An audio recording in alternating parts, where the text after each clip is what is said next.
The Fruit of Evolution. Before I knew it, my life had it made. Volume 1. Miko. Prologue. I, Hiyaragi Seiichi, had never been in such a sticky situation before in my life. Want drink? Nah, I'm underage. Then want food? Thanks, but I'm not hungry right now. Then want sleep with me? Tempting, but I'm not tired yet. Then want marry me? How about hell no? A gorilla wanted to marry me. How did this even happen? Seriously, just what went wrong with the universe today? Okay, I just need to calm down for a minute. Getting worked up won't help me. I looked up at the gorilla in front of me. It wasn't just any gorilla, though. Its thickly muscled body was covered in bright red fur. Its face was just like that of any old gorilla back on Earth, except for the razor-sharp tusks. It was something far beyond any ordinary ape, a Kaiser Kong, a female Kaiser Kong. It wasn't a Kong of the donkey or king varieties either. It was a whole different breed of beast. It blushed, me never sleep with man before, be gentle. Just shut up. I wish it'd kill me already. I knew they lived in this area before, thanks to the clever monkeys and that acrowolf, but I never dreamed it would be this horrifying. Me want 10 kids, you want more. Seriously, just be quiet. Actually, how about you drop dead? How was I supposed to stay calm like this? This dumbass gorilla was really throwing me off. If I was gonna get out of this mess, I needed to focus. I plugged my ears and thought back to what had got me into this mess in the first place. Chapter 1, To Another World. My name is Hiyaragi Seiichi, and I was an 11th grader at a pretty unusual school. Now, just to be clear, there weren't any psychics or superpowered people or anything weird like you'd find in a manga. No, this school was home to idols. Teen idols, girl idols, guy idols, you name 'em, we had 'em. Does that mean I was as hot as your average boy band member? Well, that was a no, a big fat no. I had all my hair, but that was my most charming feature. Even I knew I was super ugly and I reeked, like seriously. It was bad enough that nobody could sit too close to me in class without gagging. Even my teachers begged me to do something about it, but nothing I tried worked. Thanks to that, I was famous in the worst possible way. I'd also been putting on weight to boot. Literally, I went from about 150 pounds at the start of 10th grade to over 240 pounds now. See, ever since my parents passed away, I forgot all that stuff they told me about eating healthy and exercising, and I just let it all go. Sorry, Mom and Dad. Now I'd given up on my looks, but there was one thing about me that I just couldn't stand: my name. Seiichi sounded like such a cool name, like someone who was actually handsome might have. I didn't deserve a name half that good. I wished I could apologize to the whole world for being such a letdown. Sorry, world. It probably wouldn't come as a surprise then that I got bullied like nobody's business. It was like the gods themselves wanted to punish me. I could have gone to a different school, of course, but this one was closest. Besides, given what the other students were like, you didn't exactly need to be an academic genius. All this makes me sound like trash, right? Go on, laugh. I laughed at myself every minute of every day. I mean, whose great idea was it to let someone like me be born? Even if I could have gone to a better school or something, new bullies would have found me in no time. Thinking back, I was bullied on the day my troubles really started too. Hey Porco, go buy me some bread. Hope your wallet's as fat as your gut, Porco. Cue crude laughter. At lunch, a bunch of guys called me out behind the gym like always and stuck me up. You know what they say about looks being deceiving? Well, these guys looked like saints but acted like devils. There were some idols at the school, especially the famous ones, who'd treat me decently. But even then, it felt like they were trying to show the world how nice they were for putting up with a monster like me. I went to buy the bread they wanted from the vending machine, and after I got back, they gave me the honor of being their punching bag.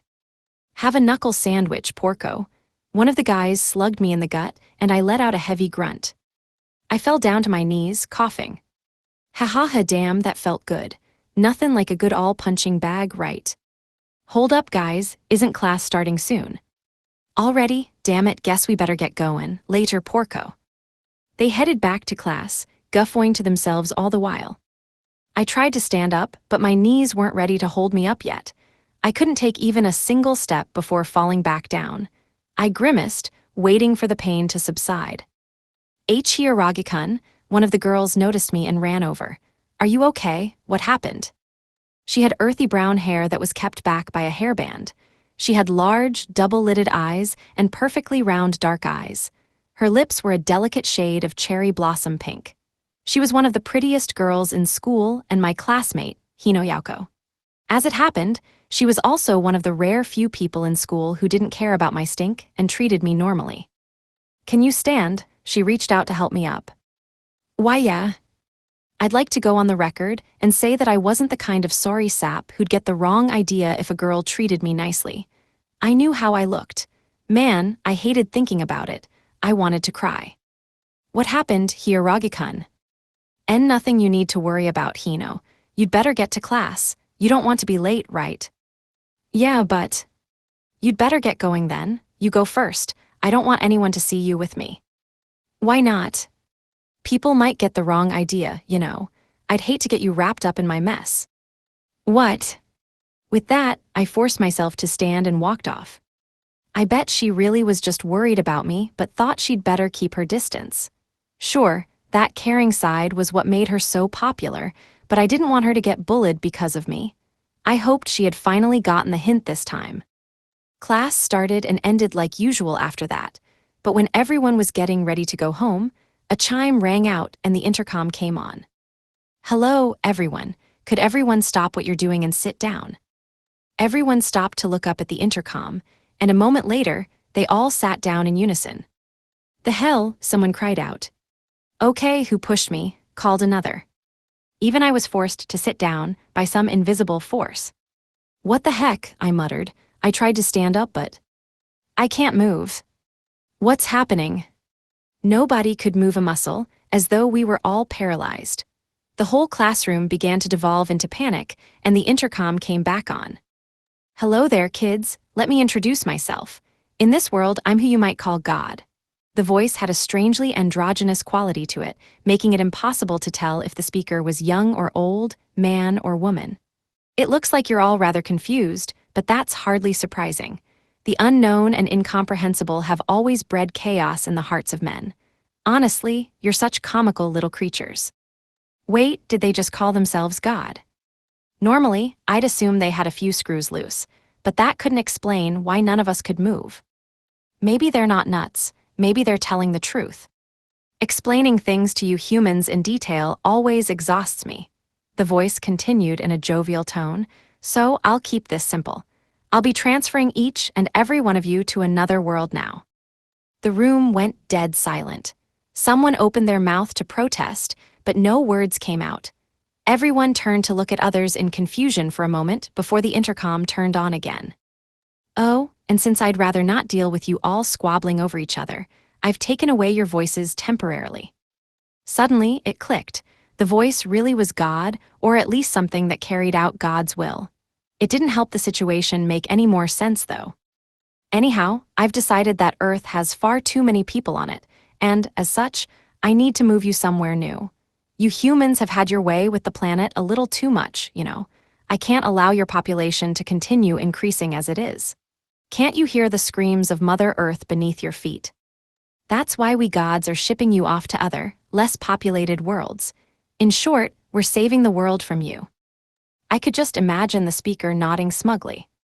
You should all be grateful, by the way. The original plan was to quietly erase you from existence, but I went out of my way to grant you the right to live. I believe you all owe me a thank you. Who does this prick think they are? Your new home, by the way, is a nice little fantasy world. I think you'll find it rather similar to the RPGs you play here. Makes sense? Good. Now, this means that you'll have to cope with a healthy dose of monsters, but you'll have magic as well. There isn't any science there, however, so I imagine you hip kids, as it were, will find it plenty inconvenient, not to mention perilous to boot. Oof, getting erased from existence is starting to sound appealing.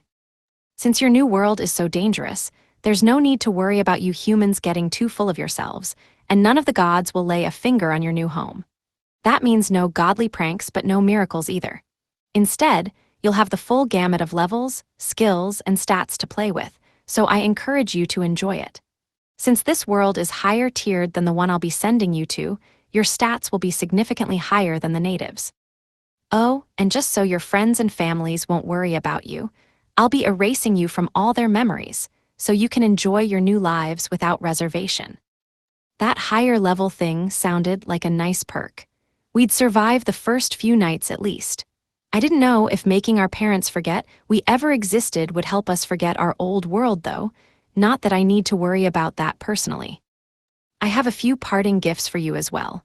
You'll all have menus from which you can see your stats, skills, and even your titles, as well as an item box that you can store things in by concentrating. I'll also throw in a language decoding ability and an analysis skill. Oh, and remember, anyone in your new world can check their own stats. Now, remember to be as positive as you can. It's nothing but dumb luck that you're even getting such an opportunity after all. I should also mention that I'll be sending you all in groups, and I do mean all of you, though of course not the building itself. Wait, so we just got lucky? And if the whole school's going, that's almost 800 people. And from the sounds of it, we aren't even the only people getting sent off. The presents he mentioned were all pretty standard fare too. I mean, without that language decoding ability, we'd be pretty much screwed from the get-go. I didn't know what they meant by skills and titles, but that analysis skill sounded useful at least.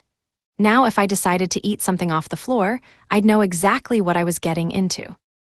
All right then, that's enough from me. I'm awfully busy after all. You'll all have an hour to prepare, so make the best of it. If you're in a group, then I'll be able to send you someplace safe. If you're alone, well, not even God knows. With that, the intercom cut out. I tried to move, and I found that the power that had been keeping us in our seats was gone. The room was dead quiet. See, having really weird stuff happen makes you freak out, but if it's not just weird but downright crazy, then nothing calms you down more. Nobody had the courage to talk, let alone move. It was as if we were still all bound to our desks.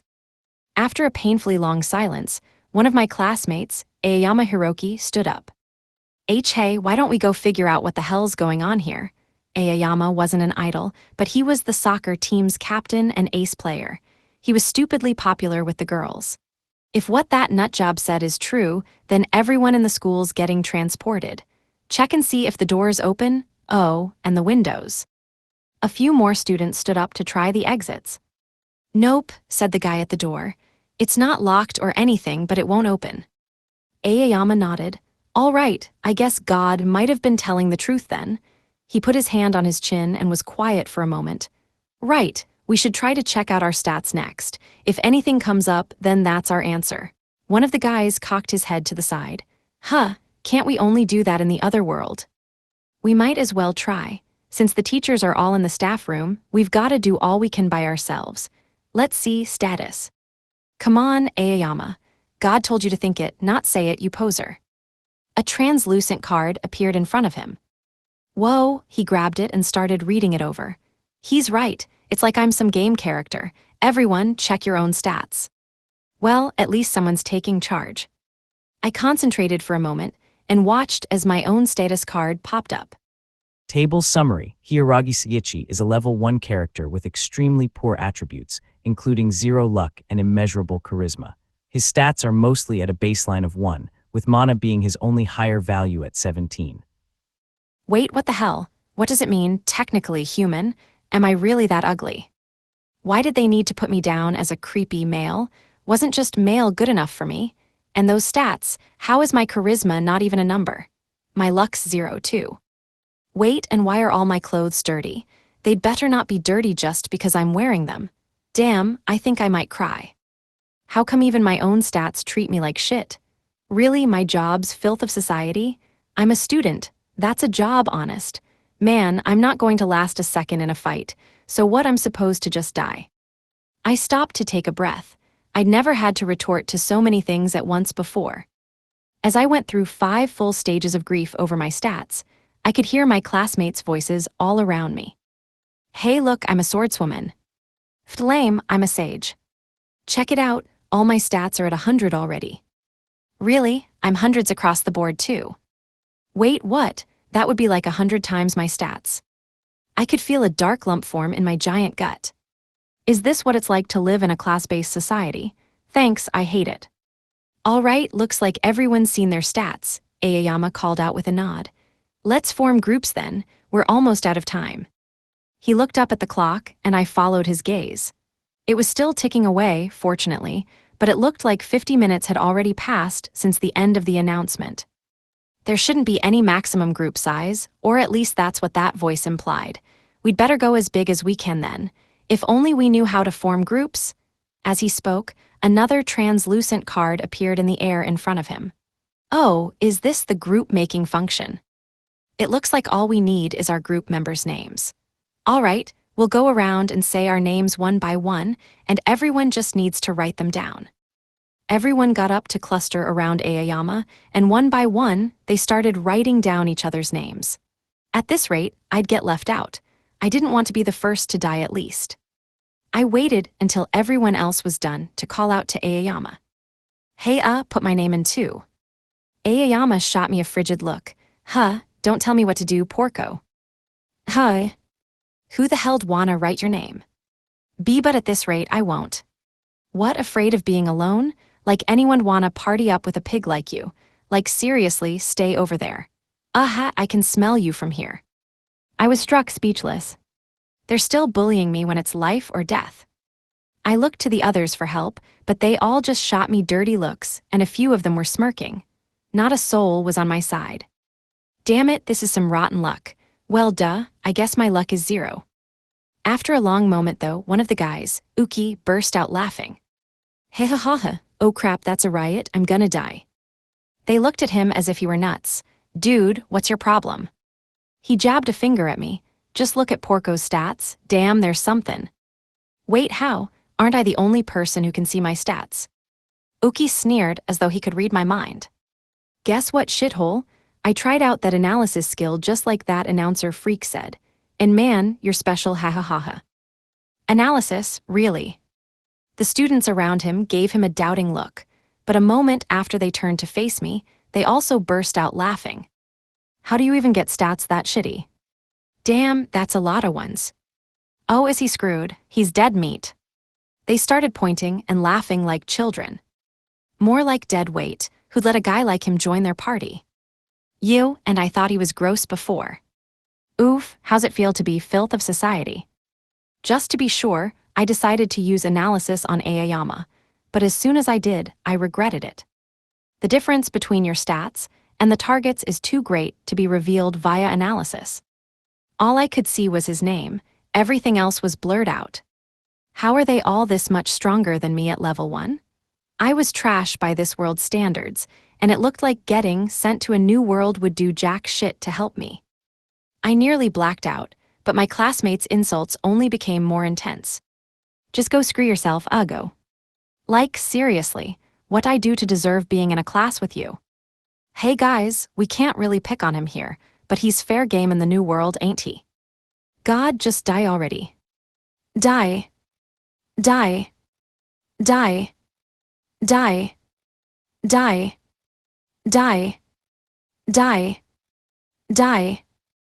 Die. Die. Die. Die. Die. Die. Die. Die. Die. Die. Okay, I get it. Seriously, how do you expect me to respond to that? Sure thing, will do, mates. Like hell I'd do that, death scary. I gave up on getting through to them at all. I couldn't bring myself to care anymore. So what if I couldn't join their group? They'd probably just bully me more anyways. That's it, find the silver lining, Siechi. Yep. Is he actually smiling? What a sicko. How about you just give it a rest, get a hobby or something? At that moment though, the intercom turned on again. Our hour was up. Well, it looks like you've formed your groups, except for one of you, I suppose. Wait, do they mean me? They mean me, don't they? I see you're quarreling even when your lives depend on it. I should have expected as much from humans. You never change, but I'm getting sidelined. I have an apology to make to you all. Apology? I don't like the sound of that. Remember how I told you I'd send any groups to safe areas? About that, it seems one of the countries in your new world is performing a hero summoning ritual. Hero summoning. As such, all your groups will be sent right there. I'm afraid they've completely hijacked my own transportation magic, though one of you will fall through, it seems. So they all get summoned as heroes to some ritzy castle, and I get dropped someplace dangerous on my own. It seems that your destination world has a demon king in it now, so the world will be a tad more dangerous than usual. You'll probably be thrown straight into some fight or another. Since your time will be at a premium, I'll be putting a book into your item boxes that explains the basics of your new world. Aside from that, however, you're on your own. I've done all I can. Seriously, I thought God was supposed to be all-powerful, and my classmates are all going to be fighting right off the bat. I'm almost glad I'm not getting summoned with them. Nope, scratch that. I don't want to die alone. Oops, looks like the ritual is starting. Glowing circles of light formed at the feet of all my classmates. Sorry about this, really. Good luck in your new world. I'll be praying for your survival. With that, they all faded away into glittering motes of light. A few of them stopped to shoot me dirty sneers as they went. That was awfully grown up of them. I found myself alone in the room. A long moment of silence passed. Wait, what about me? I'm supposed to be going somewhere, right? Ahaha, relax, came the voice over the intercom. I'll send you on your way in a moment. I'm afraid I don't know where you'll be headed, though. I set the magic to random. What? If you're lucky, you'll get sent to a nice town or something. If you're not, well enough said. Seriously? What a time to have a luck of 0. I already know how this is going to play out. The voice wasn't finished, however. I'll admit, though, I'm almost impressed you alone were left out. Even the teachers are heading off to be heroes. How about I give you one last skill to make up for it then? Really? Let's see what I've got. Oh, this is a nice one. I think I'll give you perfect loot. Perfect loot. Wow, that's got one hell of a ring to it. Basically, whenever you slay a monster, you'll be able to take everything it possesses. Just like analysis, it's perfectly risk-free. Oh, and like other skills, it doesn't consume mana either. Feel free to try it out when you arrive in your new home world. Okay. Whoops, and there goes the ritual. Looks like your time has come. I looked down to see that my body was covered in glittering motes of light. Good luck in your new world now. Bit by bit, I started fading from the face of the earth. Finally, it was time for my story to start. Or something like that, forget I said anything. Even in the empty classroom, the voice from the intercom continued. What horrid little things, humans. The voice was utterly devoid of emotion. They're just as the 7 sins describe: greedy, prideful, wrathful, gluttonous, lustful, envious, slothful. They haven't learned a thing in all these years. No wonder the earth is on the brink of death. Who do they think the world belongs to? Them? Of course not. The earth never asked for them to exist. And yet, they war and quibble over her bounties as if they were theirs to claim. Even wars of religion are so utterly mercantile. How foolish. The voice took on a tint of humor as it continued. I'm rather impressed he remained so pure, even in such a world. And to think, he hasn't even considered revenge. Though admittedly, I can't tell if he's truly satisfied with his life or he's simply given up. The voice chuckled. If humanity really is beyond redemption, then you were made in the image of no man, child. It's the rare case like you that makes humans so entertaining, so lovable yet so foul. The voice was filled with warmth, like a doting mother's. I suppose I should watch over humanity a little longer. I pray for your happiness, one and all. And with that, the intercom fell eternally silent. Yep, I've got no idea where the hell I am. After the whole transportation thing, I found myself smack dab in the middle of a forest. I just hoped there was a village nearby. All right, let's see what I've got on me. Silence. Damn it, I can't calm down. And I can't stop talking to myself. What's wrong with me? I guess I should pick a direction and start walking. Standing around and moping won't solve anything. Besides, I've never been in a forest this dense before, and it's starting to creep me out. Nothing's gonna try and eat me right. I started walking, looking over my shoulders all the while. I bet I set off a flag there. Oh, I'm so screwed. Chapter 2, The Fruit of Evolution. I wandered aimlessly through the forest for about an hour, only stopping once to relieve myself in the bushes.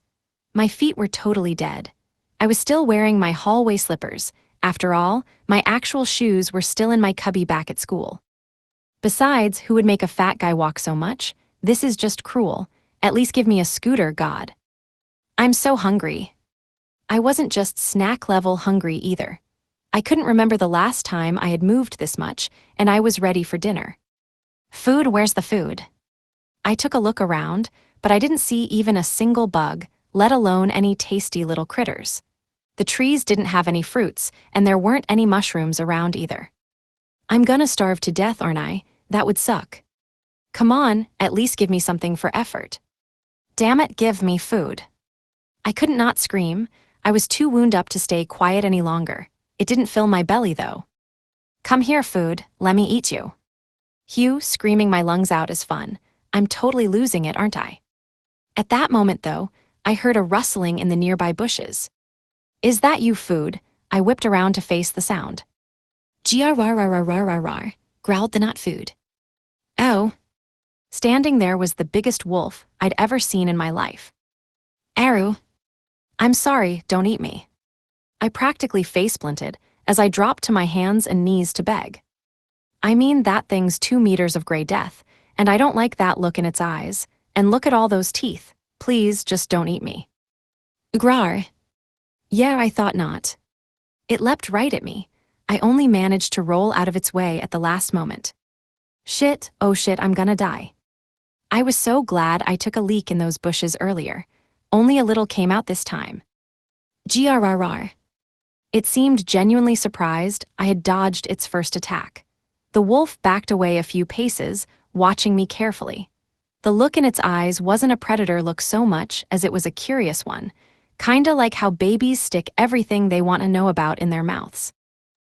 Here I was looking for food, and the food was me all along. Somebody help. Just at that moment, though, the bushes behind me rustled. Thank God someone came. I whipped around at max speed. Grrrrrrrrrr, growled the someone. Oh. Okay, seriously, who thought it was a good idea for a second wolf to come in? This isn't fair. I'm so dead. Fine, you want to eat me. Then eat me. Just, don't make it hurt. I stretched my arms out wide and lay flat out on the ground. But then... Grrrr. Grrrrrrr, bark. Instead of chewing into me, the wolves started fighting each other. Bark, bark. Bark, grrr. My wolf essay is a little rusty, but it sounds like, gimme that food. Screw off, he's mine. Or something like that. And goodbye. I got up as quietly as I could and fled the scene. Oof. My stomach let out another wailing growl. 5 days had passed since I escaped the wolves. I managed to get some decent sleep at night by climbing trees, but I hadn't eaten or drunk anything the whole time. I probably couldn't climb another tree again if my life depended on it. It didn't even have to be meat. I'd take any food I could get. I'm gonna die here, aren't I? I pride myself on being positive, and now I'm positive I'm dead. Not eating for 5 whole days was tough on a fat guy like me. If I had to, I'd start stuffing leaves and grass in my mouth. Even the dirt was starting to look pretty good. Nope, I'm gonna die here. My legs gave out beneath me, and I face-planted into the ground. My face hurt like hell, but I didn't care anymore. I need something to eat, anything. I tried to take a bite of the ground. Damn, the ground's hard. No way I can take a chunk out of that. I guess this is it, I muttered to myself. Just as I started to close my eyes for what I thought would be the last time, I heard something. Something that was getting closer to me by the second. Oak oak eek. Eek eek. Grrrrrrr. I looked up to watch a couple of things that looked like monkeys, desperately trying to escape one of those giant wolves. Eek eek eek. Ooh Grrrr. The monkeys fled right over my head without so much as glancing at me, and I heard something fall a short ways in front of me. The wolf didn't even glance at me either. What was that about? I didn't have the strength left to think, though. Maybe getting eaten alive would be better than this, I found myself mumbling. Nobody was left to hear me, though. Ha-ha-ha. I chuckled to myself. Thinking back, my life had really sucked. I'd been bullied ever since I was in preschool. Some people hit me, Some hid my stuff or doodled on it or soaked it, and I didn't even know who did it. I bet I was only able to hold on this long because there were a few good people out there who treated me okay. They would talk to me normally, play with me normally, treat me normally. I guess my friends were the only things I ever really cared about. Heck, I'd even count Hino from the class next door as a friend. Oh, and there was Shouta and Kenji. There was even Kanazuki-senpai and Miu in other years. There were a few other people in my same grade too. None of them were anything like me. Maybe they were just trying to make themselves look good, but all that mattered to me was that they were nice enough. My family was also okay, until Mom and Dad died. After that, my relatives all started fighting over their estate, and I could only protect it by living alone. Grandpa technically became my guardian though, and of course, I ended up getting extra fat and ugly after that, but that was my own fault. It wasn't a great life, but it was mine. I kinda just sucked, didn't I? Haha man, I'm weak. So this is how it feels to die, huh? Can't say I'm a fan. I kind of wished that someone would feel sad for me. I'd hate it if everyone I thought was a friend just didn't care in the end. I guess, if I'm dead, I won't care either way. As I started to lose consciousness, I looked up at the greenery before me. Haha, that's a funny-looking fruit. All I could make out, though, was a brown fruit on the path in front of me.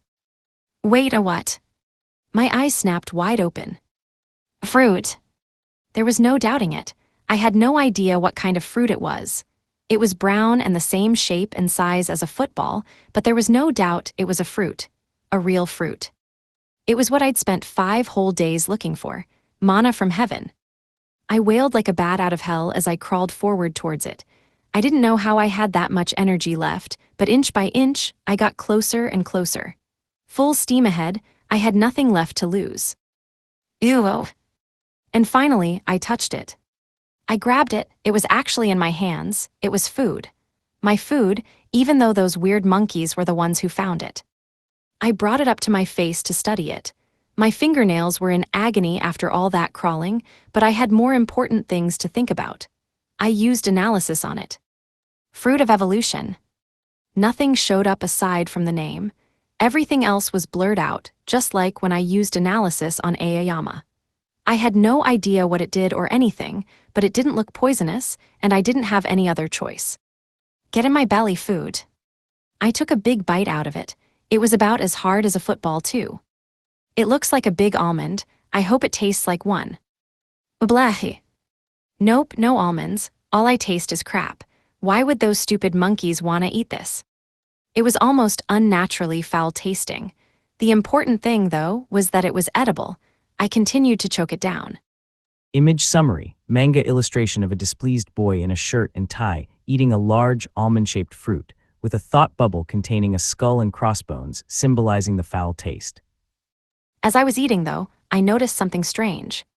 Wait, didn't I split all my nails? They were all broken and bloody just a moment before, but they were perfectly healed now. Not only that, but I'd only eaten half the fruit and I felt comfortably full already. I shrugged and forced down the other half regardless. Man, that tasted nasty. I started rubbing my gut when, suddenly, I heard a voice out of nowhere. Fruit of evolution will now take effect. Wait, effect? What effect? I sat and waited for something to happen. And waited. And waited some more. Nothing happened. Come on, what effect? Screw you, mystery voice. Even my stats are the same as always, damn it. Go on, change something, I dare you. I knew better than to look a gift horse in the mouth, though. I'd have to be content with being full and alive. All right, so what next? Wandering around aimlessly would only tire me out again. Well, I'm alive now. Maybe I should follow the mystery monkeys. The wolf was pretty freaky, but the monkeys seemed okay enough. Besides, if I saw one of those wolves again, I was pretty sure I'd just freeze up in fear. All right, no regrets. I'm gonna find those monkeys, and then I'll follow them right to where the food is. All right, here we go. All aboard the Find the Monkeys Express. With newfound resolve, I set out to find food and not die. But before that, I'd better take another leak in the bushes. I don't want to wet myself again. Chapter 3, Clever Monkeys. There they are. After eating the fruit of evolution, and searching every last bush and tree of the forest, I finally found a group of monkeys. Eek! Ook zeek! Ook ook ook! They were clustered around a few fruits, just like the one I'd just eaten, and they seemed to be celebrating. Ooh, now would be a good time to use analysis. I was a little too preoccupied to use it on either the monkeys or the wolf before, but they hadn't even noticed me yet. I used analysis, and the monkey's name popped up in front of me. Clever Monkey, level 120. What? Hold on a second. Okay, they're smart little guys, I get it. But are they seriously 120 levels worth of smart? That's insane. How's a level 1 wimp like me supposed to stand a chance against them? As I was freaking out, though, one of them started acting weirdly. What the hell's that one doing? It seemed to be mashing up some weird-looking grass and water with a crude mortar and pestle. After it was reduced to a thick green fluid, it poured the mix into a glass bottle. It looked downright poisonous. They really are smart, though. I bet normal monkeys couldn't use a pestle like that. After a moment, all the monkeys in the clearing perked up. Ook! Ook zeek! Eek eek eek! They all ran off into the woods together. Whoa, where's the fire? Should I start running too? Since they left the fruits of evolution and the weird fluid behind, though, they'd probably be back before long. I'd better take what I can from their camp now. I waited until I could no longer hear them, then carefully crept into the clearing. All right, first the food. I headed right for the fruits of evolution, and I stuffed them all into my item box. There were 9 of them altogether. This item box thing sure is handy. I just have to think of what I want to put in or take out and boom, done. Wait, didn't God mention that there was a book about the world in there? I was curious but not curious enough to pull it out and start reading now. I didn't want to risk running into the clever monkeys. It'd have to wait. All right, now for the real question. What's up with these bottles? I picked one of them up and looked at the green grass juice inside them. Yeah, this looks even more poisonous up close. Bleck. There were 4 bottles in all, and there was a large pile of grass beside them. How'd they get the bottles? They didn't make them, right? Nah, they couldn't have, I hope. What I really wanted to know, though, was what the mystery juice was. I guess I should just hit it with analysis. Ultimate healing potion. Holy crap. This thing's a potion, and the best one there is, looks like. How come stuff that's good for you always looks so nasty? I wonder what that grass is. Special medicinal herb. What is this, Dragon Adventure? At least it's easy to guess what it does. I guess I'm taking all these too. I stuffed all the herbs and the potions into my item box. Damn, that was a good haul. Thanks, clever monkeys. I'm now thoroughly scared. There sure are a lot of those herbs, though.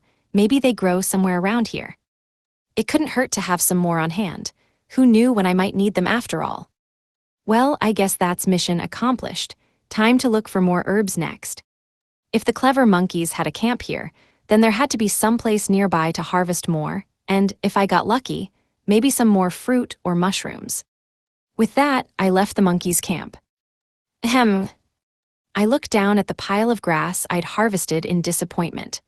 I'd pulled up everything that looked remotely promising and used analysis on it, but almost everything I found was just normal, boring grass. It didn't even look edible. Well, most of it, that is. Just what does this do? I finally found some grass that was special, but all my analysis showed me was a question mark. What the hell is supposed to mean? I almost wish it was just blurred out. Damn, I'm dying to know. It had to do something, after all. All right, here goes. I decided to eat it. Sure, I might get the runs, but at least I'd have some idea what it did then. They say you can't make an omelet without breaking some eggs. I just hope I don't actually break. Worst case, the effect would only kick in later. If it was poison, well, I'd cross that bridge when I came to it. Damn it, the more I think, the less I want to eat it. I clamped my eyes shut, and before I could talk myself out of it, I stuck it in my mouth and chewed it up. Yug, it was almost painfully bitter. I started coughing and hacking. Holy crap, that's foul. Wait, don't they say the worse it tastes, the better it is for you? The next instant, my body froze up and I fell over. Damn it, it's paralyzing grass. That's one hell of a bad pull. Gah, I groaned. Maybe I was making a weird pose when I ate it because my whole body ached with pain. Several minutes passed without anything happening. Crap, I really hope those wolves and monkeys stay well away from me. After an agonizingly long hour, I was finally released from the paralysis grip. Fortunately, nothing dangerous came across me while I was helpless. I was still hurting all over, but more than that, my heart was still racing from fear. God, that was awful. At that moment, though, I heard a voice from nowhere. You have acquired skill, paralysis immunity. What? What had the what? I took a look at my status. Table summary: Hiyaragi Seiichi is a level 1 wild hobo with extremely low stats, 0 luck, and immeasurable negative charisma. His equipment is sub-trash tier, though he possesses analysis, perfect loot, and paralysis immunity skills. Oh, it had gotten worse. So it can't even tell if I'm human anymore. Hey, my sex also got an upgrade too. That's real swell. I can't even tell if my new job is better or worse than my old one. And how did my charisma get worse? When I got to the equipment section, I just wanted to cry. Sure, I hadn't taken a bath in who knew how long, and I'd been wearing the same clothes for so long that they were probably extra ripe. And knowing my BO, I bet they were extra foul, not to mention all the dirt and mud on them, of course. But more importantly, what was up with that state section? I didn't remember seeing it there before, let alone with that whole evolved thing. Oh right, I can check my skill details right. Table summary: the character possesses 3 distinct skills: analysis for viewing creature or object details with rarity limitations, perfect loot for maximizing and obtaining all monster drops, and paralysis immunity to negate paralysis effects. Okay, so analysis and paralysis immunity were pretty straightforward. But what exactly was included in perfect loots, everything a monster possesses? And what about that rarity thing in the analysis description? That one was probably in that book God gave me, though. Nope, I still don't get it, and I don't even know the name of this grass. I decided to try, using analysis on the grass I had left. Special paralyses grass, grass that instantly paralyses one's body when consumed. Even the strongest of monsters may be affected. Holy crap, that's intense. And it's special tier? How strong is this stuff? I almost feel sorry for any monsters that eat this by accident. Wait, how come I can use analysis on it now? Oh, maybe because I experienced its effects firsthand. That's cool. Oh crap. So whenever I see on something I need to eat it, I need to go through that again? That sucks. How many times am I supposed to put myself through that hell? Aw man, I'm tired. I didn't feel like looking for herbs anymore. I guess I'll just take this up tomorrow then. I'll just rest for today. I found a safe-looking tree and clambered up it. If only I knew how to put that special paralysis grass to use. Chapter 4, Poison Immunity. I let out a low groan. I felt dead. I'd never been so physically and mentally drained before in my life. About a week had passed since I had eaten the special paralysis grass. In all my visits to the Clever Monkeys camp since then, I wasn't able to find even one more fruit of evolution. This still tastes like total crap, I said between bites of a fruit. It was my lunch for the day, and hopefully, it would serve as a palate cleanser. I'd been eating one per day, which meant that after this, I had only 2 left. Aside from that, I'd been eating everything I couldn't use analysis on and had wound up with quite a few weird immunities. I took another look at my stats. Table summary: Hiyaragi Seiichi is a level 1 character with minimal combat stats and extreme debuffs to race, sex, and job. While most attributes are at 1, he possesses multiple status immunities and high-grade lethal equipment. Okay, here we go again. It looks like my status is starting to forget I'm human. And hey, who knew filth was a gender now? Job got another upgrade too, it seems. Check out that charisma there, blank. Words can't describe how low it is now. Oh, and it looks like my smelly clothes are officially weapons grade and my underwear can kill people. Sick.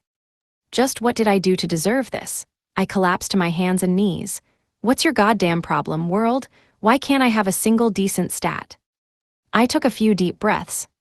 All right, chill out me. I decided to double-check my new skills too.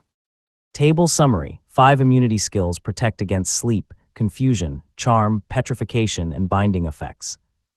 Pretty impressive, right? Or I guess they were more useful than impressive.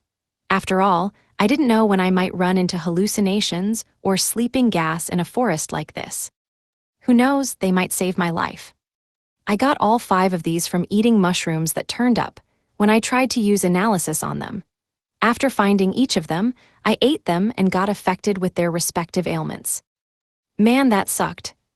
As an aside, these are the 5 that I found. Table summary: 5 mushrooms cause diverse physical and mental ailments, ranging from temporary immobilization and hallucinations to permanent sleep or total petrification. I took only 1 bite of each of them before throwing the rest away. I could have died. Whose great idea was this? When I ate the dream shroom, I woke up to find a clever monkey a little ways away, and I almost died of shock. Honestly, it was a real stroke of luck it didn't smell me. I was sure I was a goner. The danger shroom was just a drug, plain and simple. Okay, sure, I actually enjoyed it for a while, but I nearly wet myself when I realized I was headed straight into the clever monkey's camp. It took all I had to stop myself. Don't do drugs, kids. As for the erotic shroom, well, let's just say that I disappointed myself in several ways. The stone cap was just straight-up body horror. Man, was that terrifying. I'll admit, though, the root fungus was kind of fun. I could move my body perfectly well, except my feet were rooted to the spot, which was new. The only thing was that I was terrified the clever monkeys might find me. Man, I never want to eat anything again if I don't know exactly what it is. What happened to my rights as a consumer, God? Shouldn't I get to know what I eat? Man, God isn't answering me, not that I'm surprised. They did mention something about not having any power here. Anyhow, I was eating a fruit of evolution to clear the taste of mushroom out of my mouth. There was 1 mushroom left, though, and I had the sinking feeling it might be my last. This looks kinda iffy, no, really iffy. No way is this edible. The stem was a vibrant purple color, covered with red, blue, and yellow flecks. The cap was perfectly white, though, terrifyingly white. This thing's screaming danger at me. I'd totally die if I ate this. It's poisonous, isn't it? Isn't it? It's pretty much daring me to try to eat it. Hold on, though, I haven't used analysis yet. It might be a normal mushroom, right? So long as it doesn't come up as, I won't have to eat it. Come on, God, please have mercy on me. I crossed my fingers and used analysis. Damn it. I never want to see you again, ? Why do I have to keep risking my life for you like this? Can't you be nice to me just this once? Well, I tried. Thanks for supporting me, everyone. I brought the mushroom up to my mouth. I could practically see everyone who had supported me all this time watching and smiling. I wasn't delusional, I swear. Why am I doing this actually? Who said I need to eat it? If it really was edible, though, I needed to know. I was running out of fruits of evolution, and I needed something to eat after they were gone. Starving really sucked, and I wasn't eager to repeat it. Wait, 1 fruit is enough to feed me for a day, right? I already ate, so I can last a while longer, right? Hold up. I changed my mind. No way I'm eating this. I'd die for real this time.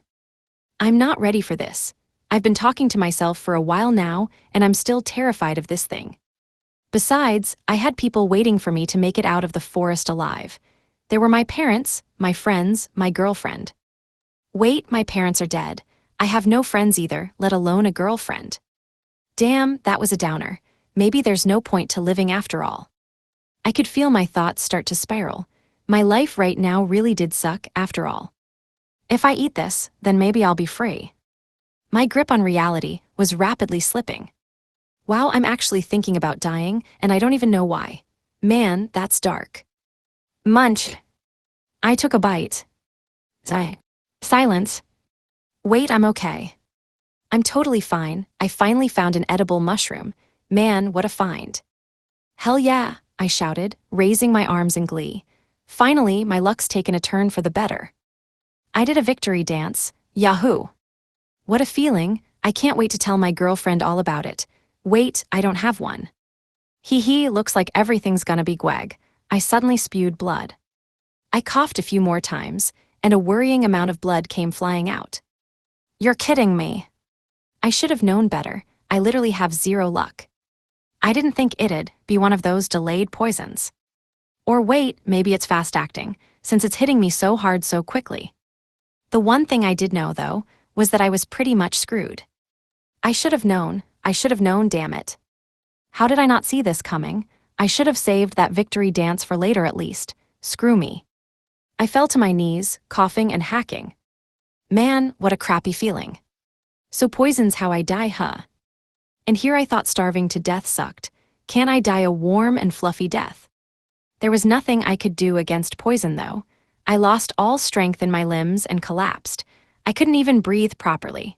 Those special medicinal herbs probably couldn't help me since they only seemed to heal wounds. Man, if only I had some antidote grass, or would it be detox grass? Not that it matters now. If I'm gonna die, I might as well eat these. I used the last of my strength to pull my last 2 fruits of evolution out of my item box. Haha, it's thanks to you I didn't die before now, little guys. I stared at them as I lay powerlessly on the forest floor. If those clever monkeys hadn't dropped that first fruit, I'd have died way back then. They sure tasted bad, but I wouldn't have made it this past week without them. I owed them so much, and I didn't even know what they did. Thanks. With that, I ate one of them. Munch, munch. I think I have enough room for another.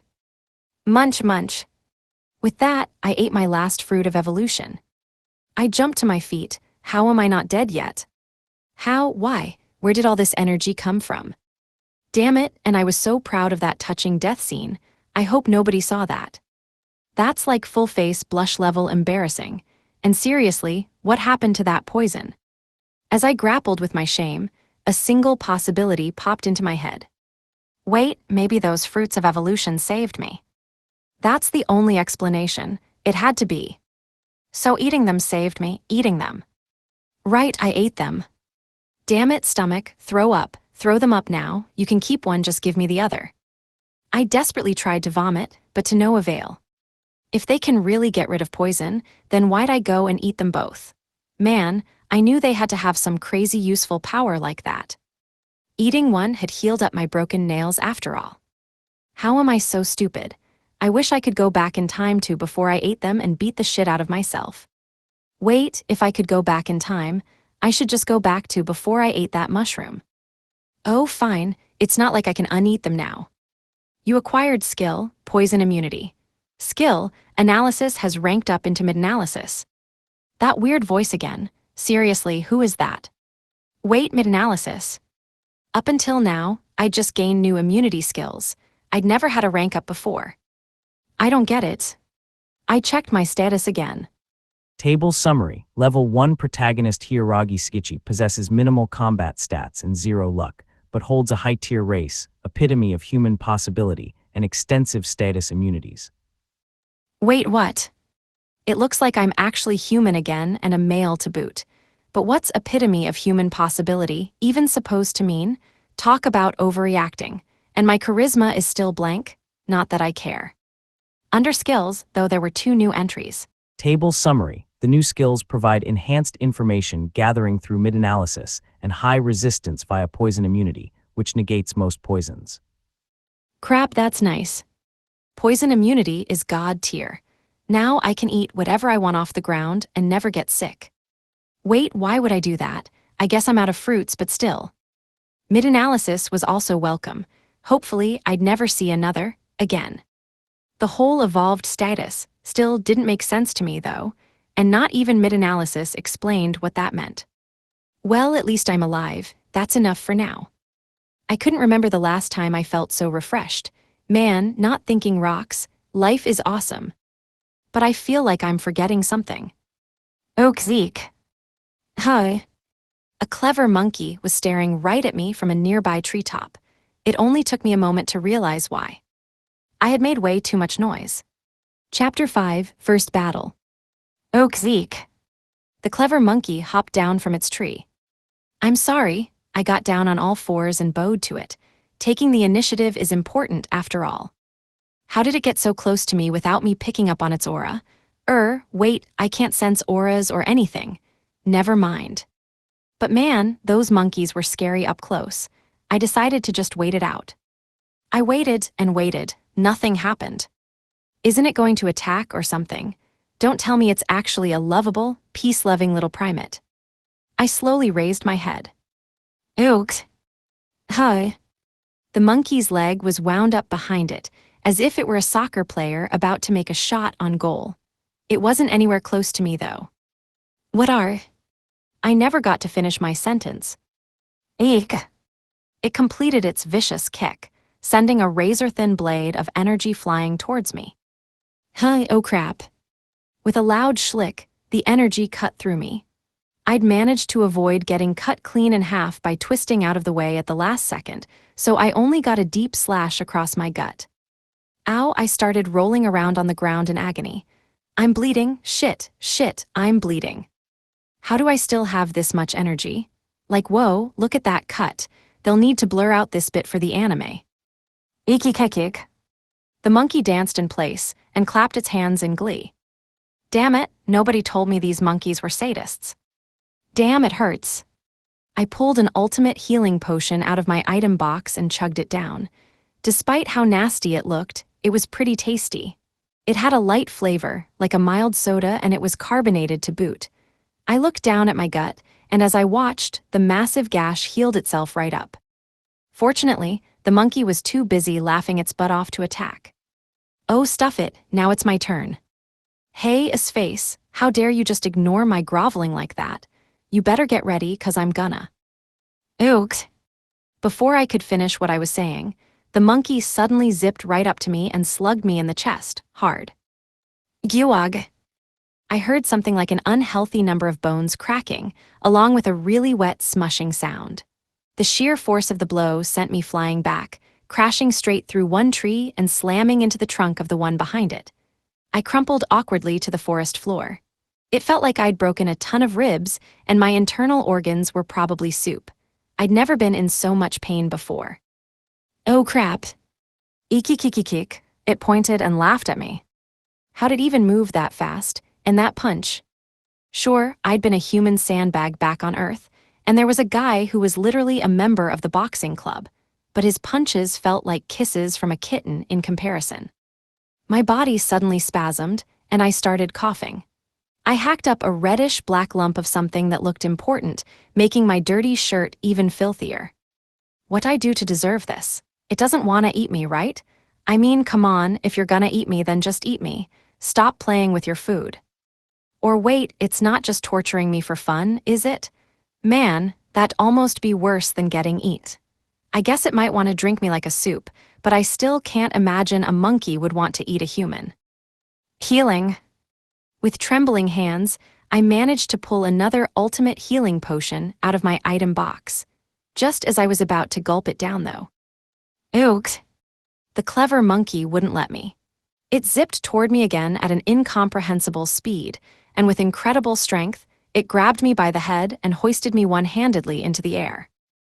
Ow. Oakzeek. It smirked at me, the kind of smirk you could practically hear as it spread across its hairy face. Man, I wish I could slug this chimp. Seeing it this close up, though, I realized that it was just a little smaller than I was. It was a lanky thing, covered in reddish-brown fur. Sure, I was only 57, but I was pretty damn heavy. How the hell is it doing that? Is it hiding a few tons of muscle under that fur? Ooks. It swung me downwards, smashing my head into the ground once before hoisting me back up. I let out a heavy grunt. My head was in agony. Honestly, I'm surprised it didn't split my skull wide open. That sure felt like a head bursts like an overripe tomato moment. And thanks, neck, for not breaking. I was soaked head to foot in blood, and I was only barely conscious. The clever monkey paused to study me for a moment. Ook, it nodded to itself. What's going on? That better not have been a yep, I done good nod. I'll beat your ass, you loathsome little lemur. Not that I could if I wanted to. It opened its mouth wide. Ookokik. Wait, is it seriously gonna eat me? Was that a thanks for the food? Or some bullcrap just now? I suddenly snapped back to attention, but it still had a vice grip on my head, and I wasn't exactly in top form. It leaned in towards my head and opened wide as if to start from there, but it suddenly froze. A moment later, It wrinkled its nose and pulled its head back. Ook. Come on, cut me some slack. I can't smell that bad, can I? It licked its lips, looked me over one more time, and finally seemed to decide on my gut. Yeah, I bet that's the tastiest part of me. That's a nice, fatty cut right there. There was no point in resisting any longer. At this point, I was dead no matter how I struggled. It slowly drew its teeth closer to me, and then, oh, ook erpt. It suddenly let me go, and I hit the ground with a thud. Image summary, manga illustration of a large, bald, monkey-like creature with a long tail looking disgusted and covering its mouth, while a small boy in a school uniform watches with a confused expression. Wait, what? I couldn't comprehend what happened for a long moment. I struggled to look up, and there I saw the clever monkey's feet. It was sprawled out on the ground, just like I was. How? My gaze edged sideways, and I spotted the ultimate healing potion I'd dropped within arm's reach. I bet I could actually drink it now. I shakily reached out to it and chugged it down. Man, that hits the spot. Erps. I should try to go easily on the fizzy drinks, though. I don't want to get gassy. I stopped for a moment to admire how fast-acting the potion was. All my injuries were gone in seconds. The bloodstains on my clothes were still there, however, and I felt lightheaded from all that blood loss. Ouch, I guess it still stings a little, though. I slowly got up and looked at the clever monkey. Its eyes were spinning, and it was foaming at the mouth a little. Wait, why? A moment later, I realized the most likely reason. No, seriously. I guess that has to be it. Do I really stink that bad? Seriously, how is that even possible? I mean, I'm so used to how I smell that I can't even tell anymore, but is it really enough to knock a monkey out cold? I don't know how to feel about this. It didn't seem to like how I smelled at first, though. Not only that, but my gut is actually the smelliest part of my body, since it's where the sweat from my neck meets the reek of my armpits, apparently. Also, my lower half had its own foul-smelling contribution. All I could smell was my own blood, but I guess the clever monkey wasn't so fortunate. Really, all this because of my BO. I walked right up to it. It frothed at the mouth. Whoop! I leaned down and stuck my armpit in its face. It let out a single violent spasm, then died. I solemnly stood up, moved a few paces away, then sat on my knees. Can I cry now? I looked down at the clever monkey's corpse. I feel so bad for it now. I mean, yeah, I killed it, but did it have to die like that? I feel so guilty, damn it. I'm so sorry, little guy, forgive me. Silence. At least answer me, damn it. Sure, it's dead, but still. There was one thing that was painfully clear. This was the first time I'd ever taken a life. Okay, I might have killed a few bugs as a kid because I was bored, but that didn't count. This was an animal, and of all the ways for it to die. Damn it, why can't I take this seriously? I just killed something, so I should be miserable, right? How am I fine? Should I have killed it differently? Sorry, I reek. So this is how I make my first kill in this world, huh? Man, I'm worthless, but at least I'm not walking away from this with trauma or anything. If I develop some kind of complex about killing things after this, then I might starve to death later because I can't hunt. I need protein after all. But, how do I deal with the body? I poked it, and with a flash, it turned into little motes of light. Holy shit. The motes drifted through the air and faded away. On the spot where the body had been was now an assortment of stuff laid out. What? Are these its drops? Wow, it really is just like a game. The first thing I picked up was a bone that was a little over 3 feet long. I used mid-analysis on it. Wise Simian's bone, a large bone that supports a clever monkey's body, extremely durable. Ooh, gamey, and you'd think I'd be more squeamish or something around bones. There were 2 others just like it. Sounds like Wise Simian is the fancy name for clever monkey. I bet I could make a decent weapon or something out of these. With that, I stuffed them into my item box.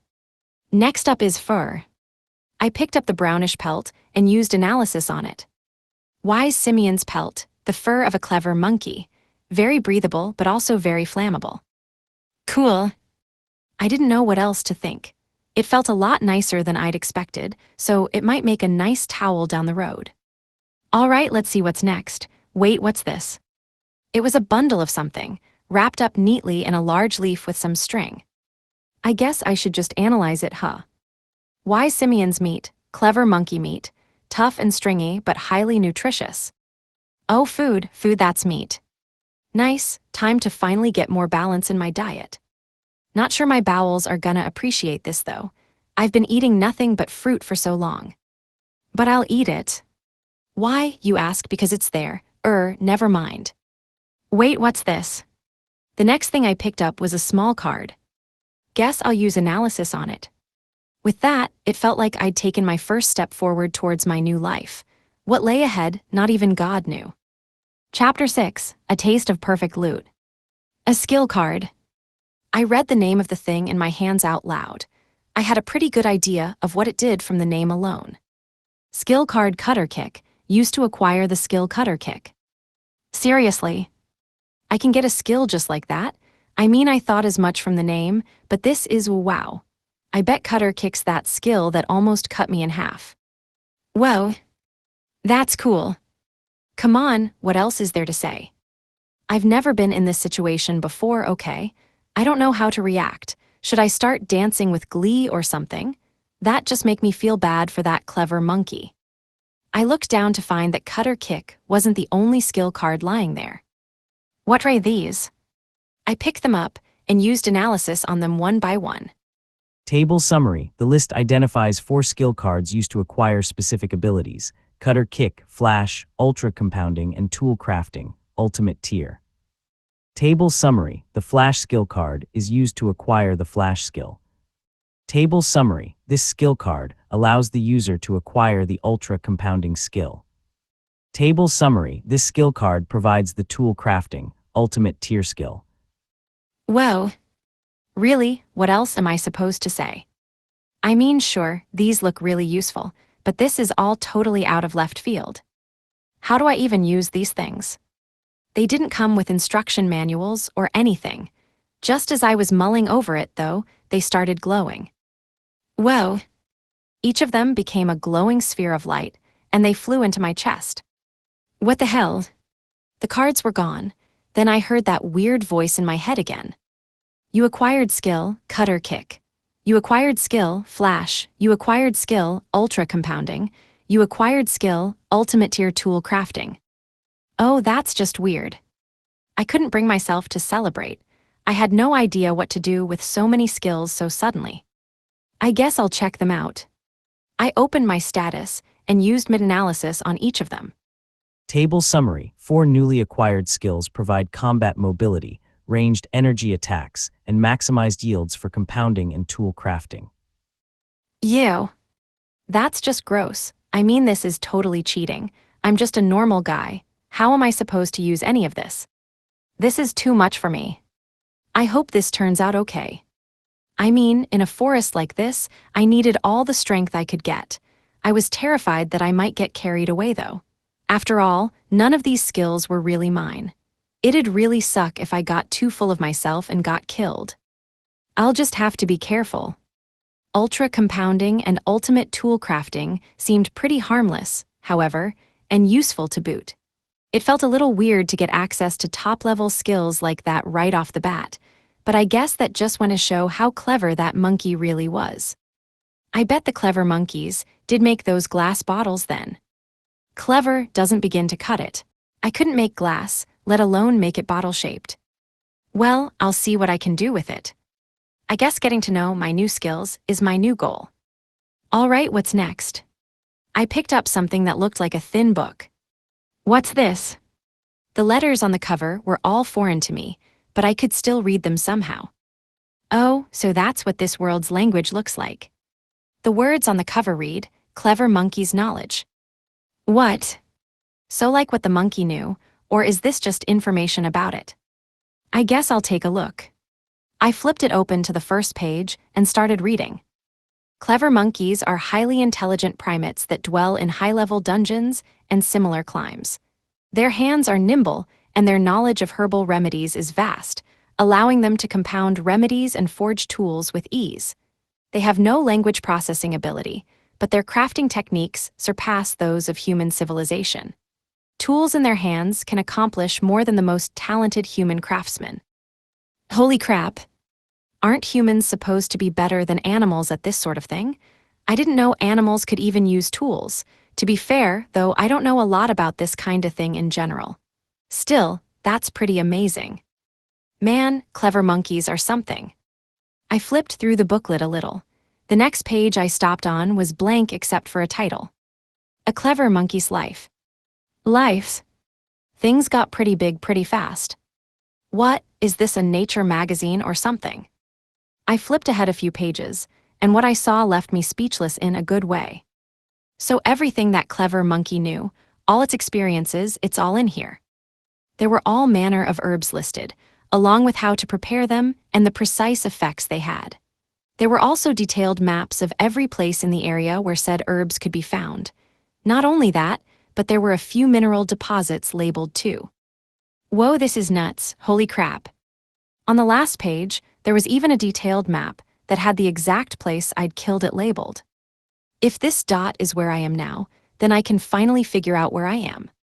Finally, my days of wandering aimlessly through this stupid forest are over. Just as I was celebrating, however, the book burst into light just like the skill cards, and it flew into my body. Its contents suddenly filled my mind. Wow, there's so much, and I can remember it all so clearly. It was almost unbelievable. Everything in that book was now in my head, just like with the skill cards. Seriously, what's up with this? I kill the monkey, and I can just take everything it earned over a lifetime in an instant. Something was definitely up. Finally, though, it clicked. Perfect loot. Right, I can take everything a monster had in life. I guess that means its memories too. Okay, but that's not the last of it. I turned my gaze to the last things the clever monkey had dropped, a treasure chest and a handful of shiny spheres. What about those? Chapter 7, Evolution. Are these? I picked up the spheres and used mid-analysis. Table summary. The clever monkey possesses high agility and physical attack, but lacks magic power and luck, with 0 luck and only 1 magic attack. Are these the clever monkey's stats? So perfect loot even gives me that? Crazy. But damn, is that M attack low? That's as bad as me. And its luck is 0 too. No wonder it died to my smelly armpit. Its charisma was higher than mine though. I'm less charismatic than a monkey. Wait, what's this liquid coming from my eyes? It'd better not be more sweat. So what do I do with these? It seemed like I could absorb the stats like I did everything else, but it felt even weirder than taking skills. I just knew I'd screw it up somehow.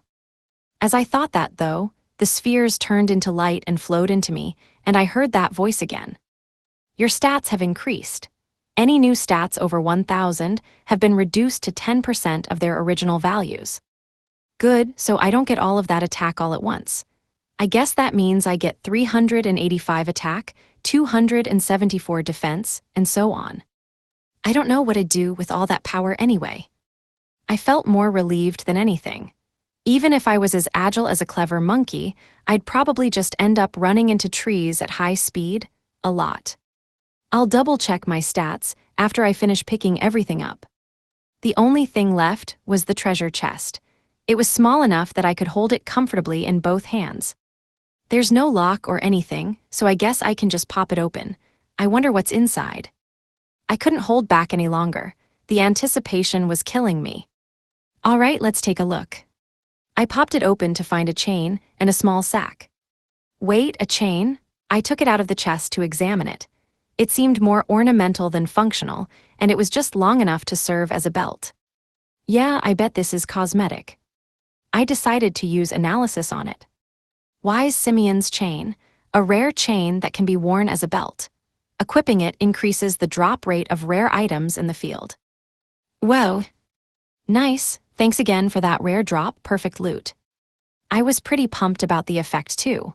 Even with perfect loot, there wasn't much I could do to find things out in the field with my luck. But that rare bit is bolded. That's its rarity or something, right? I'm just glad my drops have nothing to do with my luck. I wonder if I'm unlucky because I'm ugly or if I was raised unlucky somehow. Not that it matters, I guess. All right, now for this baggie. I slipped the chain through my belt loops, then pulled out the little pouch. It was small enough to fit in my hand, but it had a nice heft to it. I wonder what's in here. I opened it to find a handful of round metal pieces. Coins, let's see, 3 silver ones, 5 gold ones, and 1 light silver one. Is this platinum? This looks like money, but am I looking at a cheap burger or a hotel suite? Not like it matters out here. Well, I bet God's book has information on that kind of thing. I'll just give that a read later. All right, that's all the drop out of the way, but shouldn't I be leveling up about now? I mean, sure, it died in a weird way, but I still killed a level 120 monster. That's gotta be worth some experience. Any second now, world. At that moment, though, I heard the voice again. Vast number of experience points confirmed, now proceeding to evolve. Evolves. I didn't have to wonder long, however, as my head was assaulted by a horrible splitting pain in the next instant. Gah, my head, oh, wait, what? Why, man, this hurts. The pain only continued to grow. I flopped down on the ground and started rolling around. Oh, wow. Seriously, what the hell? It was so painful that I nearly lost consciousness, but then the sounds started. My skull let out a chorus of cracking. Those can't be happy sounds. Oh wow, what the hell's going on? Then the pain stopped as suddenly as it had started. What? I cocked my head to the side in confusion. What was that all? My face burst into agony. Gah. Seriously, what is this? How can this hurt so much? I covered my face with my hands as I rolled around in agony. I could hear all sorts of cracking and squelching sounds coming from my face. The hell, I don't even want to know what's making those sounds. Why? The pain stopped again, just as suddenly as before. What was? Next, my torso and arms burst into pain. Seriously, stop it. Crick crack creak croak cronk, squish squash squash. Ow, my bones, my belly, yee. Somebody help me, help. What's even happening to me? This isn't normal. No more. I collapsed to the ground. I was hoping that the pain might just knock me out, but I was still wide awake. How much more of this is there? This sucks. Tears started pouring down my face as I tried to hold back the pain. Then the pain ended as suddenly as it had started. I started panting heavily. What's going on with my body? Man, this is almost worse than puberty. Is this what that voice meant by evolution? Thanks, I hate it. It's over, right? But just then. Ow. Next was my bottom half, everything in my bottom half. No, not there, anywhere but there. The crunching, squishing sounds started again. Not this again. First my face, then my torso, now down there. Damn, this sucks. Seriously, anyone save me. I'm gonna go nuts from the pain, I swear. Like, how am I not totally crippled from this? I'm kinda awesome, aren't I? Wait, now's not the time for patting myself on the back. I swear my bones are mush now, and my little man down there's crying out in pain. Have mercy. I'm gonna lose my family jewels at this rate. Not that I'll need them out in this forest, I guess, but still.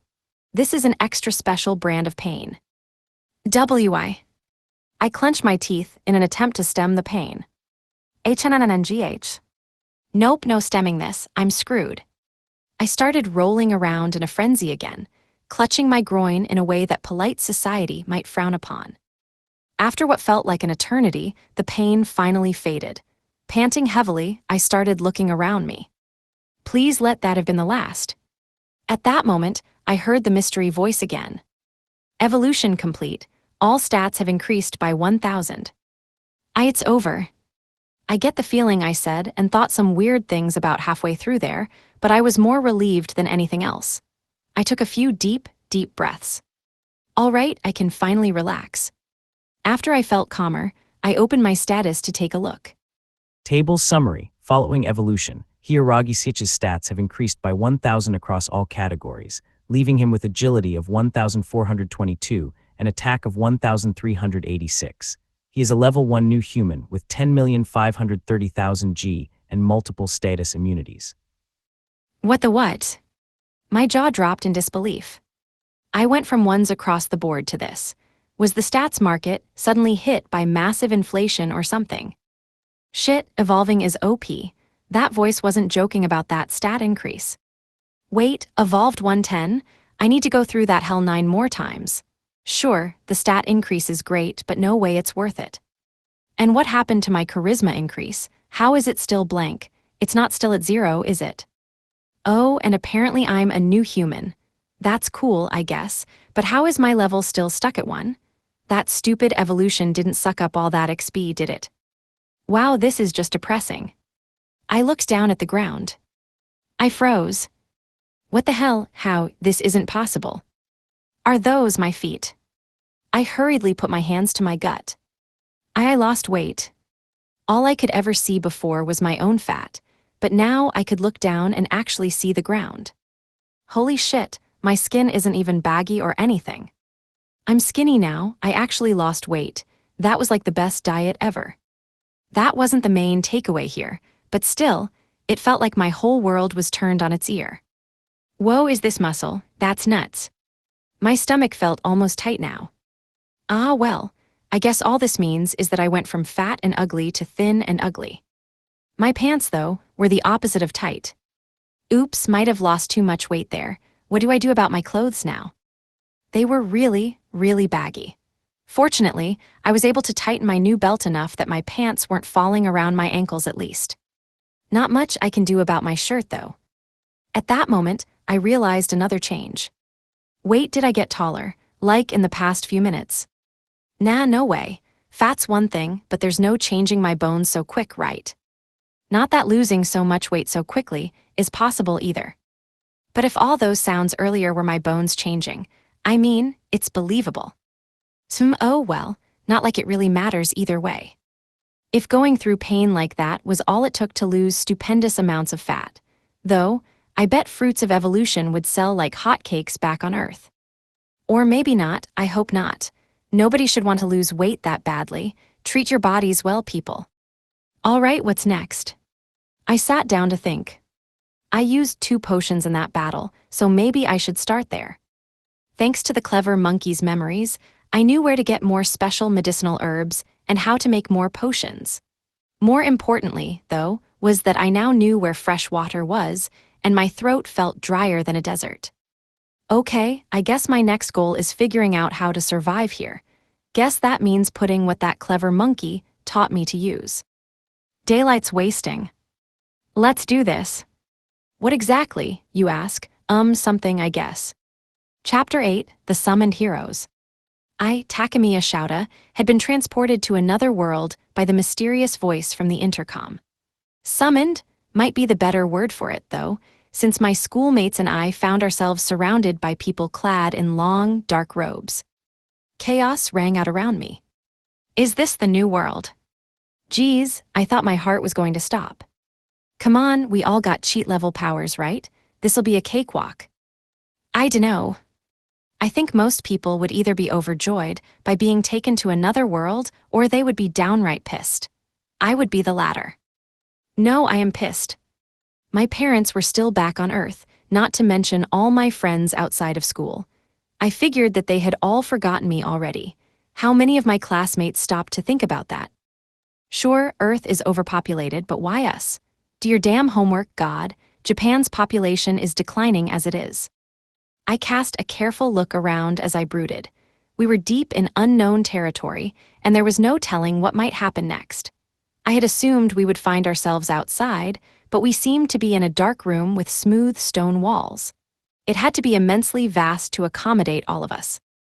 Hey, there you are, called a voice from behind me. Shouta. Oniachin. I turned around to see a pair of familiar faces. Kenji, Oh, and Miu, how'd you find me so quickly? Kenji laughed. Come on, man, I could find your ass anywhere. How long have we been buds now? I just followed Kenji Oniachin, Miu said sheepishly. Araki Kenji and I had been friends for as long as I could remember. He had short brown hair and a big, warm smile. He was attractive enough to be an idol, though that wasn't saying much for our school. Miu was my little sister.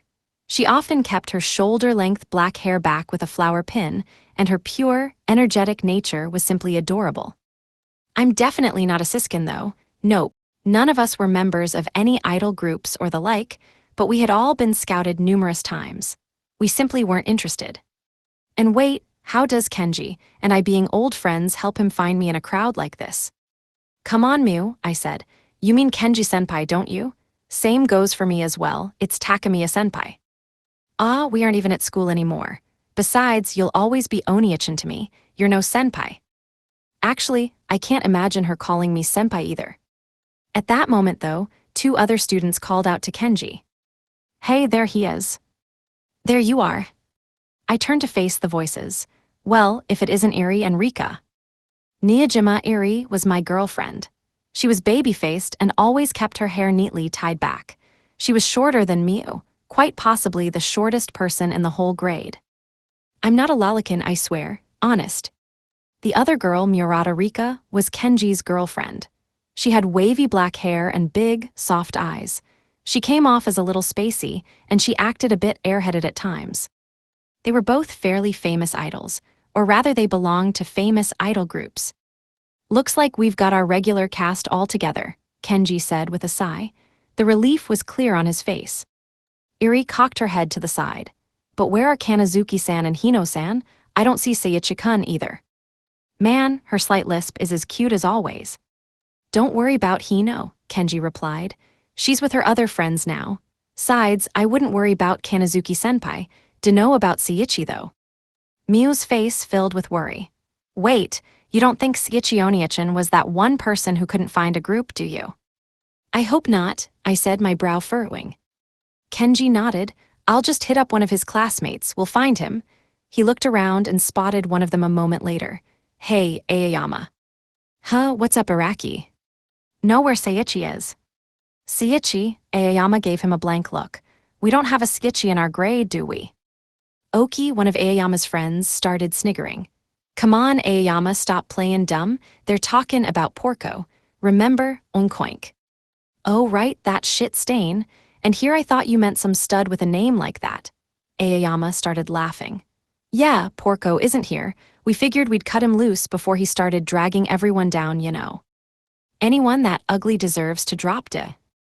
Oki never got to finish his sentence. Kenji grabbed each of them by their shirt collars and hoisted them into the air. What was that, assholes? His tone was low and menacing. You're saying you just left him to die. Most people don't realize just how terrifying Kenji can be once he gets mad. They all just assume he's nothing but smiles, but he's 61 and boxes in his free time. He can really throw a punch. The smile rapidly faded from Aoyama's face. Come on, who cares? Why yeah, Oki chimed in. All we said was the truth. You assholes. There he goes, he's gonna snap. At that moment though, a pale white hand came to rest on Kenji's arm. Calm yourself. Kenji looked up at the hand's owner in astonishment. Kanazuki-senpai. Let them go. She had black hair that fell to her waist in shining waves, and she gave off an air of superiority. Not only was she the student council president, but she was also one of Kenji and my oldest friends. Her name was Kanazuki Karen. Kenji never could stand against her. He let them go, and Aoyama and Oki hit the ground with a thud. He shot her a look.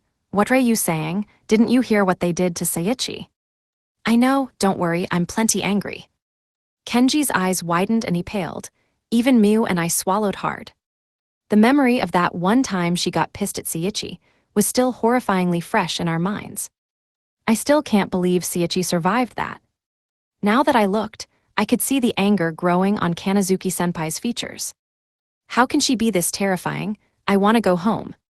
She gave us a thin smile, as if attempting to reassure us, and then crouched down to Aoyama's and Oki's level.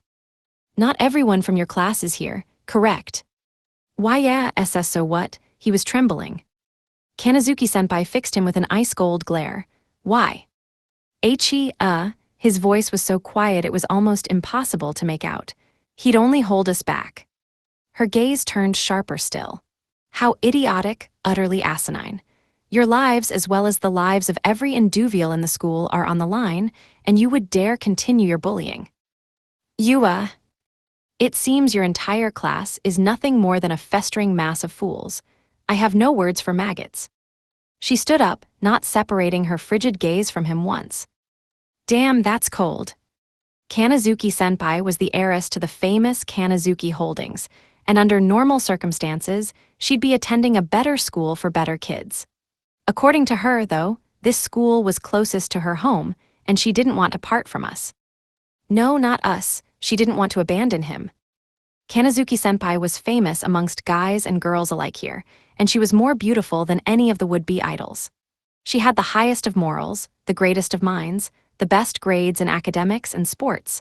She was just plain better than everyone else in school, not to mention that she could be generous and considerate too. It was no small wonder she was popular. She was everything that a real Japanese woman could and should be. I suppose she's not alone in that last quality, but she's the only one we have anything to do with. Aoyama and Oki still hadn't moved from where they sat splayed on the ground, and looks of horror and shame were frozen on their faces. If I remembered correctly, they were both big fans of Kanazuki-senpai, so I wasn't too surprised. Kanazuki-senpai herself, on the other hand, was already back to her old self.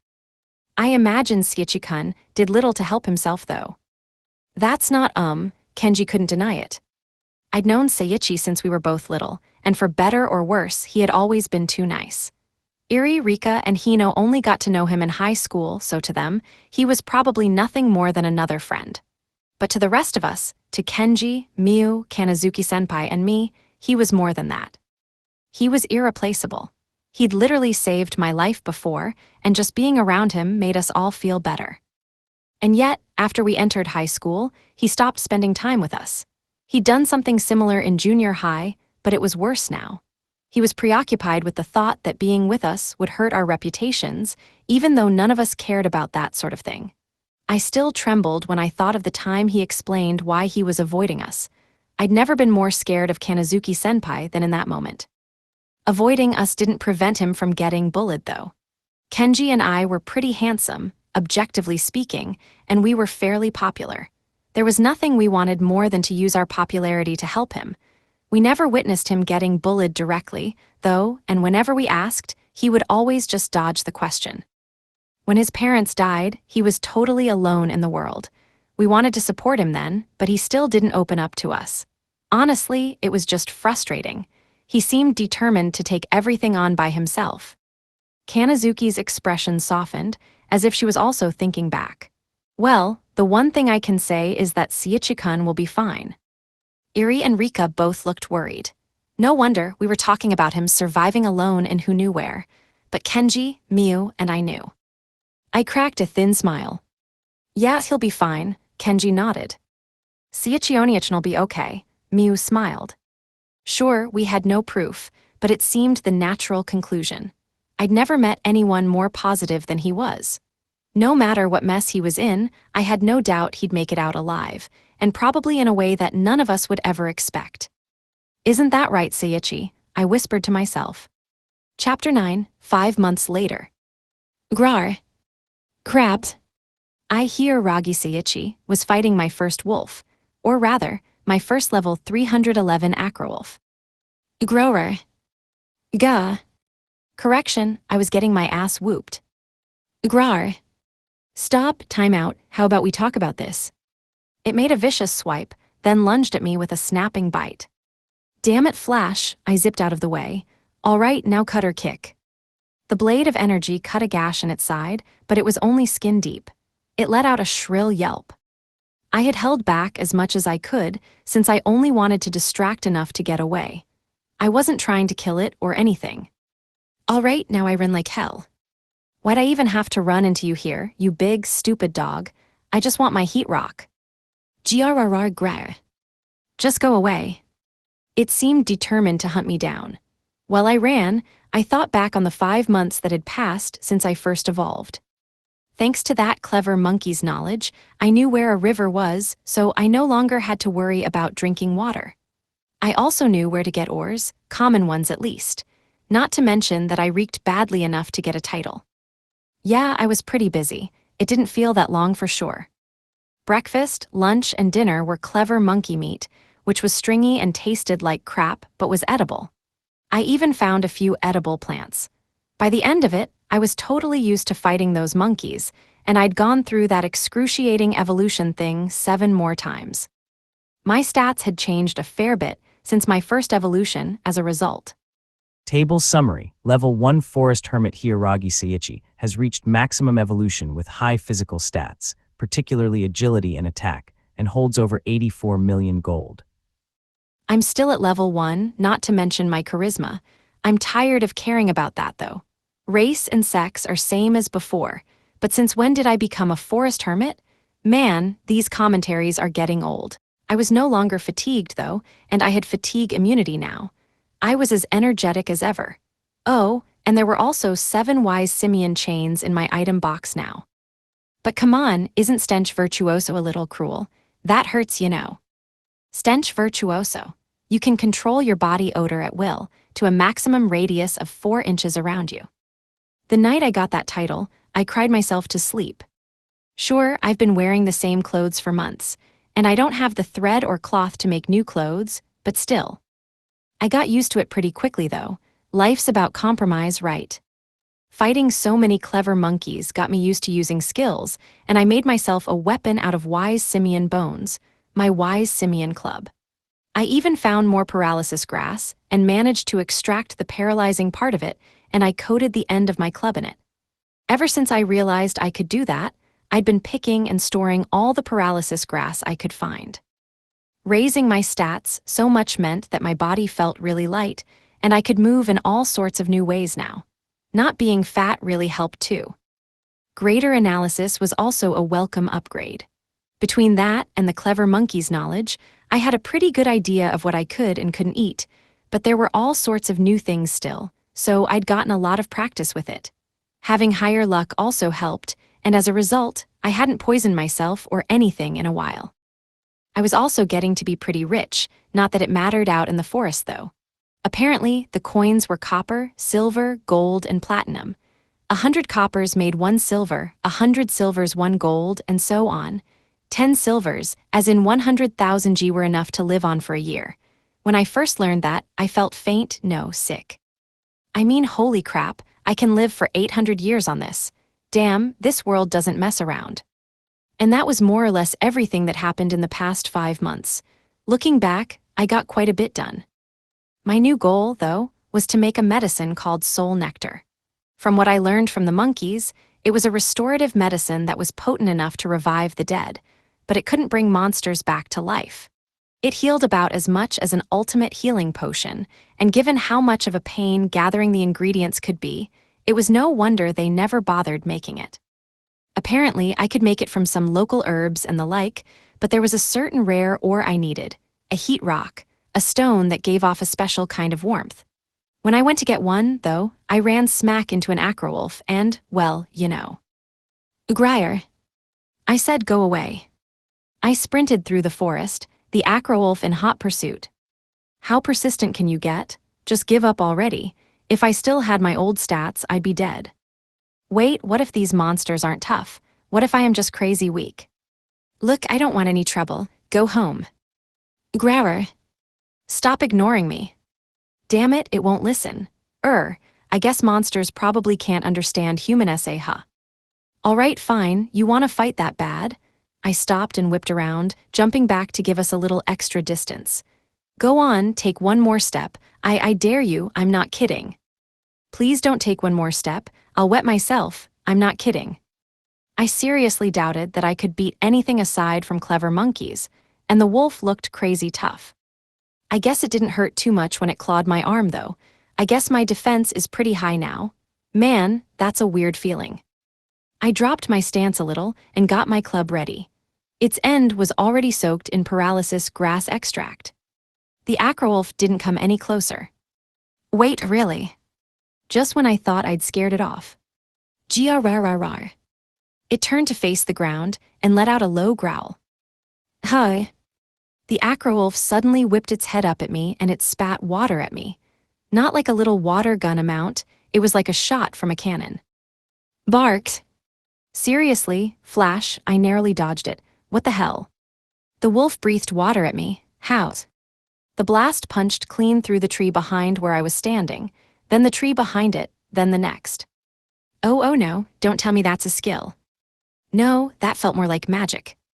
Doesn't matter, I've gotta beat this thing first. I don't know when or if other wolves will show up. I'd better finish this fast. No holds barred now, doggo. That first cutter kick was only meant to distract it.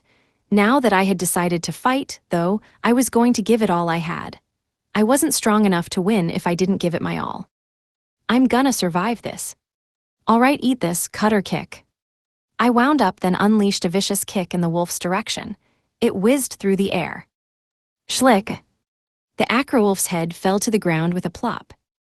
Huh? What the what? The now headless acrowolf collapsed, its body fading into motes of light. In its place was a pile of drops, just like when I beat the clever monkeys. You're kidding me. My scream echoed throughout the forest, and there was nothing left alive to answer. Chapter 10, A Legendary Weapon. I guess I'll start by using analysis on its drops. I edged towards where the acrowolf had died, full of mixed feelings.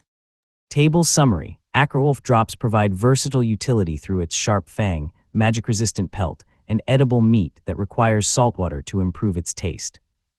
Ashwolf, that's pretty cool, and its fangs can pierce metal? Crazy. I bet I could put the fang to good use, though. If I put it on the end of my Wise Simians club, I could probably make a spear. I didn't have rope, so I'd have to hope the local vines were strong enough. Ah well, I'll have time for that later. More importantly, meat, but I'll need salt, huh? I didn't know of any places where I could find rock salt or anything. Maybe there was a place farther away that the clever monkeys didn't know about. I'll get my hands on salt sooner or later, so I may as well hold on to this meat for now. I popped the drops into my item box. Ever since I got my greater analysis, it had been showing me not only what the item was but how to use it. I hadn't seen any question marks when analyzing weird plants either. Monsters, though, still only showed up as a name and a level. I'd never seen the status of anything but me. Not that it really matters. I've only been fighting clever monkeys after all. All right, what's next? The next thing to catch my eye was a couple of cards. Skill cards.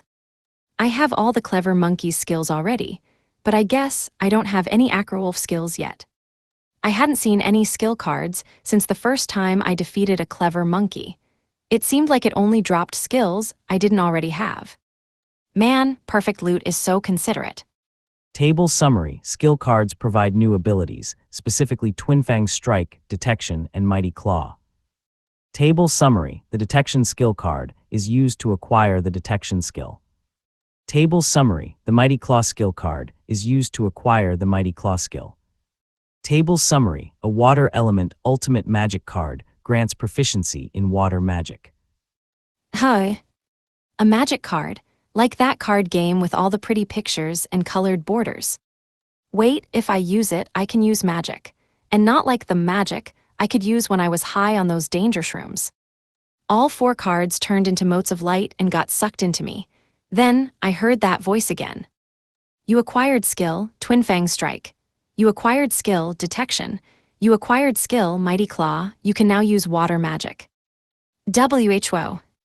I'm never gonna get used to this. I mean, who gains this many skills at once?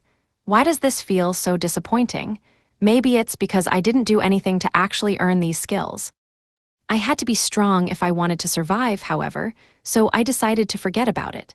Besides, there was no way a normal guy like me could get skills any other way. Aside from those immunity skills, of course, never again. I shook my head clear of those unpleasant thoughts and checked what each of my new skills did. Table summary. The user acquired 3 versatile combat and sensory skills. Twin Fang Strike provides a 33-foot energy blade attack. Detection identifies life forms within a 33-inch radius via various signatures. And Mighty Claw enables powerful strikes using one or all claws. I was struck speechless. How the hell are all these skills so good? I mean, just look at Twin Fang Strike, a dodge and an attack. Counters are OP. Detection is pretty much a must-have in a forest like this. Those acrowolves really are amazing. It must have been a fluke I killed it in one shot. It looks like Mighty Claw will give me another nice bare hand attack if I need it. I don't need actual claws for it, right? Are fingernails good enough? I'll have to check later. Okay, and now to see what that magic card did. Water magic, ultimate, you have mastery of water magic. You can use any water magic. Oh, come on, this is just cheating. I'm more than just a wizard now, I mean mastery, already? Isn't this like stealing that Acrowolf's master's thesis or something? Sorry, Acrowolf. I mean, damn, I feel so guilty now. I didn't do a thing.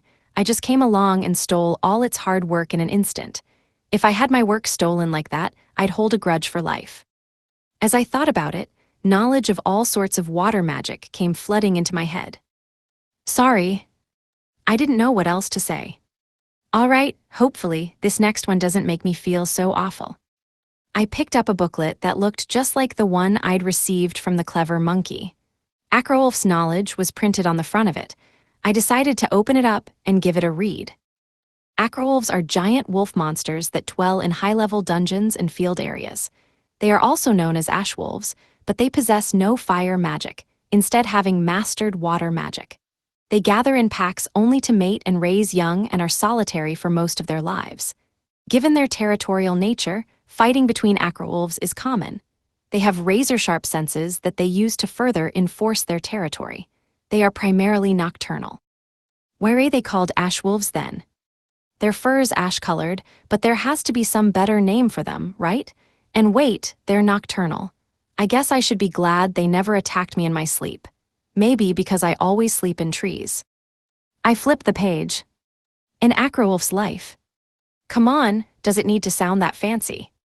Couldn't they have come up with something more tame-sounding? Oh, fine, whatever. It had a few more plants and their effects listed, as well as the names and locations of several other monsters. There was also another map, and as the book got sucked into me, my mental map of the forest expanded again. There was one spot on the map that was still empty, though. I'd assumed that the clever monkeys just didn't go there, but the Acrowolf seemed to avoid that exact same area. It seemed a little too much of a coincidence to me. I bet it'd be worth looking into. There might be some clue as to how to escape this forest there. Neither the clever monkeys nor the Acrowolf seemed to know anything about escaping from this place. Oh well, I guess the important thing right now is just staying alive.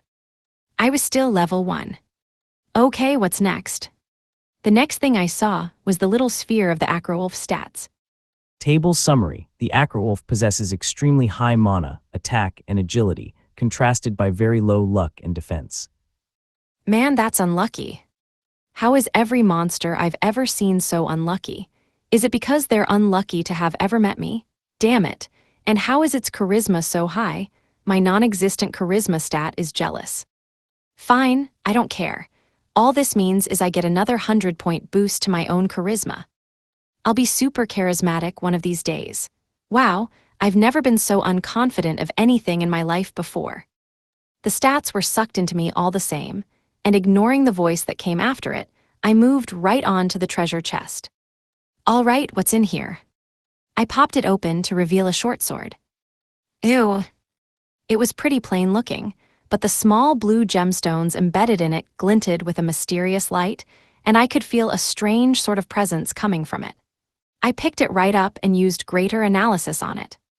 Nixie Christ Shortsword, a blade that holds a water spirit that caused a flood and claimed countless lives long ago. A legendary weapon, the blade is covered in a sheath of water that ensures it never dulls. When casting water magic, the mana cost is reduced and the effect is greatly increased. What? Damn, this thing looks crazy, and it's legendary. Legendary would mean that it was pretty darn rare. According to the book I got from God, there were 7 different tiers of rarity. Table summary. 7 rarity tiers scale in power and scarcity from common gear to unobtainable phantasm items. Higher tiers, starting at secret, are obtained from powerful monsters or dungeons and grant increasingly potent abilities, while mythic and phantasm tiers have unknown effects. Why do they even have a phantasm tier if they don't know anything about it? Maybe someone somewhere has won, but nobody knows how they got it. At any rate, legendary was decently high up there. So the Acrowolf counts as a powerful monster then, and I guess the clever monkeys were weak after all. I mean, the wise simian's chain is only uncommon. To think I beat a strong monster like that by accident. Sorry, Acrowolf, that was rude of me. Well, I may as well equip it then. I stuck the short sword through my belt. It fit nice and snugly, and it didn't feel like it'd slip out by accident. Wait, there's something else in here. I looked back into the chest to find a black bracelet with a small yellow stone embedded in it. I guess it dropped this too. I used analysis on it. Bracelet of the Night, rare equipment. Grants the wearer the ability to see in darkness as if it were midday. Damn seriously. Acrowolves really are the best. Nocturnal monsters FTW. Seeing in the dark seemed pretty useful, but it seemed a bit unnatural to me. I mean, I'm still equipping it. Cool equips are cool, period. All right, that only leaves the money. Not like I need more coin. I pulled the pouch out of the chest and counted out 3 platinum coins and 70 gold ones. Seriously, I don't need this much. Money's useless to me. Well, now at least, I guess I'll need it after I leave this forest. Oh, whatever. At least my status will have some more high numbers on it now, I guess. I sighed as I stuffed it into my item box. At that moment, however, I heard a familiar voice. Vast number of experience points confirmed, now proceeding to evolve. Crap. I totally forgot. The Acrowolf was even tougher than the clever monkeys, which could only mean one thing. Jaya, my head is splitting.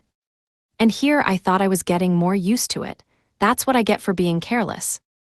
No. The pain moved onto my face. Damn, that hurts. I frantically clenched my teeth, trying desperately not to scream again. After my face was done, it moved to my torso. I tried taking deep breaths to hold in the pain. I wanted to scream it all out, but if I was too loud, it'd be the clever monkey incident all over again. Finally, my torso pain ended. I braced myself for what would come next, but that wasn't enough. Gah, not there, not there. My legs were okay. They hurt, but not too much to bear. But my groin was another story.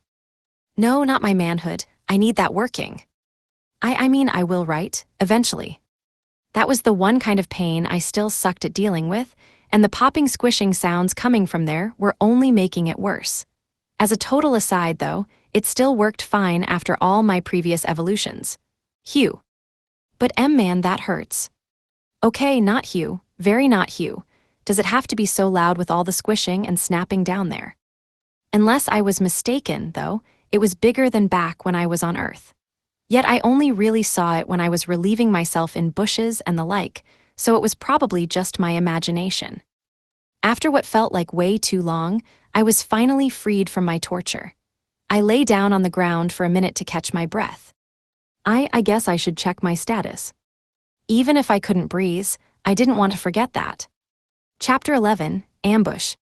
Table summary. Level 1 Forest Hermit Hierarchy Skitchy possesses high physical attributes, led by 13,252 agility, and holds 452,240,000 G, despite being nearly maxed at 910 evolution. His charisma remains blank. Why? Why is my charisma still blank? I know I said I'd given up on it, but still. Can't there at least be something there? Does my status have a grudge against me or something? And what the hell is a super new human? Is my hair going to go blonde and stick right up as I fly around or something? I couldn't find any mention of my new water magic, though. All the information I could need on it was already in my head, however, so I didn't mind it not showing up in my stats. Looks like I'll have to evolve one more time, though. It felt like the only real change was that I got thinner. Considering how painful it was, though, I felt kinda ripped off. I guess it might be changing something still, I just can't tell what. Who cares? No point in worrying about it now, right? But at that moment, I felt something. Thanks to detection, I could feel a number of creatures closing in on me. It was nice to know that detection was a constant effect. Wait, am I surrounded? I was picking up on readings from all around me. I had no idea what I was surrounded by, of course, but it probably wasn't anything good. Damn it, I haven't even tried out my magic yet. I didn't have time to lament, though, as my assailants showed themselves. Clever monkeys. There were more of them than I could count. Are they here for revenge or something? I guess I could try to grovel again. Pride, what's that? None of them moved, though. They simply sat in the trees and watched me from a safe distance. Just as I was starting to wonder, I heard a voice. Me never see human before. I whipped around, but I couldn't find the speaker. It was definitely speaking my language, though. So are there humans in this forest after all? I started getting excited, and I strained my ears to see if I could hear more. All I heard, however, was a very different sound, like a low whistling that was slowly growing louder. Huh. Then something thudded into the ground in front of me with a thunderous crash. The impact sent a cloud of dust and debris into the air, blinding me for a moment. Then, a large shape thudded through the smokescreen toward me. What? I couldn't hide my astonishment. Human, you fight me. My assailant from the sky was a giant gorilla. Image summary, manga illustration of a giant, muscular gorilla with tusks emerging from a cloud of dust and debris. Human, fight me. Can I say no? No. Wow, I've never had my rights denied by a gorilla before. I gave up on thinking. Nothing made sense anyways. Instead, I decided to use analysis on the gorilla. Kaiser Kong, level 775, state, evolved 910 max. Okay, I'm regretting that now. How? I mean, come on, over level 700. How is that even possible? And looking at its state there, does that mean it evolved just like I did? I rubbed my eyes, but I wasn't seeing things, unfortunately. What wrong? And nothing. How am I supposed to reply to that? I mean, damn, I'm screwed. Kaiser Kong sounds like a boss clever monkey and everything. It's here for revenge, isn't it? No, wait, if they wanted revenge, they'd all attack me at once. It's challenging me to a proper duel and everything. As I tried to make sense of the situation, the Kaiser Kong cracked its knuckles. Relax, me no let anyone interfere. That's not the problem. Not that I could expect some stupid gorilla to understand, though. It lowered itself closer to the ground, ready to spring. Me finish quickly. Wait, but when it's finished I'll be dead, right? Say something.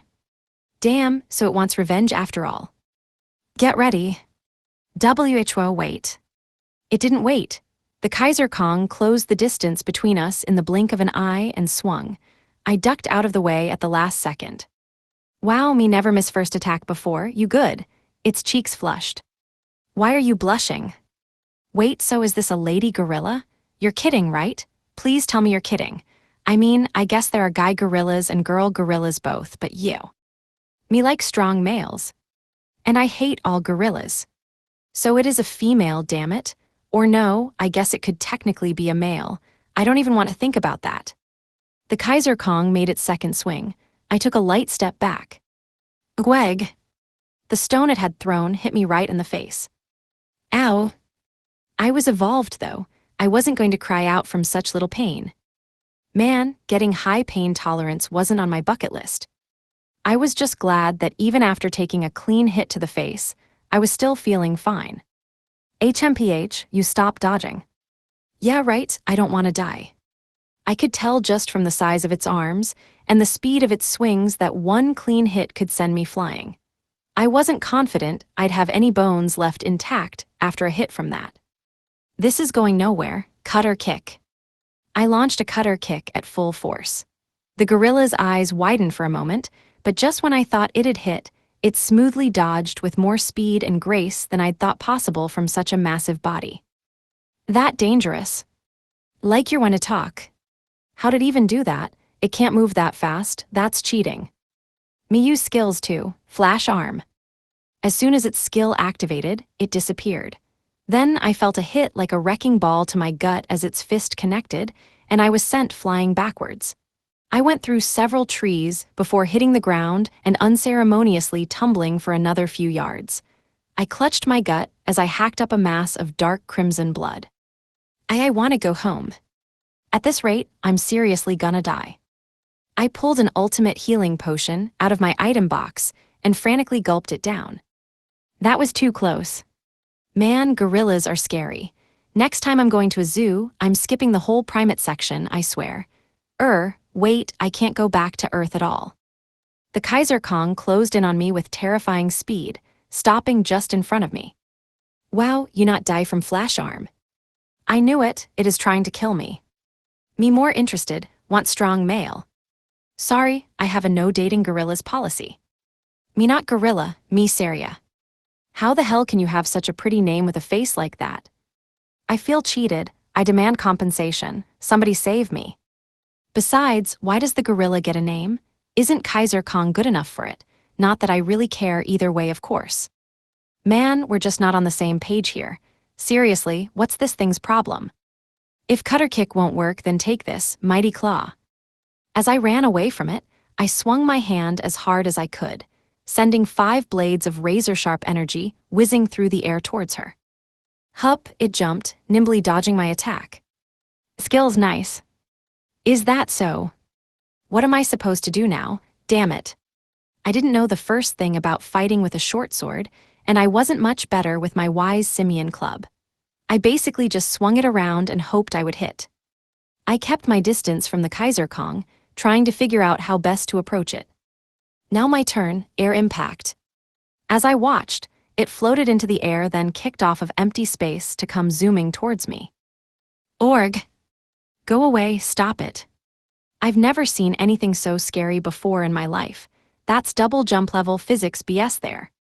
I dodged its attack at the last instant by twisting out of the way, and it crashed into the ground right behind me with a thunderous crash. Geez, I hope it broke its own neck with that. After a hit like that, it has to have taken some kind of damage, right? Me surprised, how you dodge air impact. Crap, it's still alive. And without a scratch too, I wanna cry. What am I supposed to do if none of my skills'll hit? I have Twin Fang Strike, I guess, but I bet it'll just dodge that too. Now flash arm. Not that one again.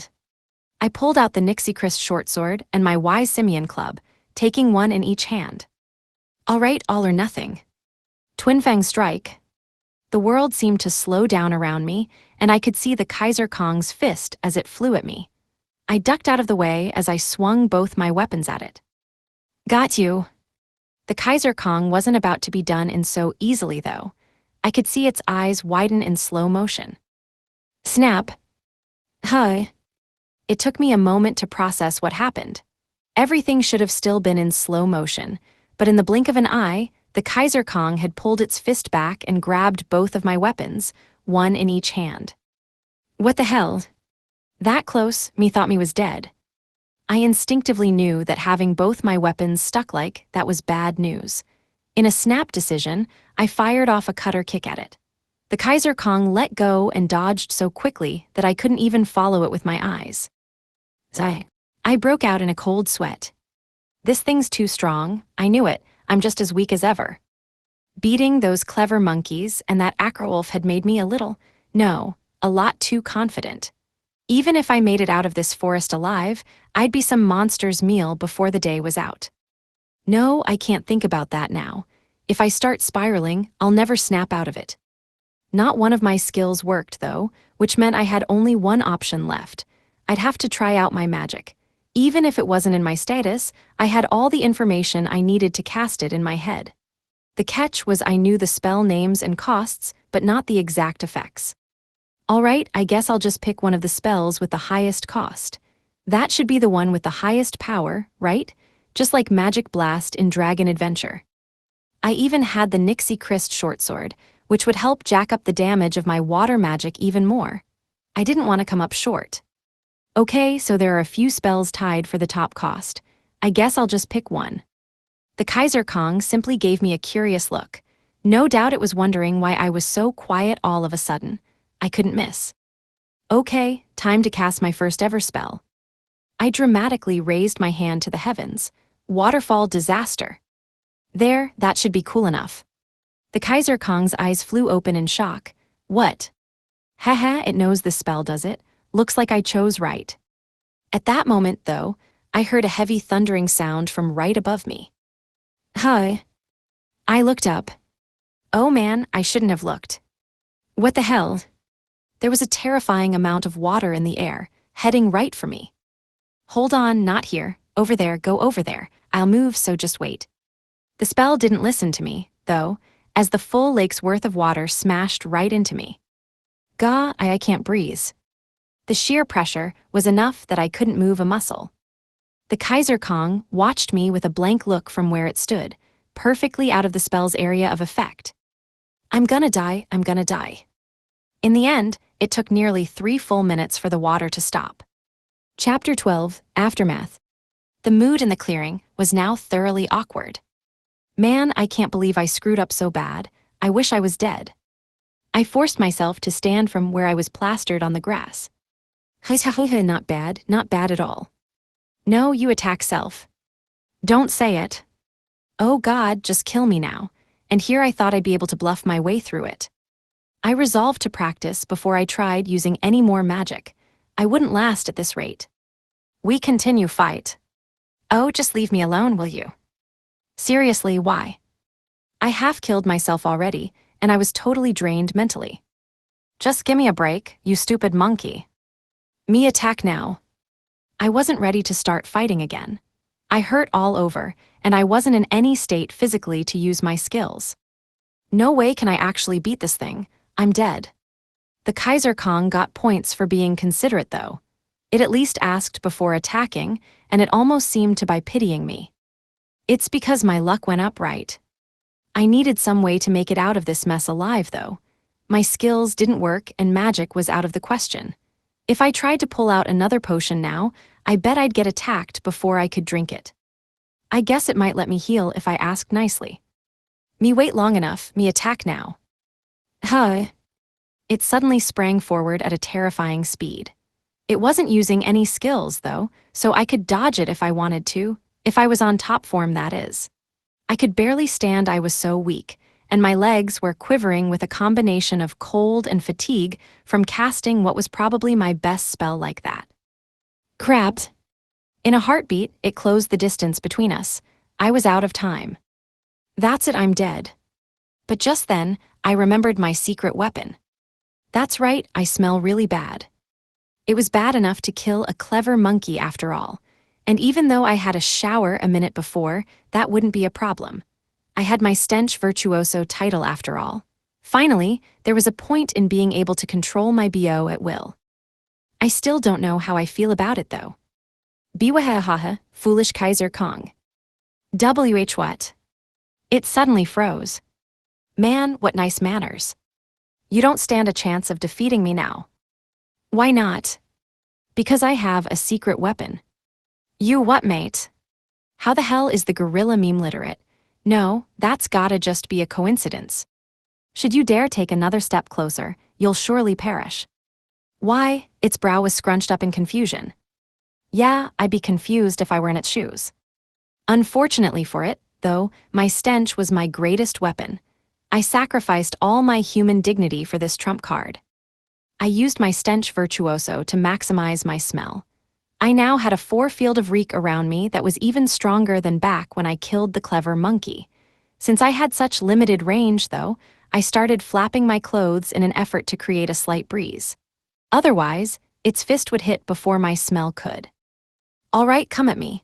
I flapped my shirt at it in an intimidating way. The Kaiser Kong gave me a baffled look, and it didn't move for a few solid seconds. Then it suddenly vanished. It probably used that flash arm skill again. Me finish this. By the time I heard its words, it was in my face, its fist rapidly closing in on me. Crap, I knew it wasn't enough. Or can it even smell me? Why am I relying on my BO to kill this thing anyway? I knew it was just a coincidence the clever monkey died then. Just as I had given up, its massive fist froze in the air. It was less than an inch from my nose. I broke out in a cold sweat, but I totally didn't wet myself. Not even a little. I blinked a few times, but the fist didn't move. Why'd it stop? I glanced up at the gorilla's face. I shouldn't have looked, I mean you. The gorilla's muscular face was a bright shade of red, and there was a dreamy look in its eyes. What the hell's going on? After a long moment, the Kaiser Kong snapped out of it. It put its hands on my shoulders and gave me a serious look. Did the smell cause its brain to short-circuit or something? I returned its look, meeting its gaze. Its cheeks were still a rosy red, and I resisted the urge to retch. Me love you. Huh. Wait, huh? Wait, what? I took a deep breath and went over the past minute in my head. It sounded like it just said, love, but that was impossible. It's not possible, right? Somebody please tell me it's impossible. You marry me now. Sigh. Shit, my brain's overclocking. I can feel metaphorical smoke coming out of my ears. What did that fugly monkey just say? It pulled me closer into a tight embrace and inhaled deeply. Male strong, pheromones strong, looks cool, come to nest, make babies. After a long moment, my brain finally caught up. What? My scream echoed throughout the forest. Image summary, manga illustration of a large, muscular humanoid creature with a wide nose, tusks, and a calm expression. Nope, I still don't get it. Thinking back on everything that had led to this moment didn't help as much as I thought it would. It was plenty clear how I wound up in this situation, but I still couldn't figure out why it had to be me. What'd I do to deserve this? What, you hungry, want food? Saria, that stupid Kaiser Kong, offered me the food it had made again. Drop dead, will you? Look what I say, I'm not hungry. Can you just let me go already? No, Seiichi husband. Like hell I am, I'm a human and you're a fucking monkey. Get it? We're not even the same species. No way I'll ever marry you, okay? Understand? Me no monkey, me Saria. Just shut up. This is literally painful. Man, I wish I had someone to vent to about this. I needed them here an hour ago. As an aside, this primitive primate threatened me into telling her my name, so I didn't have a choice. It threatened to kiss me, of all things, if I lied. I had no doubt it could tell if I was telling the truth too. I wish it had just killed me back then. My breathing was a little ragged from all that yelling, but I couldn't help but take a second look at its food. I mean, it looked amazing. I'd never seen any of the meat or vegetables that it had used before in my life, but it was clearly prepared well. It was the first proper food I'd seen in months, and as much as I hated to admit it, I was hungry. You'd better not growl now, stomach. Grrrrrrrl. Zai. You hungry, you eat. Somebody save me. I couldn't lie about being full after that, though, and it looked so eager to please. I let out a heavy sigh as I loaded a morsel of food onto my fork. Even if it was poisoned, I had my poison immunity after all. I hesitated for a long moment before raising it into the air. The food in question was some kind of grilled meat, and I could tell from the smell that it had used garlic and maybe some pepper or something. There was also salad that gave off a tantalizingly spicy aroma. My analysis told me that it was a bone dragon steak. I was admittedly kind of impressed that it had hunted down a dragon, but I still wasn't eager to try it. Finally, I clamped my eyes shut and stuck it into my mouth. I chewed it well, then swallowed. What?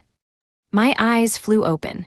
If this was one of those corny food manga, I bet my whole face would be glowing. That was how delicious the steak was.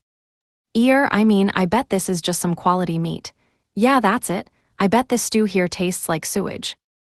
I used analysis on it, and I discovered that the meat in it was from a clever monkey. Wait. Clever monkey. Oh God, it's a cannibal. No, I guess she's a gorilla and it's not technically cannibalism, but they're related, right? Why's she cooking and eating them? Monkeys not friends, only follow me. Annoying but obedient, me lucky. Oof, maybe you should get a new boss, clever monkeys. I guess being smart doesn't mean you can't be used, huh? Clever monkey meat tasted pretty awful though, which meant that this stew was probably just as foul. Normally, I wouldn't eat anything I knew would taste awful, but I made an exception just this once. I put a spoonful of soup in my mouth, my expectations as low as physically possible. Hi. How is this good, like seriously?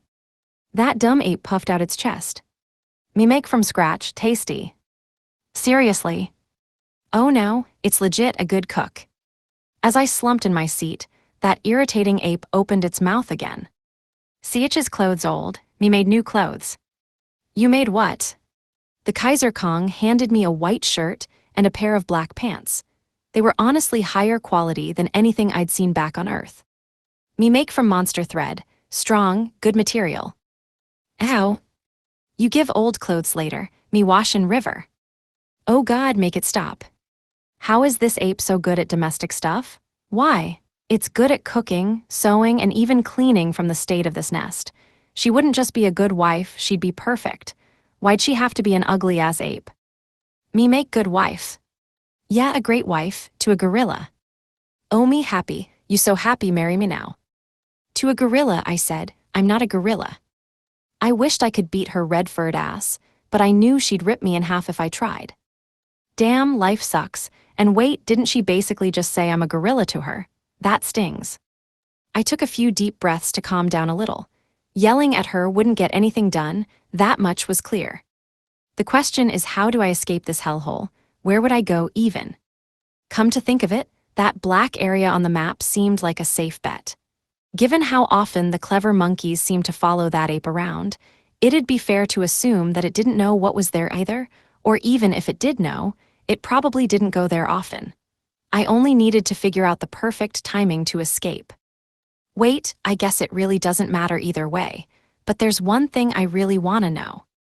Hey, Apeface. Me no Apeface, me Saria.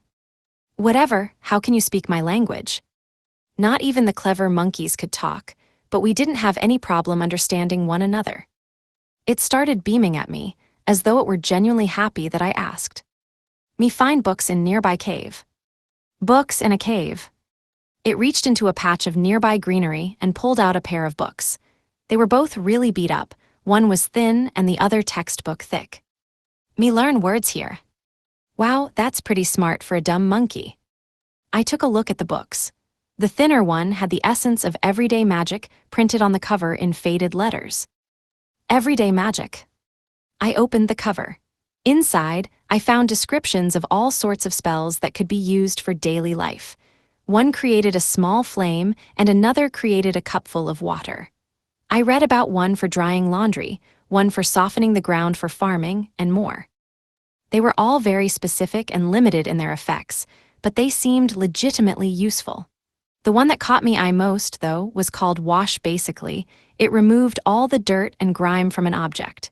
It didn't seem to work on clothes for whatever reason, but with this, I'd never need to take a bath or shower again.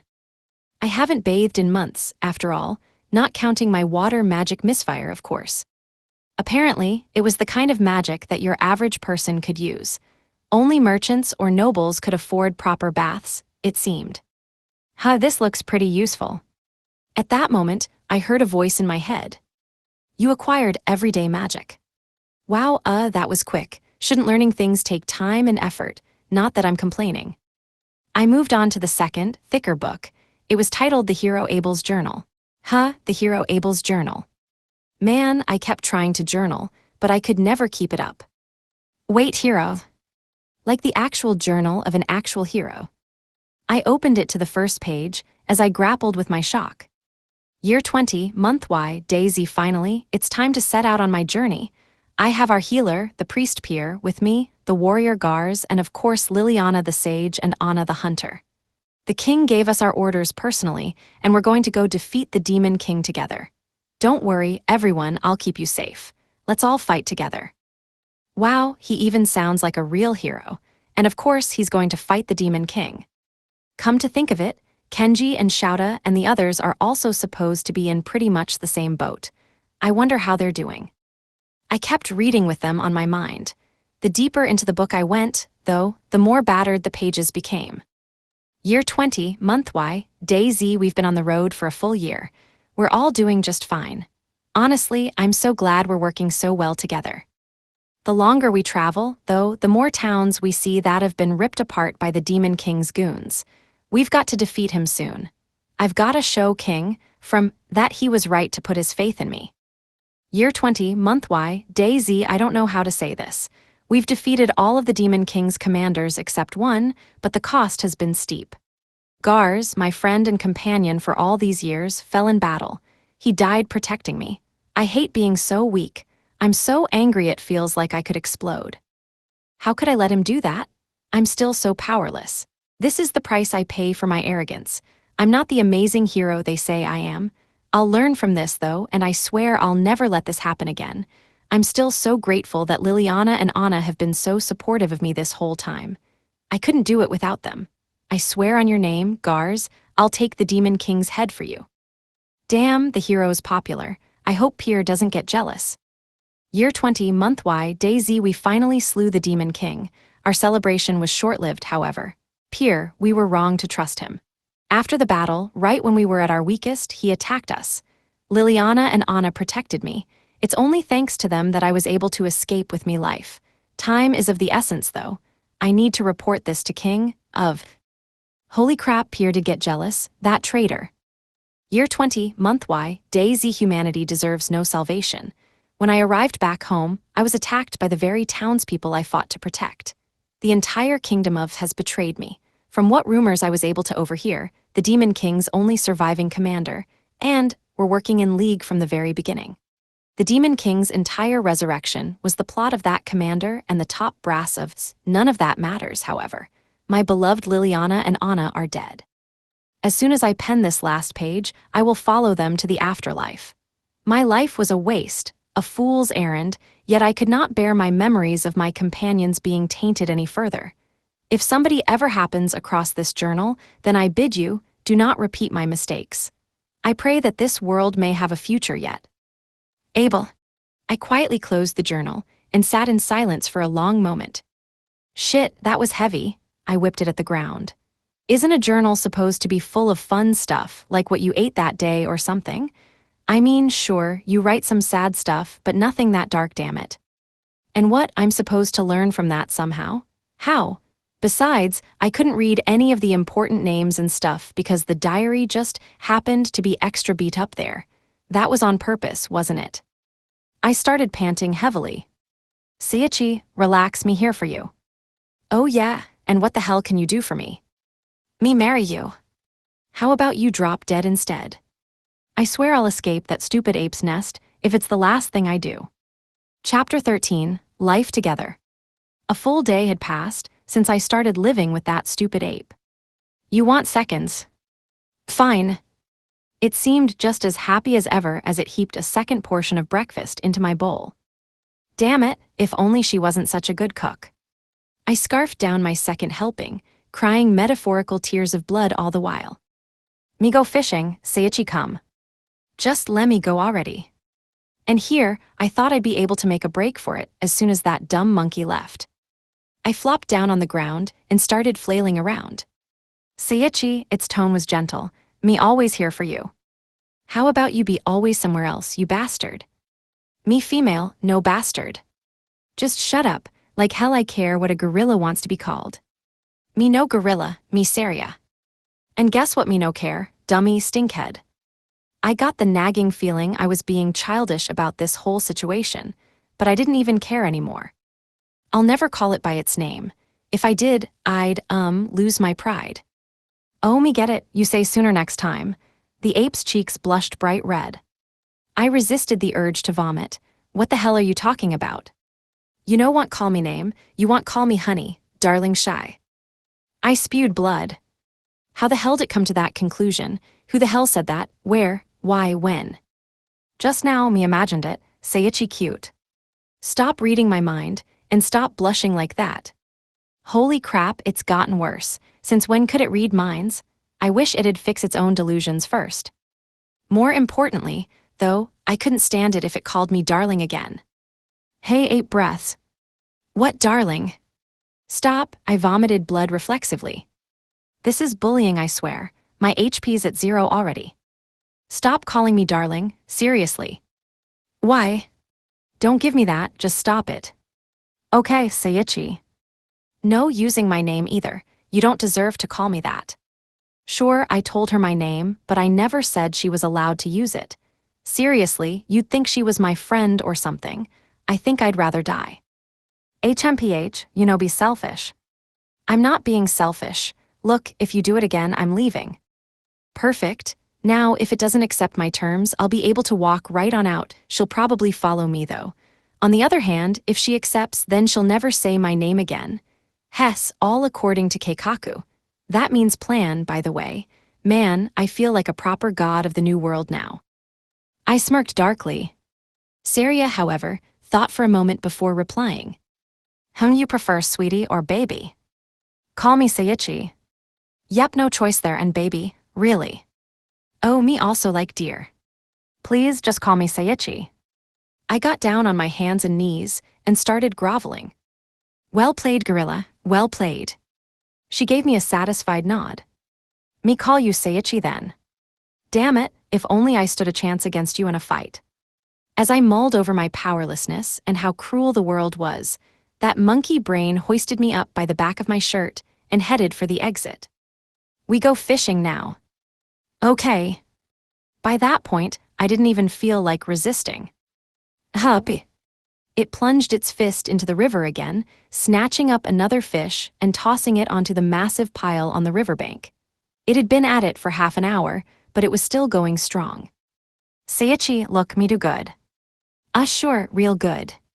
It beamed at me, then went back to snatching up fish. I continued watching it for a full minute before I finally realized. Wait, isn't this my chance? That dumb ape was totally engrossed in its fishing.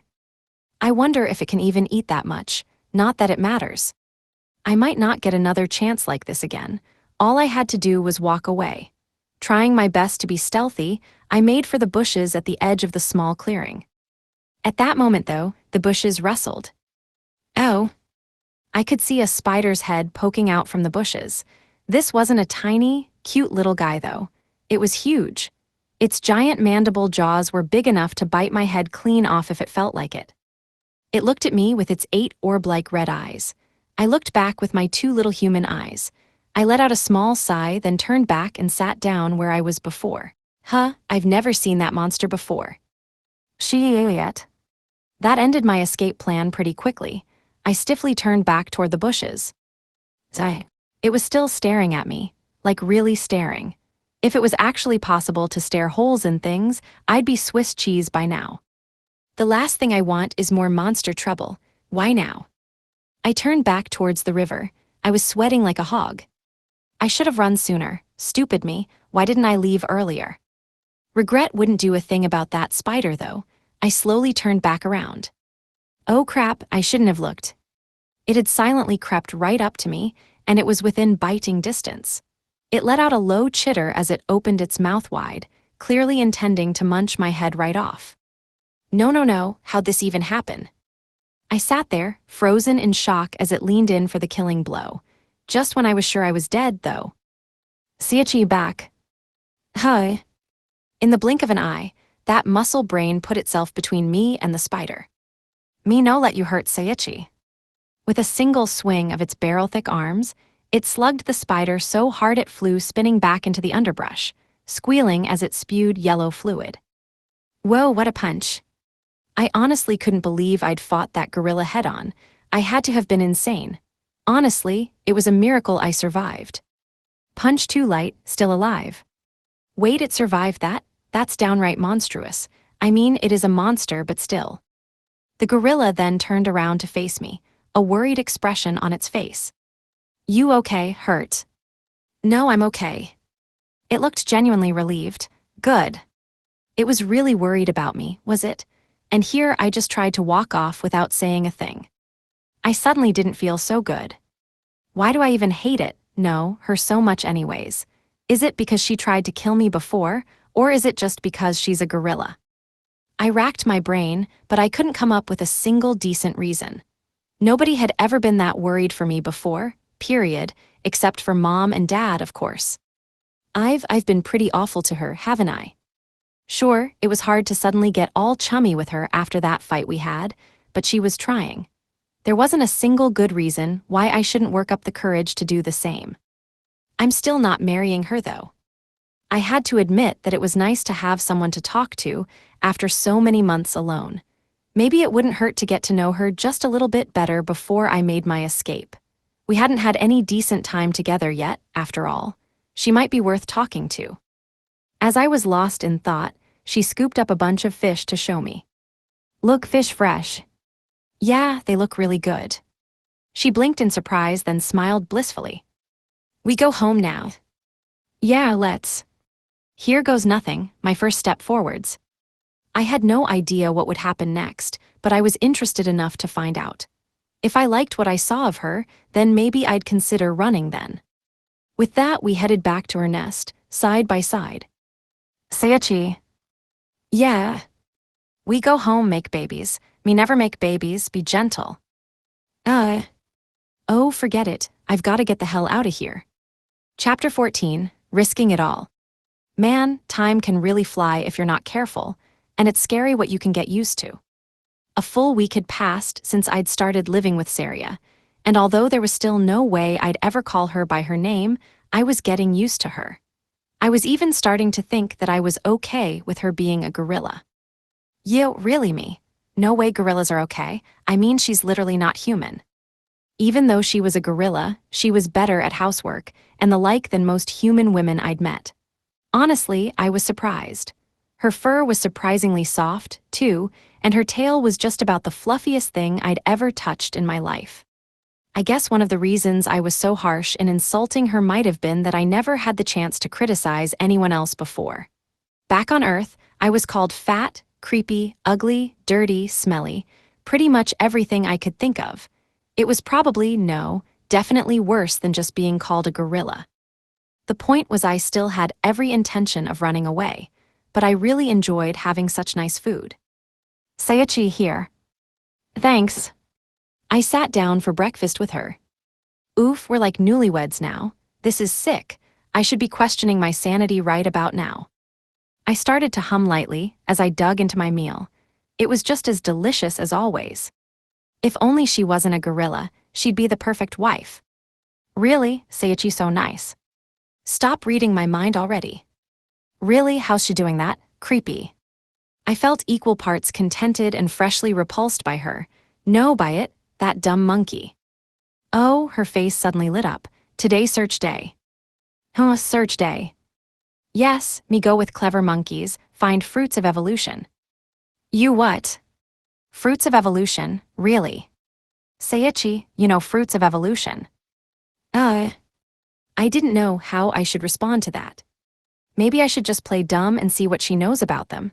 Yeah, I'll do that. Never heard of them. She nodded. Okay, me tell you, fruit of evolution amazing, make you best of species, get reborn better. So those evolutions made me one of the best humans there are. What does that mean though? Am I now the strongest human alive, or the smartest, or maybe the coolest? I didn't know how I compared to other humans though, and I was still level 1 either way. Maybe I was better at learning things now, but it didn't feel like anything else had changed. I felt just as dumb as ever. Besides, my charisma stat is still blank. I even used wash on myself, sigh. Speaking of looks, I was currently wearing the clothes that a certain gorilla made for me.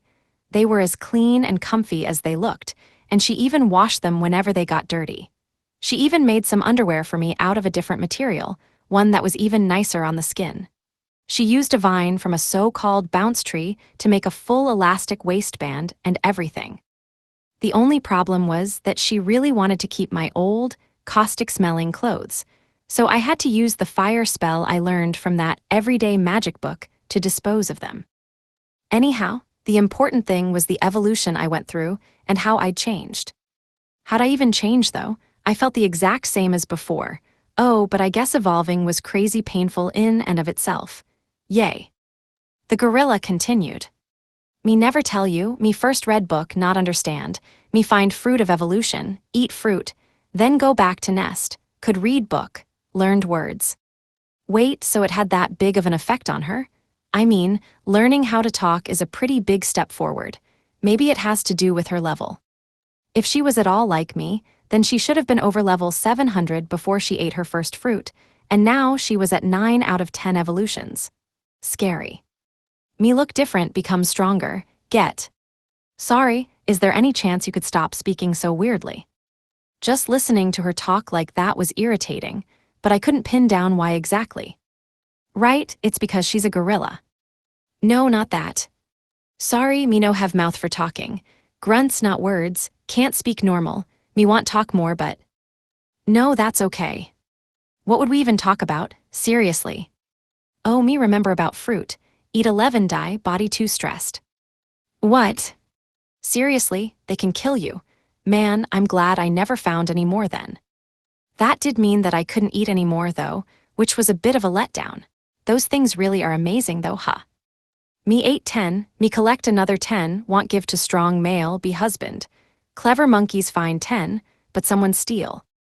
I don't like where this is going. Me find 10 more, give to Seiichi, then me find thief kill. I'm so sorry. I hit the floor and started groveling. I really didn't mean anything bad by it, honest, but I stole them. I was so hungry I ate them all. Screw my pride, anything to stay alive, that's the law of the jungle. I nervously turned to look up at her. Her expression hadn't changed a bit. Oh, Seiichi eat, okay, me forgive. Great. Now marry me, no buts. No. Okay, fine, I saw that one coming. I mean, I did eat her future husband's fruit and everything. I guess I'm officially screwed then, unless I get the hell out of here fast. All I had to do was slip out while that ape brain was out hunting for more fruits. Finally, I could escape from this living hell. I guess I'll miss her food, but it's not worth it. Seiichi, her words whipped me back to reality. There was a strange look on her face. You hate me. Huh? There was none of that irritating banter in her voice, and she seemed genuinely nervous. I hesitated, but before I could reply, she continued. Me love Seiichi. I didn't say anything. How many times has she said that already? But Seiichi hate me. I could feel the sadness in her voice. What the hell's with this difficulty spike? What am I supposed to say? If she was being so sincere with me, though, then I owed her an honest reply. I don't hate you, okay? I like you. That was honestly how I felt, but I liked her as a gorilla, nothing more. I guess liking her as a gorilla is pretty weird, huh? She was good at anything and everything housework related, and she was really sincere and devoted to me too. That much was great, but she was a gorilla. An ape. Why'd she have to be a gorilla, if only she was a human? I wouldn't even care how she looked. I was ugly enough that I couldn't get picky about stuff like that anyways. She wasn't even my same species though. I could put up with her no matter how ugly she was, if only she was human. That might sound harsh, but obviously I wanted to marry someone pretty if I could. So what? Ah, such is the plight of man. I let out an introspective sigh. Okay, the gorilla nodded. We marry now. Can I take back what I just said? Man, she's annoying. Where the hell'd she learn that? Seiichi so shy, cute. Seriously, go screw yourself. I wish I could just punch her, but I know how that would end. Fine, me go find fruits now. Sure, hope it goes well. It took everything I could to keep myself from smirking. If I let anything show on my face, she might get suspicious. I wonder why she wants more fruits now though. Me hunt dinner too. Huh? Wait, if she's going to hunt food, that'll mean killing a monster, right? Doesn't that mean she'll evolve again? Hey ape, have you been hunting all our food up until now? No, clever monkeys give food, we eat. I wonder how those monkeys aren't clever enough to realize they're being used. But if you've eaten a fruit, you evolve if you kill a monster, right? She shook her head. No, kill weaker monster, no change. Oh. Makes sense. I've been hunting nothing but monsters stronger than me after all. Me no see stronger monsters. Long ago many leave join Demon King's army. Me no like war, hide. So this is where the Demon King comes in, huh? The long ago she was referring to was probably only about 100 years ago, so there really hadn't been a lot of time since then. Me no one stronger monster. Me avoid no fight, safe. Avoid? That sounded more than a little worrying, but she didn't elaborate. Me have question for Seiichi, important. What? You human, why here? Fair point, I can't imagine this place gets many human visitors. It's kind of a long story, wait, I totally forgot about the soul nectar. So much happened that I totally forgot, but I was trying to get the ingredients for that. The gorilla cocked her head to the side. You want make, why? It's pretty amazing for humans. Bringing back the dead was pretty god tier. If I'm gonna make it, though, I'll need a heat rock, and of course some revivification grass. Me have those. That's nice, wait what? Me have them. Seriously. She nodded then turned to root around in some nearby greenery for a moment before turning back to face me. Here, this heat rock, this revivification grass seeds. Seeds. She handed me a bright red rock, a bundle of vibrant white and green grass, and some normal-looking seeds. Me no know how to grow seeds. Me no need soul nectar, not work on me. Me give you. Really? I wasted no time in using analysis on what she'd given me. Table summary: revivification grass and its seeds require heat rock treatment to function. The heat rock provides essential heat, medicinal water enhancement, and a component for resurrection, while the grass calls souls back from the underworld only when combined with heat rock treated water and soil. Whoa, so it really can bring back the dead, and this heat rock seems handy besides. The ape said she was giving them to me even. No way was I going to refuse. All right, thanks. Exchange, you marry me. You can have them back now. Me joking. She wasn't, was she? What if she were serious? Man, I can't let my guard down at all. She turned her back to me, heading to the entrance to her nest. Okay, me no answer now, me go hunt. All right, see you later. I beamed and waved. Finally, I'm free, and that dumb monkey doesn't suspect a thing. Biwahaha, I'm out of here, and with the soul nectar ingredients I need to boot. Okay, me go now. She looked back at me from the entranceway, blushing, before leaving. You, why'd she have to blush like that? Why, if only she were human. I continued to watch her as she headed into the undergrowth. She's going. I'd head straight for that black spot on the map. That should be safe. And she's gone. Now escaping. I bolted out of the nest in the opposite direction. Hahaha, I won. I lasted a whole week. I had tried to escape so many times, even though I wound up going almost everywhere with her. I almost gave up, and I was almost starting to enjoy living with her, almost, that is. But now I'm free. Hahaha, victory, woohoo, sweet, sweet freedom. I didn't snap, did I? I don't remember the last time I felt so many emotions at once. As I was skipping through the forest, though, I suddenly felt a pair of eyes on me. I whipped around to find. Seiichi, wait. No, go away. Holy shit, how can she run that fast? Wasn't she supposed to be gone? And why is she doing a full athlete sprint? God, that's horrifying. She should just get back to her fruit hunting already. Stop that way bad. I don't care. I'm free and I'm never letting you catch me again. I'm so close. No way I'm turning back now. I mean, how would I explain this to her? I started firing off rapid succession flashes, desperate to put as much distance between us as possible. Image summary: manga illustration of a determined young man sprinting forward, pursued by a gorilla in the background. The distance between us started rapidly widening. Haha, thanks skills. Finally, when the gorilla was totally behind me, I came across a clearing with a cave smack dab in the middle of it. What the hell is that? I ran right up to it. Based on my mental map of the forest, I was in the blackened out area. Man, this place feels spooky. I was getting goosebumps just from being close to it. Well, I guess there's nowhere else for me to hide, so.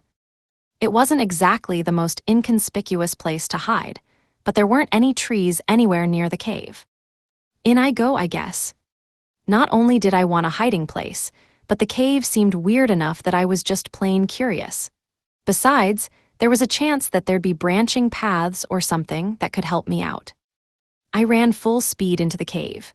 Back on Earth, I wouldn't have been able to run that fast, period, but I didn't feel the slightest bit tired even after so much exercise. In fact, I hadn't felt tired in a long time, but I didn't know if that was thanks to evolving or because people in this world just had a lot more stamina or something. As I ran through the cave, though, I started getting a little nervous. Crap, it's just one big, long corridor, nowhere to hide down here. It was really well lit too. Torches were set up at regular intervals along the walls, and the walls themselves had a ton of nice decorations. Where am I really? What if this is somebody's house? If I turned back now, that gorilla would catch me for sure. I guess I should keep going. I picked up speed a little. The corridor continued without even a single monster in sight. After a while, though, something came into view. What's this? It was an ornate double door made of a heavy-looking pitch-black metal. Crimson gems were embedded in it. I'd never seen a door that felt actively threatening before. What the? I took a few uneasy steps back. I came all this way, so I guess I may as well take a look inside. I steeled my resolve and pushed the door open. The inside was pitch black, but as soon as I stepped inside, All the torches lit at once. They couldn't dispel the heavy gloom in the room, however. Something about the air was deeply unsettling. I was slowly scanning the room when I suddenly heard a voice. A human, how amusing. I've not seen your kind in ages. Wah, I flinched in surprise. Standing in the exact center of the room was a skeleton clad in a cloak as black as night. If you possess the power to reach my chamber, then I imagine you must be quite powerful, correct? Actually, I'm a noob. There was a long, awkward silence. Come on, what am I supposed to say? A goddamn skeleton starts talking, and I'm supposed to think that's normal or something? How is it even talking without vocal cords? Just for good measure, though, I decided to use analysis on the thing, indiscreetly of course. The Dark Nobleman Xenos, level 1. What the what? Level 1, so like my level. I probably looked pretty floored, since the skeleton nodded at me understandingly.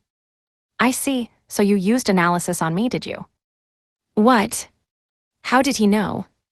However, he continued, you cannot hope to gauge my true strength with such a paltry skill. My strength is greater than you could ever perceive. Indeed, human, you're being deceived. You're what? At that moment, though, his aura suddenly changed. I thought he looked strong and everything. Now it all makes sense. I could feel the power radiating off him now, though. He was strong, mind-bogglingly strong. Stronger than that Kaiser Kong even. I had no way of telling for certain, of course, but my sixth sense was screaming all sorts of warnings at me. Holy crap, this guy is trouble. He seemed totally different from just a moment ago. I hurriedly used analysis on him again, just in case. The Dark Nobleman, Xenos, level 1500. There's an extra 0 in there, right? Like, is that 1500 the 500 over 1001? Shit, I'm screwed. The interest rapidly drained from Xenos' features, and he gave me a cold, disinterested look. How dull, and to think I was so looking forward to my first human challenger. In the blink of an eye, he vanished. What? Where'd he go? I used my detection skill, but I couldn't pick up anything. My eyes darted around the room. Then he suddenly appeared in front of me, as if he'd been hiding behind a mirage or something. Hi. There was a pitch-black rapier in his hand that looked downright terrifying. Farewell, weakling. With that, he flicked his arm forward in a snapping thrust, aimed right for the left side of my chest.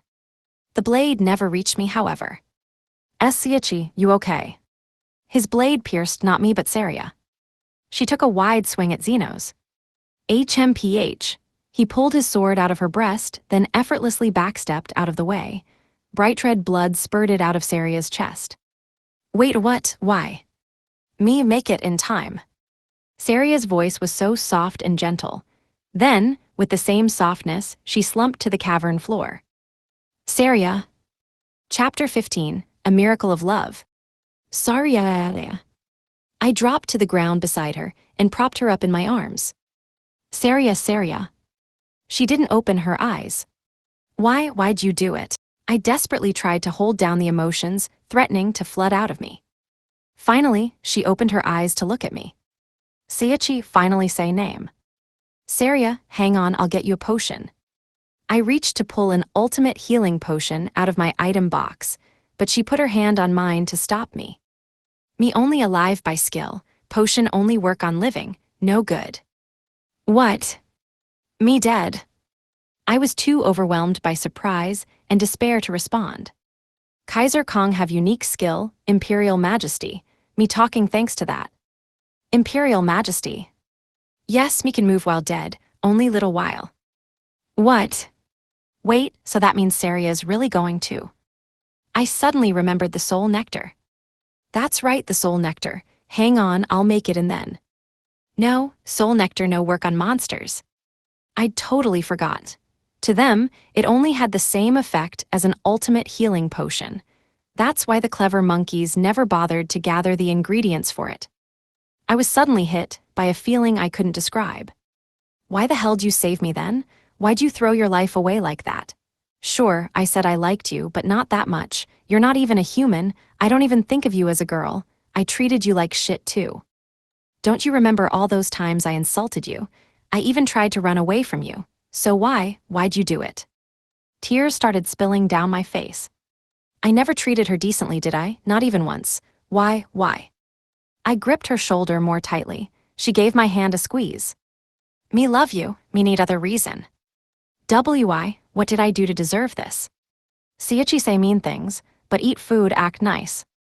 I didn't want to waste food, so. You say me annoying, but talk to me. Sometimes do things for me, no ignore me, act normal together, fun, relaxing. I didn't know what to say. Seiichi always overreact, complain, insult, but not like clever monkeys. Treat me like person, me love you. Image summary, manga illustration of a young man looking distressed as he sits beside a large, reclining anthropomorphic gorilla. The longer she talked, the more miserable I felt. Saria's a monkey. No, I'm the stupid shit thrower here. How could I have treated her like that? Tears poured down my face like a broken dam. Even then, she just smiled at me. Me love your smile. You not like self now, me soon no more. Me want see smile one last time. Smile. How Saria? Her words lit a fire in me, though, driving out the gloom in my heart. Man, I didn't give her a single thing she deserved. I'm just the worst. My parents always told me that I was always positive, that I never gave up. That was my only strength, really, and here I nearly proved them wrong. I wiped my face with my shirt. My eyes were still brimming with tears, but I managed to smile somehow. Yeah, you're right. I'm a noisy pain in the ass, but I'm me. Yeah, she nodded. From across the room, however, I heard a muttering voice. Love between a gorilla and a human. Oh, I had forgotten about him. How utterly inane. Love between humans is twisted and ugly enough as it is, yet you would claim to love a mere primate. So what if she's a gorilla? I picked Saria up in a princess carry, carried her to the edge of the room, and gently set her down. Then I turned to glare daggers at him. Your name's Xenos or whatever, right? Why didn't you attack us? Simple, I was interested in your so-called love. What I witnessed, however, was none better than a petty comedy, penned by a luckless fool. I can scarcely believe you feel a thing for her, yet her devotion to you is blind. What could that be if not a comedy of the lowest caliber? Come, I grow weary of this farce. Let us draw your final curtain. Oh, really? I pulled out my weapons, the Wise Simeon's club in one hand and the Nixie Christ short sword in the other. This show's far from over, though. What? I fired off a few flashes in rapid succession, zipping behind him and taking a big swing at him from behind. He nimbly dodged my blow by leaning out of the way. A surprise attack, truly a coward's tactic. So what, asshat? Wait, didn't he try to get me with a surprise attack too? I guess I'm supposed to forget that. I dashed towards him again with another flash. Enough games. He unleashed a thrust at me. I managed to block the blow at the last second with my Wise Simeon's club, but the force was enough to totally shatter it. No, not my club, I liked that one. And wait, he's fast enough to hit me mid-flash. Why do you continue to fight, human? Do you not realize the difference in strength between us? Biwahahaha, I laughed, as if a mere skeleton could understand. He stopped and just stared at me. Oof, and that was my best impression of him too. That hurts. As I grappled with my psychic damage, realization dawned on his skeletal features. Ah, I see now. It seems I was mistaken. You do care for that gorilla, do you not? And here I thought your relationship was naught but a cheap comedy. Ha, no, that is a comic masterpiece. He let out an overly dramatic laugh. I wanted to atone for how I treated Saria, and I needed to tell her how I really felt. If I was going to do either, I'd have to beat him before Saria's imperial majesty ran out. Yeah, I love her, so what? I used flash again, swinging my short sword right at him. He blocked the blade with his rapier, unable to dodge in time. I must have caught him off guard. Fool! He parried and leaped back, taking a stance that looked downright impenetrable to a novice like me. Yeah, I know I'm a fool. I'm an idiot, an asshole, a jerk, all of that. I couldn't get over the fact that she was a gorilla. I was so dumb. And because of that, she, and no, I'll cry and stuff later. Right now, I've got to beat the shit out of you and prove to Saria that I'm worthy of her. That's it. I won't stop until you're dead, more dead. You know what? Screw this baggage. I know what I want now. And if Saria likes me best when I'm being a big, noisy pain, then I don't need all this negativity. I'll be the biggest pain ever. Seiichi, I could hear Saria mutter behind me. She sounded genuinely happy. Xenos stared at me for a moment before bursting into laughter again. Ha ha ha ha ha, to think your love for that creature is real. That's what I've been trying to tell you. Come on, don't make me repeat it. He seemed a little creeped out, actually. Don't make me cry, man. Image summary, a grayscale illustration of a skeleton wearing a dark suit, surrounded by swirling black energy and void-like portals. Enough. If that is true, then I have some pleasant news for you. Hi. Good news, is it about my charisma? Okay, maybe not. Actually, if it was, I wouldn't know how to react. Should you defeat me, you'll be able to save her life. What? My eyes flew open. You're kidding. I don't tell poor jokes, human, he chuckled. Should you slay me here, then you and she both will evolve. Indeed, you have quite the luck, having eaten fruits of evolution as you have, though defeating me is a nigh impossible feat. Wait, did you use analysis on us? As a matter of fact, I did. Now, what will you do? Those fruits really are the gifts that keep on giving, huh? Good thing she still has one evolution to go to. I don't think I've ever felt this grateful. Come on, don't bother asking. I'm gonna beat you. The lights in Xenos' eye sockets took on a strange gleam. He seemed to blur and fade into the air itself, just like when I first came into the room. Well then, show me the strength of your resolve, human. He suddenly appeared in front of me again and unleashed another thrust, aimed straight for my heart. This time, though, I knew it was coming. Using everything I had, I managed to bring the Nixie Christ short sword up to block it at the last second. Oh, impressive. Eat this. I swung my short sword right at him, and he dodged it smoothly. To think you would block my strike. You are indeed full of surprises. Never a dull moment with you, is there? You're the last person I want to hear that from. I started firing off every skill I could think of in succession. Cutter kick, mighty claw, flash, cutter kick, mighty claw, flash. He dodged everyone with ease, however. All right, if skills won't work, then let's try magic. I rooted through the spell list in my head and picked one with the same mana cost as the one I'd used in my fight with Saria. I stuck out my hand towards him. Ocean impact. A super compressed ball of water flew out of my hand like a shot from a cannon. Oh, ultimate level water magic, how amusing. But I'll have you know that in life, I mastered both the sword and dark magic. He chuckled and extended his hand towards my spell. Magic hole. A black sphere appeared in his hand. It let out an eerie wail as it spun, as if it were a tiny vortex. Just looking at it got me spooked. As soon as my ocean impact hit it, my spell was completely absorbed, and after a moment, the black hole disappeared. I must admit, I wasn't anticipating you to have mastered magic of any sort. Not that it matters, as no magic can affect me. Seriously, did he just jump right past cheat mode and go right into God mode? That's gotta be bugged. Somebody's gotta nerf that. Damn it. He's too strong. I don't stand a chance. What, giving up so soon? Is that the extent of your love for that gorilla? He lunged forward, blade extended. I reflexively jumped back and his rapier only ended up grazing me. Impressive. Since I've become a monster, few have managed to dodge my attack so well. Wait, so you were a human before?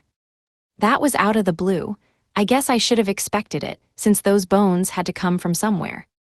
No matter who he was or used to be, though, I was in deep trouble if none of my attacks could connect.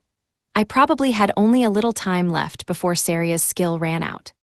The biggest problem was that I hadn't really mastered any of the skills I got from the clever monkeys or the Acrowolf. According to the book that God gave me, skills were typically something you earned through hard work and dedication.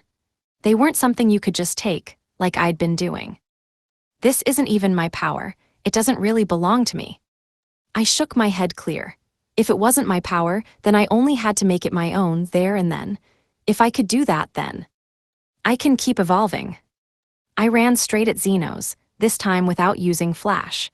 If I kept using it to close the distance between us like before, then he'd just read my moves and keep dodging me. No, there was a better way to put it to use. I fleshed out the details of my plan in my head as I ran. I guess I really did evolve, huh? Even just running like this, I'm so much faster than I ever was before. I went from stats of 1 or lower to where I am now, after all. And besides, who the hell challenges a level 1500 boss at level 1? I mean, maybe it's normal in this world, but still it feels weird. Xenos gave me a bored look. I see you've lost your mind, human. Do you really think you can overcome me without using any speed skills? He simply stood there, waiting, having evidently decided I wasn't worth dodging. He probably had a counter in mind, just as I'd hoped. Just a little more, one more step. Finally, the moment I'd been waiting for arrived. What a pity, human, and here I had such high hopes for your so-called love. He unleashed a thrust so swift that I could barely see it. With all the momentum I'd built up, I had no real way to dodge to either side. Instead, I used flash and zipped backwards. What? His blade bit empty air, and before he could regain his balance, I used flash again. Take this. It was, again, slightly different from the times I'd used it in the past. Before, I just used the speed boost to evade, but this time, I had my short sword extended, and Flash was going to drive it home in a sonic speed stab. You acquired Secret Technique, Gale Thrust. Secret Technique, that sounds so cool. I quickly recomposed myself though. Xenos came first. That one thrust encompassed everything I had, the best and greatest attack I had at my disposal. I flew right past his rapier, deep past his guard, aiming right for his heart. And then, the Nixie Christ shortsword buried itself deep in Xenos' chest. A long moment of silence passed. I kept my blade deep in his chest. Despite there only being bone there, the strike had felt as visceral and fatal as though he still had flesh and blood. I didn't let my guard down, though, not until I knew he was dead. We spent what felt like an eternity within arm's reach, neither of us daring to speak first. Then, with a clang, the rapier fell from his hand. Hey, ha, I've lost, and what a perfect loss at that. Huh. His body started fading into motes of light and disappearing, just like the other monsters I'd defeated. I won. I held back the wave of emotion that rose inside me, however, as Xenos opened his mouth again. It seems I had grown drunk on my own strength. Had I fought you as an equal, I imagine the outcome would have differed. He shook his head and continued in a voice far softer and kinder than I'd thought possible from him. No, I lost, fair and square, to the love you and that noble gorilla share, simple as that. What do I say to that? I didn't know how to process that. I mean, who is this guy, really?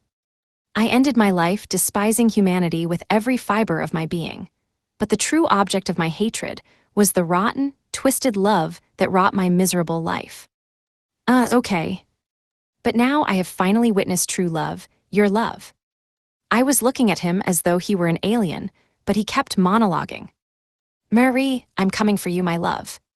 With that, he finally disappeared completely. Where he stood, there were 2 rapiers sticking out of the ground, the pitch-black one he'd used and a second snow-white one. I still couldn't make sense of most of the things he'd said, but he seemed happy enough in the end, so that was a win in my book. Besides, I'm sure there were answers to all my questions in his book, Xenos' knowledge. After I was absolutely sure Xenos was gone, I ran back to Saria. Saria. The second I saw her, though, I felt sick. Saria, why you're? Just like Xenos, she was slowly starting to fade into motes of light. She gave me a weak smile. Seiichi, thank you. Saria. Seiichi, very cool. You're kidding, not now. I actually beat Xenos, so why is this happening? Why is she disappearing? No, you can't go. I shook my head in disbelief. Seiichi, no, make that face. Look cool, smile, okay. But I could feel tears coming to my eyes again, and despair started welling up within me. She rested her hand on my cheek. Me, glad met you. Zai. Time together good. Zai. Me, glad me love you, she smiled. I didn't know what to say. I can't, this can't be possible, I can't just let her die. Fate was cruel, far too cruel. Even though my brain had frozen up, she continued softly. Seiichi, me have one regret. What? Me wanted marry you. For the first time, tears welled up in her eyes. Why does reality have to be this cruel? This isn't fair. Where did we go wrong? What were we supposed to do? If gods really had no power in this world, if there really were no miracles, then all that lay in store for us was the cold, bitter truth. But in the face of such despair, I couldn't help but pray for a miracle. That was all I could do for her now, but I knew that just sitting around and wishing wouldn't solve anything. There was no guarantee that a miracle would just fall into our laps. I knew just how low the chances of a miracle happening were. If I didn't do everything I could to save Saria, to cause a miracle with my own hands, then I knew I'd regret it for the rest of my life.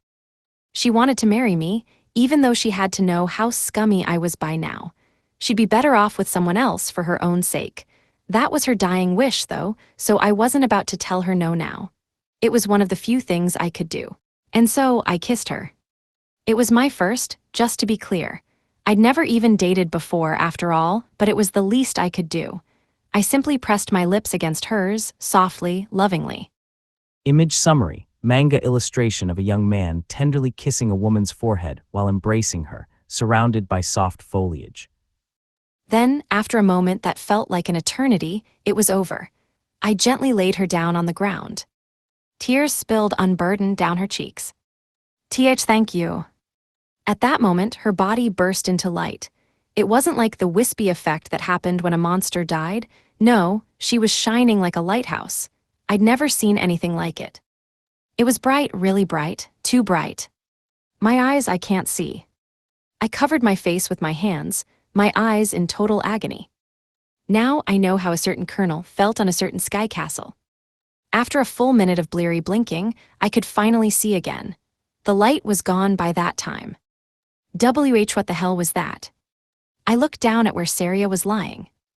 I'm confused. Saria was gone, and in her place, there was a buck-naked young woman. To the what? Why, where are her clothes? No, where's Saria, huh? My mind had never been more boggled. I felt like I was on the verge of short-circuiting. Don't I have confusion immunity? Wait, who cares about that?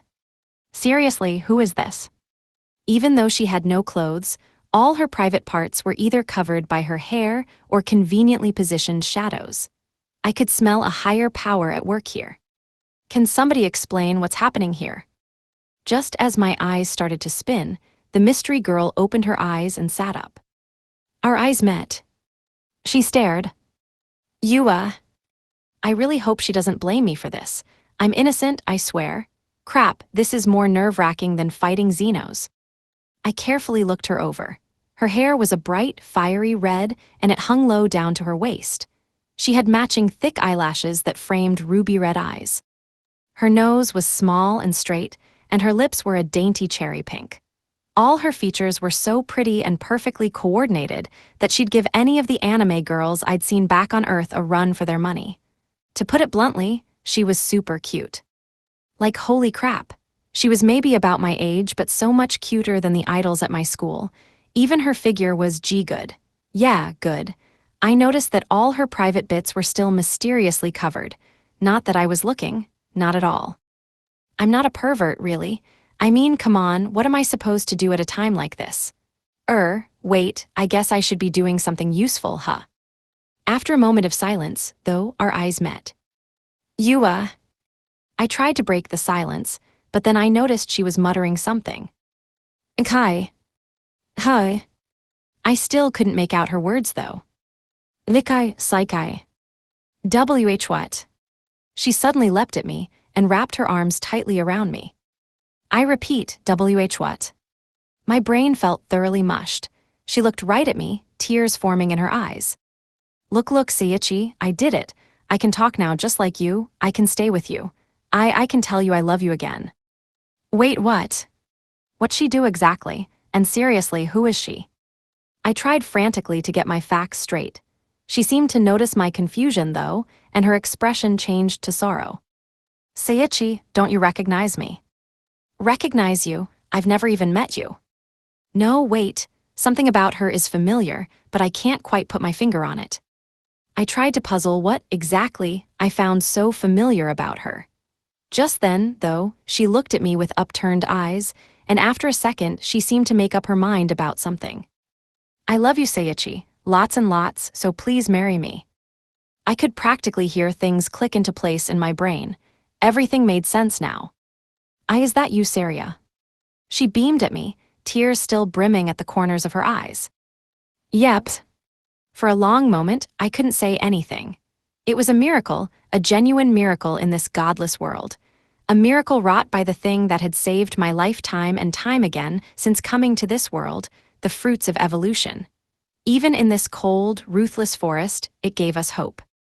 I'll never forget what happened here. I looked back at Saria, I did a double take, and then I screamed. What? Saria's human now. Wait, she evolved into a human or something. She's not even a gorilla anymore. How? I frantically looked behind her and realized she still had her Kaiser Kong tail. Damn it, she has a fluffy tail. How am I supposed to not touch the fluffy tail? And come on, I've spent all these years as a total virgin. What the hell am I supposed to think now? Okay, deep breath, never mind, I'm okay. I suddenly realized something was amiss. I took a minute to process my current situation. She was hugging me really tightly, and I could feel two super soft somethings pressed against my chest. Oh, I get it, makes sense. I can't believe they're not marshmallows. I seriously better achieve inner peace and give up on all worldly desires within the next 5 seconds. I mean, this sweet smell is driving me crazy. Going a second round with Xenos would be easier than this. Seriously. To put it simply, my brain did its best impression of the Big Bang. Boom. Chapter 16, The Dark Nobleman's Past. To make a long story short, I used my iron will to keep my urges in check, somehow. It really was like my brain went through a second Big Bang, though. I'd never had a girlfriend. No, forget that. I'd barely held a decent conversation with most girls. Getting pounced on by the cute new Saria was way too high a hurdle. I guess that's a virgin's a loser's fate. The last thing I wanted, though, was to take advantage of Saria. I didn't want to just go with the flow and risk hurting her. Besides, I'd been rejecting her time and time again while she looked like a gorilla, so suddenly changing my tune when she looked prettier would be a pretty shitty move. Even if it is a very tempting one.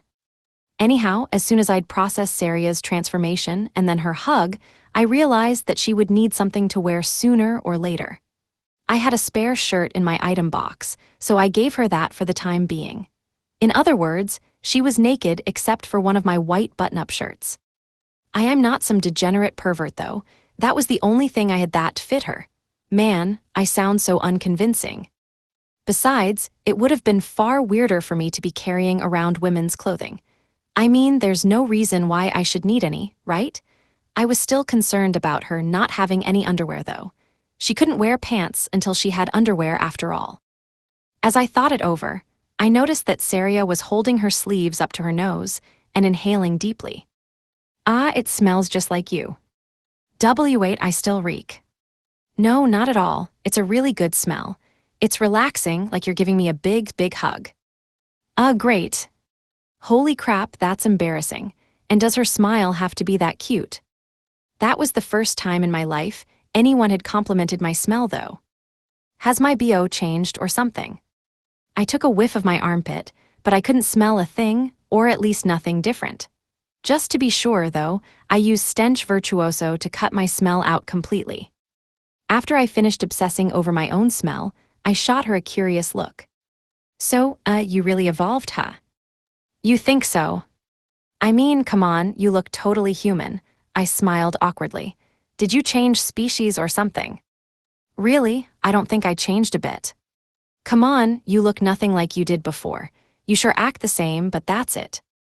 No, I look the same. Did she evolve into an airhead or something?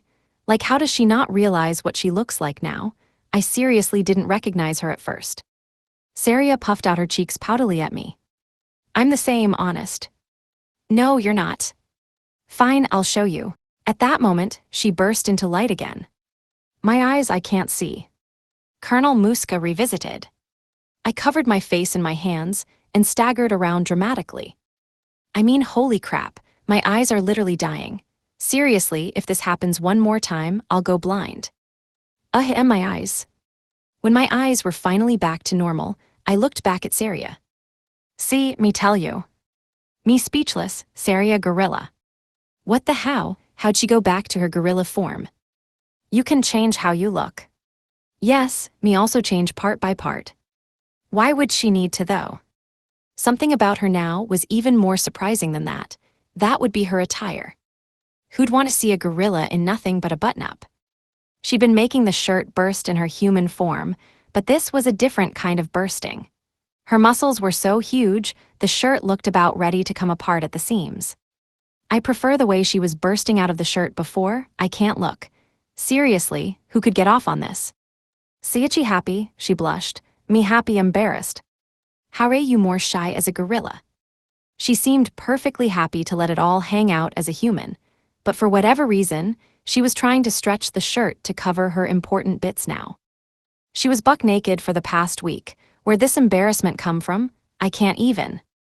I got on my hands and knees to take a deep breath or two, and I could see the ground turn white from her light. When it had gone away, I looked up to find her back in her cute human form. See what I tell you? Yeah. Part of me was honestly glad for her new form. I was positive I never needed to see her transform while wearing that shirt again, though. It was too much for my poor little brain to handle. It's great that you can transform and all, but why would you need to? She cocked her head to the side for a moment as she thought. I think I feel a little weaker like this. I don't have the same oomph I do in my normal form. So basically, her cutie Saria is her everyday mode, and gorilla Saria is her combat mode. Makes sense. Gotta keep that gorilla form, then just not in that shirt. Please. Having figured out Saria's mysteries, I decided to go through Xenos' drops next. There was a whole mountain of them, after all, and they wouldn't go through themselves. There's so much of it, though, I can't imagine what's in here. I just know there's going to be some more balance-breaking stuff in there. I just hope it isn't too hard to use. I started with the skill cards. Table summary, skill, magic, style, and secret technique cards allow players to acquire specific abilities, proficiencies, or techniques. Table summary, the Fade Out skill card, is used to acquire the Fade Out skill. Table summary, the Second Sight skill card, is used to acquire the Second Sight skill. Table summary, the Dark Element Ultimate Magic card grants proficiency in dark magic. Table summary, the Zephyr Dueling Style card grants proficiency in that specific dueling style. Table summary, the Piercing Light Secret Technique card is used to acquire the Piercing Light Technique. Table summary, the Flowing Mist Secret Technique card is used to acquire the Flowing Mist Technique. Whoa. I was at a loss for words. What's a style card? A secret technique card is straightforward enough, though. And he did mention having mastered dark magic, so that magic card isn't a surprise. He also mentioned that he used analysis on Saria and me, but I don't see a card for that, probably because I already have analysis, I guess. As I was thinking, Saria walked up and peered at the cards in my hands. What's that, Seiichi? They're cards that let me learn new skills. The cards turned into motes of light and flew into me, and she mulled over my words. You acquired skill, disguise. You acquired skill, fade out. You acquired skill, second sight. You can now use dark magic. You acquired Zephyr Dueling Style, founder proficiency. You acquired secret technique, piercing light. You acquired secret technique, flowing mist. After I heard the voice confirm everything, I looked at my new skills. Table summary, Seiichi acquired a diverse set of combat, stealth, and magical skills, including mastery over dark magic and the complete Zephyr Dueling Style. Yeah, no way I can use any of this. I mean seriously. The skills seem easy enough, but I'm the founder of what now? I thought that Zephyred whatever was just some offense skill, but it's a whole school of swordplay. I didn't know what to do with all the knowledge I now had on dark magic either. And similarly, I now had every technique from the Zephyr Dueling Style in my head. A bunch of the dark magic sounded pretty unnerving, to the point that I almost didn't want to try it out at all. How am I supposed to use any of this? I get the feeling it'll be the skills using me, not the other way around. In that fight with Xenos, I learned just how important it is to be smart with how you use skills. I just had to take my time with these new ones, and I'd figure them out sooner or later, hopefully. Saria seemed more excited about it than I did actually. Wow, did that light just go inside you? Yeah, that's how I learn new skills. That's so cool, so now you're even cooler than before. AMI. I'd never been attractive before by any measure, let alone cool. Seeing her beam at me was just making me more flustered about it. Anyhow, what's next? The next thing I picked up was a book with the words "The Tale of the Dark Nobleman," Xenos on the cover. Tale, what? At that moment, I noticed the subtitle. This is a true story. It's not a tale then, I shouted. The book had a far more ominous feel to it than any of the other books, though, and I was dying of curiosity. I wonder what's in it. Saria peeked at it over my shoulder. Let's see. The Dark Nobleman, Xenos, was known as Duke Xenos Zephyr in life, nearly 1,500 years ago now. At the time, he was the head of one of the world's few great noble houses, House Zephyr. In the Harmarl Empire, his power and influence were rivaled only by the emperor himself. He was widely renowned for his fair leadership and for the improvements he made to the lives of the common people in his domain.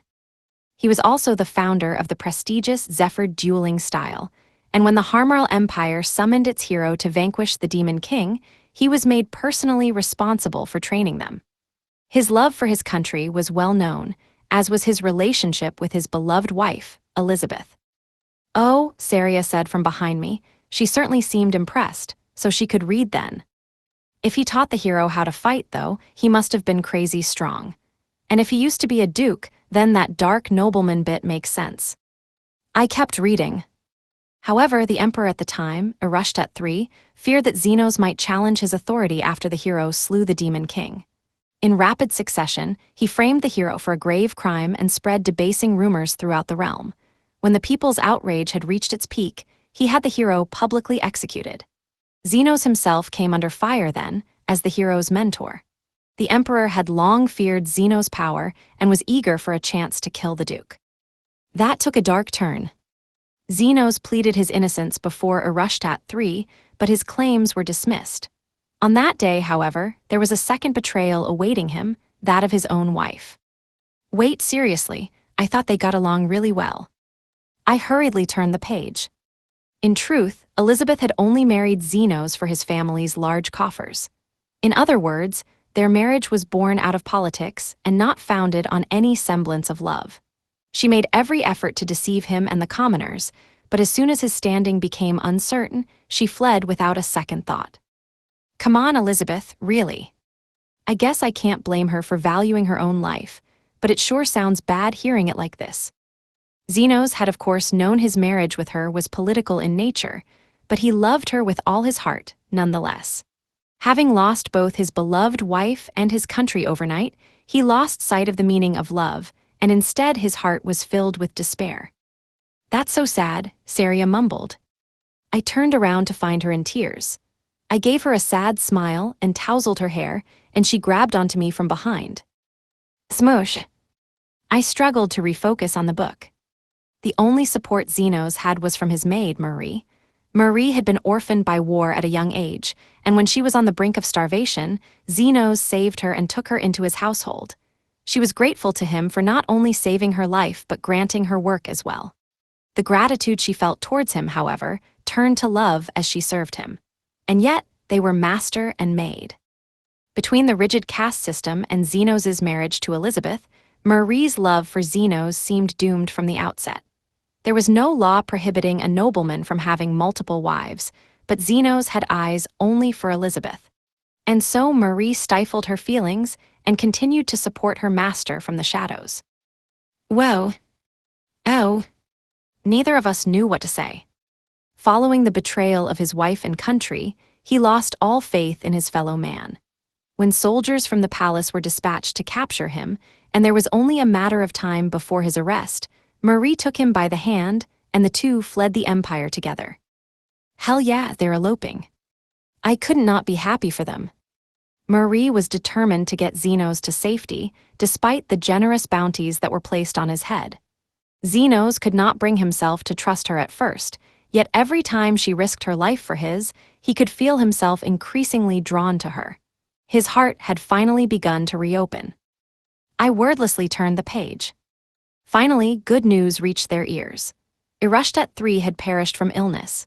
His successor, Erushtet IV, had posters sent to all corners of the empire, apologizing for his father's crimes against Xenos and promising to welcome him with an open heart should he return to the palace. Marie had restored his faith in humanity, and an invitation from his beloved country was too appealing to ignore. He set out for the palace with a spring in his step. Yes, I'm so happy for him. Saria and I both let out sighs of relief. However, Xenos was not prepared for the cruel truth that awaited him there. So, if I could have taken back that sigh of relief, I would. The posters were nothing more than a trap to lure Xenos out and kill him. The Harmarl Empire had used his patriotism against him. Those Harmarl assholes. That's so mean. Saria started tearing up again. Erushtet IV abandoned any pretense of capturing him and ordered him killed on the spot. Xenos' weapon had been taken from him at the gate, however, and he had no means of resisting. Had they tried to kill him years before, when he was in the depths of despair, they would have succeeded, but Xenos had someone to fight for now. He resisted the soldiers with his bare hands, fighting them one by one. Man, Xenos is cool. Yeah, that's amazing. There was a limit to what he could accomplish unarmed, however. Just as what would be the killing blow fell on him, a lone figure stepped in to take the blow, once his maid, then his lover, and finally his shield, Marie. No, Marie, Saria and I cried out in unison. She blocked their swords, spears, and arrows with her body, and not one of them reached Xenos. He could only watch in horror as she told him she loved him one last time, then drew her last breath with a smile. In that moment, Xenos' heart broke beyond repair. He slew every guard in the room with greater speed and ferocity than they had ever thought possible. Not even he knew where his energy had come from. Saria and I sniffled as we turned the page. He scooped up his beloved Marie in his arms and fled to the depths of a forest to live out his last days. The legends of the soul nectar that could be made from the revivification grass had led him there, but Marie's body was too broken and battered for it to work, and regular medicine could not heal the wounds of the dead. Light magic had the potential to repair her body to the point where revival was possible, but Xenos had no talent with it. He did have potential with dark magic, however, and he had heard of a forbidden ritual that could call someone back from the grave. He poured his soul into his research until finally he mastered dark magic. Oh, so that's why he was a master of dark magic. Long years of research had taken their toll on his body and heart to the point where even performing the ritual should have been impossible. His fanatical devotion to Marie would not be sated so easily, however, and he continued his work even after death, as a monster. When the time finally came to bring his beloved Marie back from the grave, however, he failed. Too much time had passed since her death. Not even the ritual could bring her back. Saria and I were too engrossed in the tale to say so much as a word to each other. Xenos wept from his tearless eyes and cried from his voiceless throat for many moons. Since that day, he has lived out his days in silence, deep in the depths of the forest of endless heartbreak with the body of his beloved Marie. That was the end of the tale of the Dark Nobleman, Xenos. The next page had the words Xenos' life printed on it. For a long time, neither of us said anything. Is everyone in this world that mean? That was so sad, Seiichi. We started bawling. Xenos had gone through so much. I never would have guessed that just from the way he was acting. Saria was crying with her face pressed into my back. I gave her hair a loving tousle before I started on the next section. To make a long story short, he knew a lot of stuff.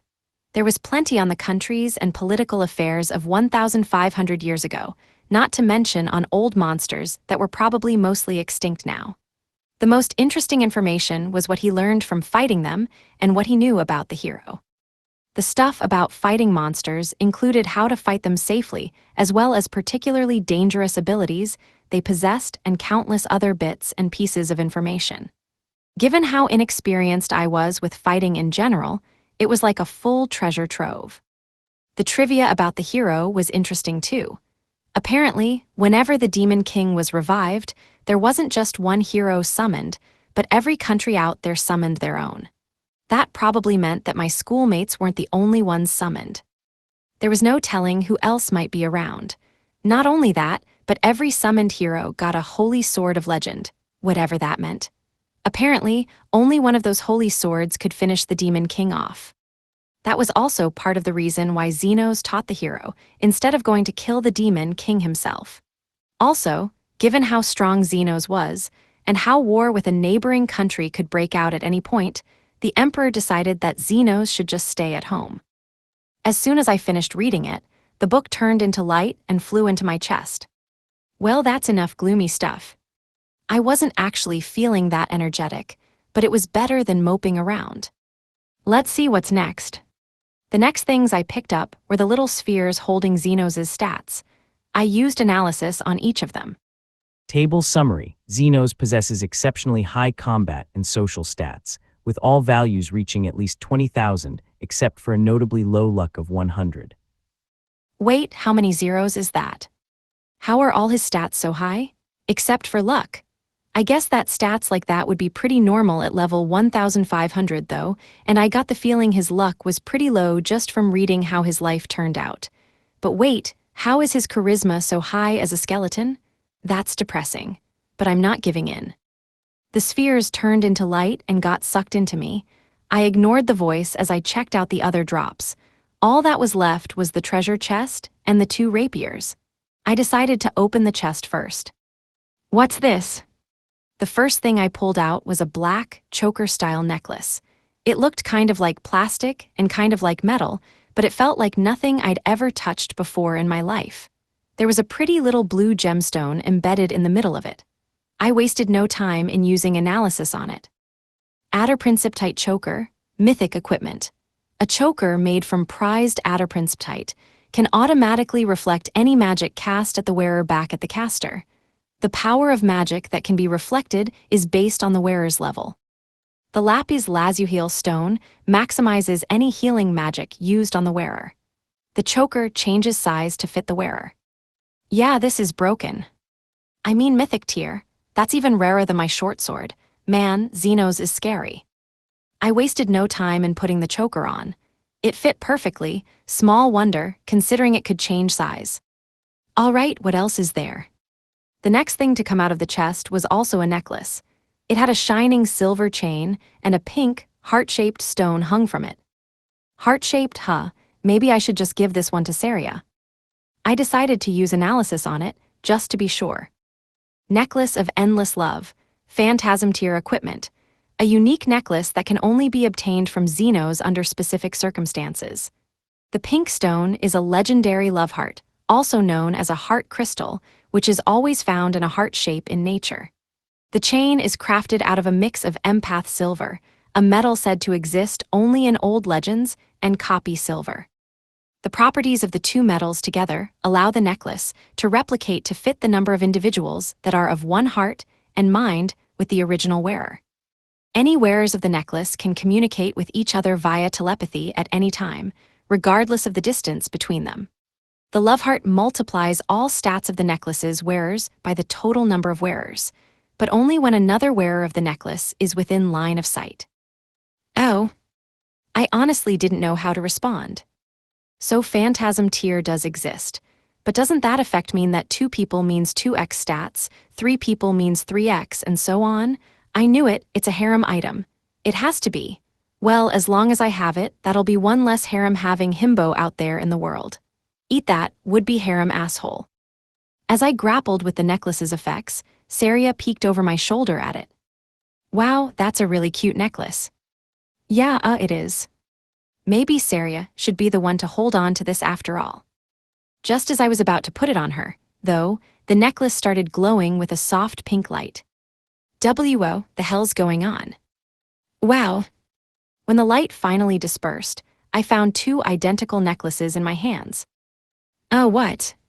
Wait, too, is this thing cursed or something? Man, that's spooky. Wait, never mind. I wasn't expecting it to really just split like that, though. If the description was accurate, then I must be the original wearer, and Saria's of the same heart and mind as me. Man, it's like proof we're in love. That's a nice feeling. WWL, all's well that ends well, right? No point dwelling on that, right? Right. I shook my head clear of my embarrassment and turned to face Saria. So, Saria, do you want one of these necklaces? Can I really have one? Sure, and look, I put one of them on to show her. See, I have a matching one now. She blinked at me in surprise for a moment, and then her entire face went flush. She started fidgeting as she looked up at me with her big, beautiful eyes. Okay, I'll take one. Watching her react like that was like getting a sugar rush through my eyes. I could feel myself turning red as I held it out to her. She didn't reach out to take it though. Nope, I want you to put it on me. Can you? You, please. Man, I'm gonna die of diabetic shock. This is too much. I shakily reached around her and fastened the clasp behind her. L like this. Yep, thanks. I honestly didn't know how to reply to that. I think I know what love struck means now. Getting attention like this from a girl, especially a girl as cute as her, was too much for my poor brain to process. Even if she was, is a gorilla. I took one last look into the treasure chest, but all that was left was a bag of money. Inside, I found 5 platinum pieces, 47 gold pieces, and 76 silver pieces. At this rate, if I ever did make it out of this forest, I'd never have to work another day in my life. I decided to chuck the money into my item box anyways. It couldn't hurt to have it. With that, almost all of Zenos' drops were dealt with. There were only 2 things left. 2 big things, I whispered as I looked at the pitch-black rapier and its snow-white twin. Zenos had used the black one in the fight against me, but the white one only appeared after he vanished. I wasn't going to get anywhere just sitting around, though, so I decided to pick up the black rapier and use analysis on it. The Rapier of Festering Hatred, Phantasm Weapon, Zenos' endless contempt for the world given form, inflicts a random rebuff on the opponent with every attack. Furthermore, the target's mana and stamina are drained with each cut, restoring the user's own mana and stamina. This effect cannot heal wounds. The number of mana stamina drained is dependent on the wielder's level. Oof, I think I have my fill of cheats, thanks. Even with a stupidly powerful sword like this, I literally didn't have the experience to use it. Besides, I'd never had any power before, and I'd never had to fight anything. At this rate, I might get the wrong idea that this strength was somehow mine. All the skills in the world couldn't do me any good without any actual experience, after all. Any sort of confidence I gain now would just betray me down the road. I'll need a decent weapon if I want to survive, though. Man, I'd better work on this. I get the feeling I'm gonna be grappling with this for a long time. And wait, where's the sheath? At that, the black rapier of festering hatred coated itself in black light, and when the light dispersed, it was neatly sheathed. Whoa, anything goes in this world, huh? I sure wasn't about to start complaining, though. I stuck it through my belt. And now for the white sword. I picked it up and used analysis on it. The Rapier of Burgeoning Love, Phantasm Weapon. A weapon that can only be obtained from Zenos under specific circumstances. If the wielder touches anyone they have designated as an ally, they can gift the ally with their stamina or mana. The wielder gains super speed regeneration that can heal most damage or wounds in a single night. The effects of enchantment-type magic are also greatly amplified. All these effects are dependent on the wielder's level. I said no more cheats. Seriously, was Zeno some sort of cheat farmer? I mean, come on, this works way too well with Black Sword. I'll be unstoppable. I'd never felt more relieved to be level 1. If I had a level like Zenos's, I'd be downright inhuman, though maybe I was alone in thinking all this absurd strength was a bad thing. I wished I at least had some idea of the average adventurer's strength. If everyone was this broken, then I'd at least feel a little better. This one doesn't have a sheath either. I'd barely finished my sentence before the white rapier of burgeoning love enveloped itself in warm light, leaving behind an ornate sheath. Yep, not surprised. Going over all that loot was honestly exhausting, and I had zero confidence in my ability to master any of it. I'd forgot the most important thing, though. Vast number of experience points confirmed. Final evolution pending, confirmed. Special evolution requirements fulfilled. Level difference between evolver and target monster exceeding 1,000, confirmed. Monster defeated for final evolution being a dungeon boss, confirmed. Final evolution, special evolution, and bonus evolution requirements fulfilled. All stats will be increased by 50,000 plus 20,000 plus 20,000 plus 10,000. Now proceeding to Final Evolve, Special Evolve, Bonus Evolve. The voice spoke a lot longer than usual. Oh crap. I didn't have the time left to say anything else. Chapter 17, The Final Evolution. I found myself in a situation unlike anything I'd ever imagined. Seiichi, don't die, Seiichi. Saria was leaning over me and crying, but I was watching both her and my body from above. It took me a long moment to process what the hell was going on, but I finally arrived at the answer. My soul got booted out of my body. Oh man, this is bad. Am I a ghost now? I took a deep breath and stopped to get my facts straight. I remembered that as soon as I heard that ominous announcement in my head, I blacked out. My guess was that it was just too painful for my brain to process. I was curious as to why that one specifically was too much for me to handle, but that didn't matter now. Basically, when I came to, I was translucent and floating around. I guess that means I'm a ghost now. Wait, this is no time to be calm. Doesn't this mean I'm dying? My body was the weirdest part of it all. Unless I was seriously mistaken, it was making sounds like a construction site, what with all the banging and clanging and high-pitched whirring. None of them sounded like healthy body sounds, but more than that, I looked fluid. Just the sight of that slimy, humanish blob wearing clothes made me feel ill. I really wanted to know how I was doing, but I couldn't even make out what part of me was what anymore. Wait, I'm actually handling this pretty well, aren't I? I'm barely freaking out. As I watched, though, Saria suddenly seemed to remember something. Oh, I know just what to do at a time like this. You do? How often do you see someone totally jellified like that? I know if I met anyone who looked like me right now, I'd be running in the opposite direction. Saria nodded to herself. Yep, this calls for chest compressions and CPR. Hold it, I mean chest compressions on a slime person. And how can she even tell where my mouth is? To begin with, how does she know anything about first aid? Okay, no time like the present. Let's get you better, Seiichi. How could that get me better? Just look at me, I seriously don't think I even have bones right now, and who knows what my organs are doing right now. Really, what's happening to me? As I watched powerlessly, Saria put her hands over my chest, and starting pushing. 1, 2, 1, 2. Her arms were perfectly extended, and her timing was perfect. I was so gooey at that point, though, that I honestly couldn't tell what she was doing chest compressions on, but if she was actually over my heart, then she was doing great. The only thing I was worried about was that my body was now sloshing around like a waterbed. I barely looked human anymore. After about 30 compressions, she stopped and leaned in toward where my head used to be. Then she froze. Seiichi, where's your face? How should I know, and shouldn't you have checked that first? I was honestly pretty happy that she was trying to save my life, but what she was doing seemed downright pointless.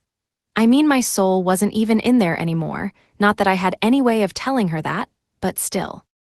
A light bulb turned on over her head, and I got a horrible sinking feeling. I know, I'm just not using enough force. No. Stop, Saria. Come on, if you can't even do CPR on me, how is brute force going to solve anything? All right, here we go. She burst into light again, and after a moment she emerged in her Goria, her gorilla Saria form, still wearing my white button-up. Seiichi, wait, me save you. Hold on just a moment. Do you really need to do a full body transformation? Can't you just do your arms? Please, my eyes are burning. That was far from the worst part of it, though. She clasped her hands together in front of her, then raised them far above her head. Huppy. Bringing them down with earth-shattering force on my body. No, my body. I splattered across the room, bursting like an overripe tomato. Hi. Don't me, where am I supposed to go now?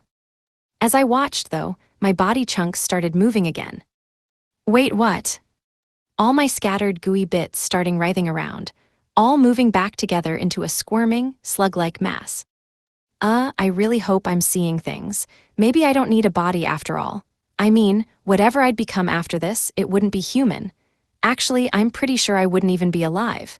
That's not cool. Just as I was trying to process what had just happened, my body started giving off a blinding light. Goria covered her eyes with her hands. My eyes, me can't see. How does she know that reference? I guess I said it a few times. Does she have to say it like she's reading off a script, though? As I watched her, I could feel my body pulling me back. Wait, you want me to live as that? Like hell I will. I don't want to spend my life as a meatball. That's not even remotely human. I guess it's not in chunks and it's wearing clothes again, but I'll pass. I tried to resist the pull, but I was powerless to stop it. When I finally found my soul back in my body, though, it felt oddly relaxing, almost homey. I still didn't look at all human, and even though I didn't have eyes or ears or anything, I could still see and hear perfectly fine. I'd never been more afraid of myself in my life. As I came to grips with the feel of my new body, however, it started billowing and squirming, slowly reforming itself. I could feel it making hands, legs, a proper torso, a head, everything I'd come to expect from my body. Even my face started forming, and I could feel all my hair grow in at once. It was a very weird feeling. I'd never felt so much at once before. Itchy. My eyes weren't done making themselves yet, but I could already tell Saria wasn't a gorilla anymore. After a long moment, I blinked. I looked down at myself. I was dressed just like I was before, and I had all my limbs. My body was tight, though, like I had more lean muscle than I'd ever thought possible back on Earth, and it felt like I'd grown even taller. I felt myself, finding my nose and mouth in the right place. My eyelashes seemed longer than before, and I had no sign of stubble or anything anywhere. My hair was thicker than it'd probably ever been. I let out a sigh of relief. I'd been worried that it was thinning before. As I looked myself over, Saria walked up to me. At one glance, she turned beet red again. As long as I don't have to see that face in her gorilla form, that's a-okay. I'm really surprised she was fine with that whole evolution. I was downright repulsed, and we're talking about my own body here. She even tried to help me. She was too good for me, honestly, even though she was a gorilla before. Was a gorilla still. I decided to check my status right off the bat. I was dying to know what had changed from before.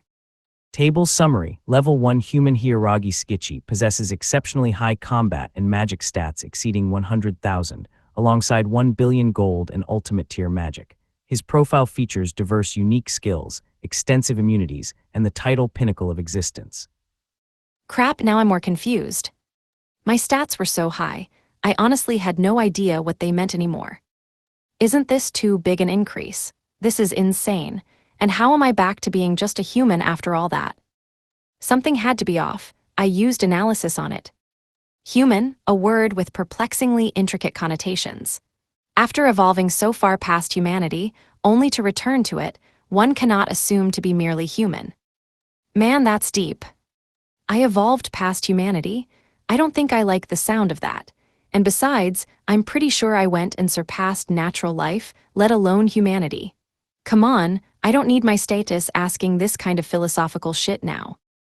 Thinking about it now wouldn't do me any good, though. I just have to be content that I was technically human again. But if my species is human, then how come my job is nameless horror? How can I be a human and a horror at the same time?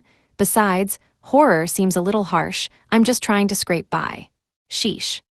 How are my stats so much higher than Xenos's, though? These really are nameless horror tier stats, damn it. And my charisma is still borked. What, is this 1,000% love or something? Am I a singing Prince Sama now or something? Come on, at least give me a charisma I can be happy about, damn it. What's up with all these unique skills? I recognize perfect loot, but what's up with the rest of them?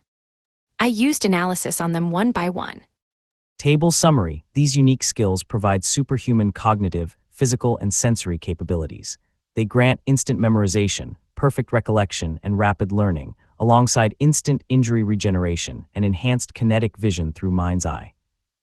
Shit, it's cheats on parade here. What even am I now? I guess I didn't evolve out of my humanity once for nothing. And wait, between instant memorization and perfect recollection, I can remember anything perfectly just by seeing it once. Man, I wish I had those back on Earth. Mind's eye is flat out inhuman, honestly. I mean, slow-mo vision, that's nuts. And what exactly am I supposed to be seeing that can't normally be seen? Ghosts. That was enough of the unique skills, though. It's nice to see my skills are all nicely categorized now, And look, I've got new sections for my magic and secret techniques. Nifty. Yep, no surprises here. I looked down at my titles. Oh, come on, you've got to be kidding me. I used analysis on the new titles, one by one. Man with a gorilla wife. Amazing in multiple ways. With this title, you should be able to overcome most of life's hardships, probably. But what does it do, damn it? Come on, this is just baseless optimism. Or is it because having a gorilla for a wife is that big a deal? I bet most things would seem easy compared to that, sure. Thanks for nothing, you worthless title. You don't even do anything. I looked at the next title. Pinnacle of Existence. You are the pinnacle of existence. What does that even mean? Come on, there are half-assed descriptions and then there's this. What does it do? Am I supposed to Google it or something? Does it have a website or some shit? I don't even have a computer, let alone the internet, damn it. Unbounded one, you know, no bounds. Your growth has no upper limit. I have no boundaries, gee thanks. So I'll just keep getting stronger forever then. Just what am I supposed to be if I get any stronger than this? The Demon King? God. Master of Men, your baby-making powers ranked up. You're a god in the sheets. Enjoy. Come on, dirty jokes now. Seriously? I mean, sure, I bet I'm better endowed than most guys right now, but when and where am I supposed to use this title exactly? Never. Man, I wish I could give whoever's in charge of this stupid world a piece of my mind. I felt like I'd about had my fill of hot takes on my status, but there was one thing that still bothered me. Just what ray all these numbers in parentheses? I have a second job, and all these numbers in brackets are so low. What ray they supposed to mean? Isn't there some sort of instruction manual? I started panting heavily. I was totally out of breath from all that internal screaming. Seiichi, are you okay? Saria's face was filled with concern. I was honestly surprised. She wasn't spooked by all my screaming and flailing. Yeah, I'm fine, thanks. I smiled at her. Her cheeks reddened, and she turned away. Wait, there's nothing wrong with my face, is there? Is it so bad that she turned red trying to stifle her laughter, or am I so handsome she's blushing? Which one? I put my hands to my face, but I didn't feel anything off. Man, I've never wanted a mirror so badly. Oh, well, it's not like waiting will kill me. There was something more important than that now. So, Saria, what do you want to do now? Huh? She seemed genuinely surprised. I'm thinking of leaving this forest, maybe for good. I'd spent way too much time alone. I had started to miss the feeling of being around people, not that they ever let me get that close, but still. As I stuffed the sad memories out of my head, Saria beamed at me. Wherever you go, I'll follow. Your home is my home, no, you're my home, Seiichi.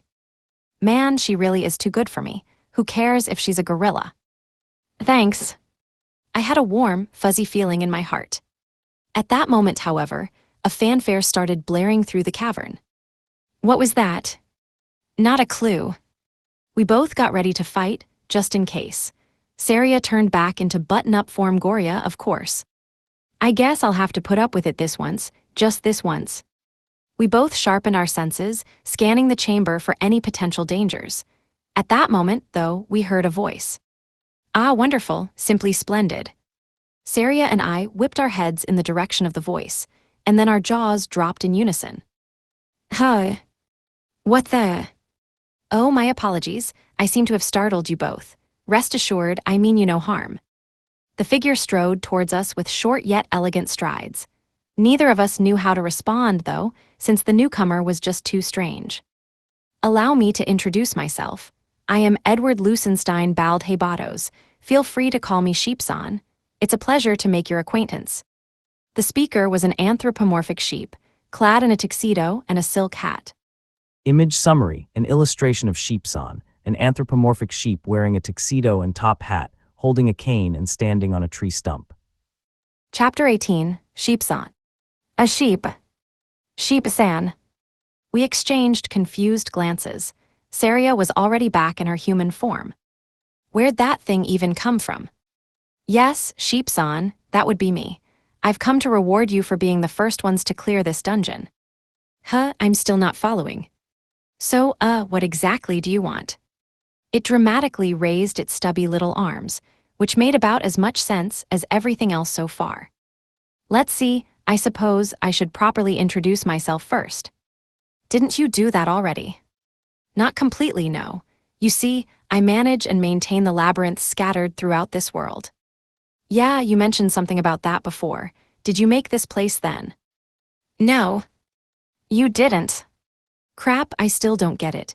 I'll try not to yell again, little guy. You see, the conditions for dungeon formation are quite specific. Sometimes, they form around a significant repository of mana. At other times, they are born from lingering regrets, and at other times, they form naturally around a particularly strong resident. One does not simply make a dungeon, you see. I simply maintain these dungeons, as per the will of the world. I can't keep up with this guy. What's he on about now? The sheep sighed. I suppose I can't expect you to understand so quickly. No, you can't, right, Saria? Huh, I understand. How? So I'm the only one who couldn't make any sense of that. Don't tell me I've lost my mind and I just don't know it yet. Let me simplify things for you a tad, Sheepson said. I prevent monsters inside the dungeon from wandering outside. In fact, as we talk, there are doubtlessly other versions of me working in other dungeons. Wait, there's more than one of you. Of course. In addition to maintaining the dungeons, I often also peer out into the world. Really, why's that? I get awfully bored, you see. If you're bored, then work. Oh, come now, I'm working right now, aren't I? Just what the hell is this thing? I mean, I guess it is working, though. It's supposed to congratulate us, right? Wait, didn't you come a little late, though? We beat Xenos some time ago now. What were you doing all this time? I was laughing my woolly behind off at your evolution. Why, you creepy little pervert. Oh, come now, no need to praise me so. He scratched the back of his head bashfully. I had to try very hard not to kick him across the room. I can't go approving of violence now.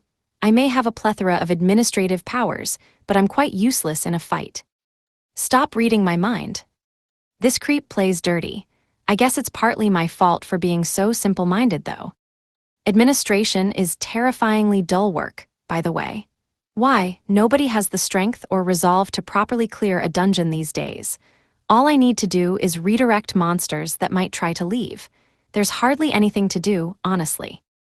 Wait, what do you mean by that? So nobody actually clears dungeons here? I'd had the impression that adventurers would be clearing these things every chance they got.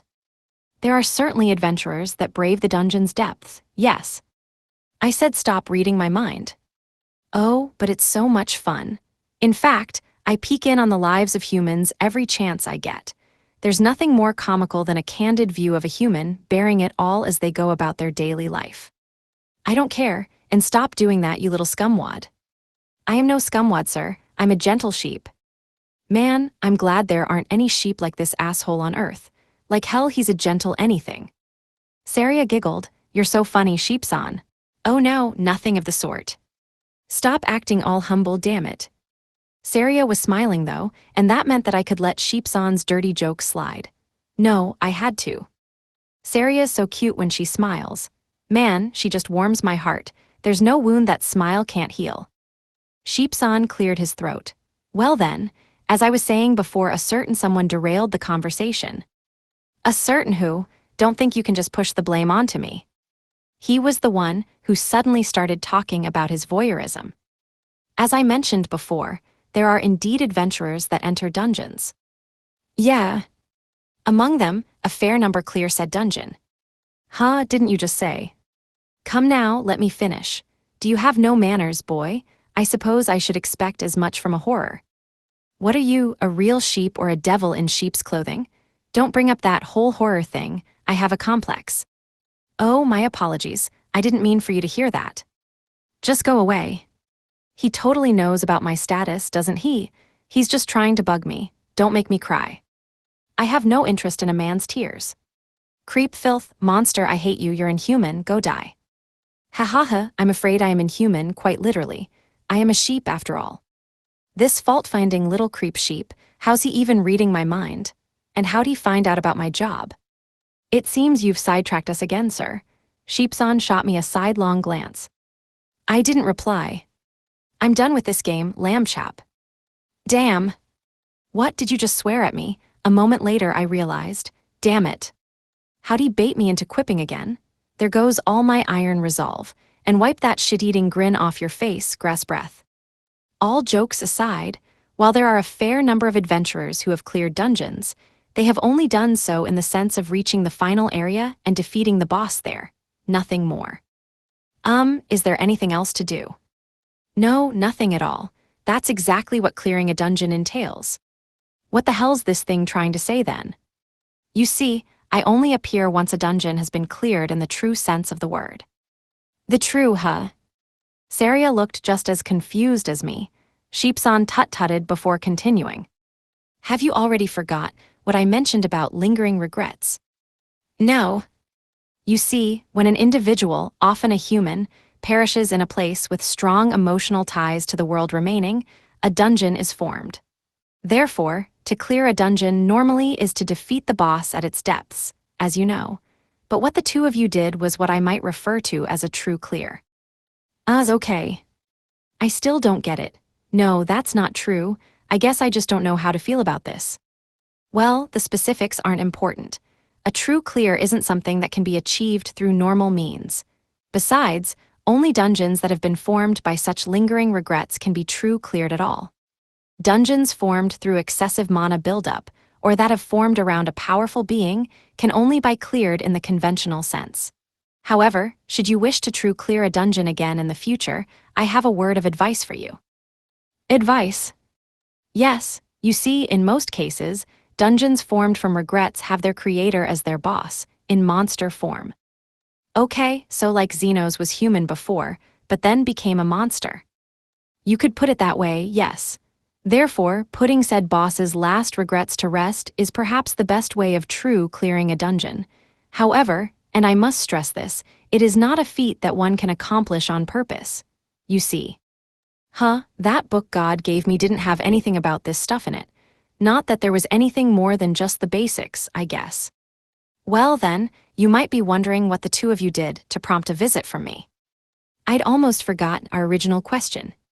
You see, as you have true cleared the forest of endless heartbreak, I have come to bestow your clear rewards upon you.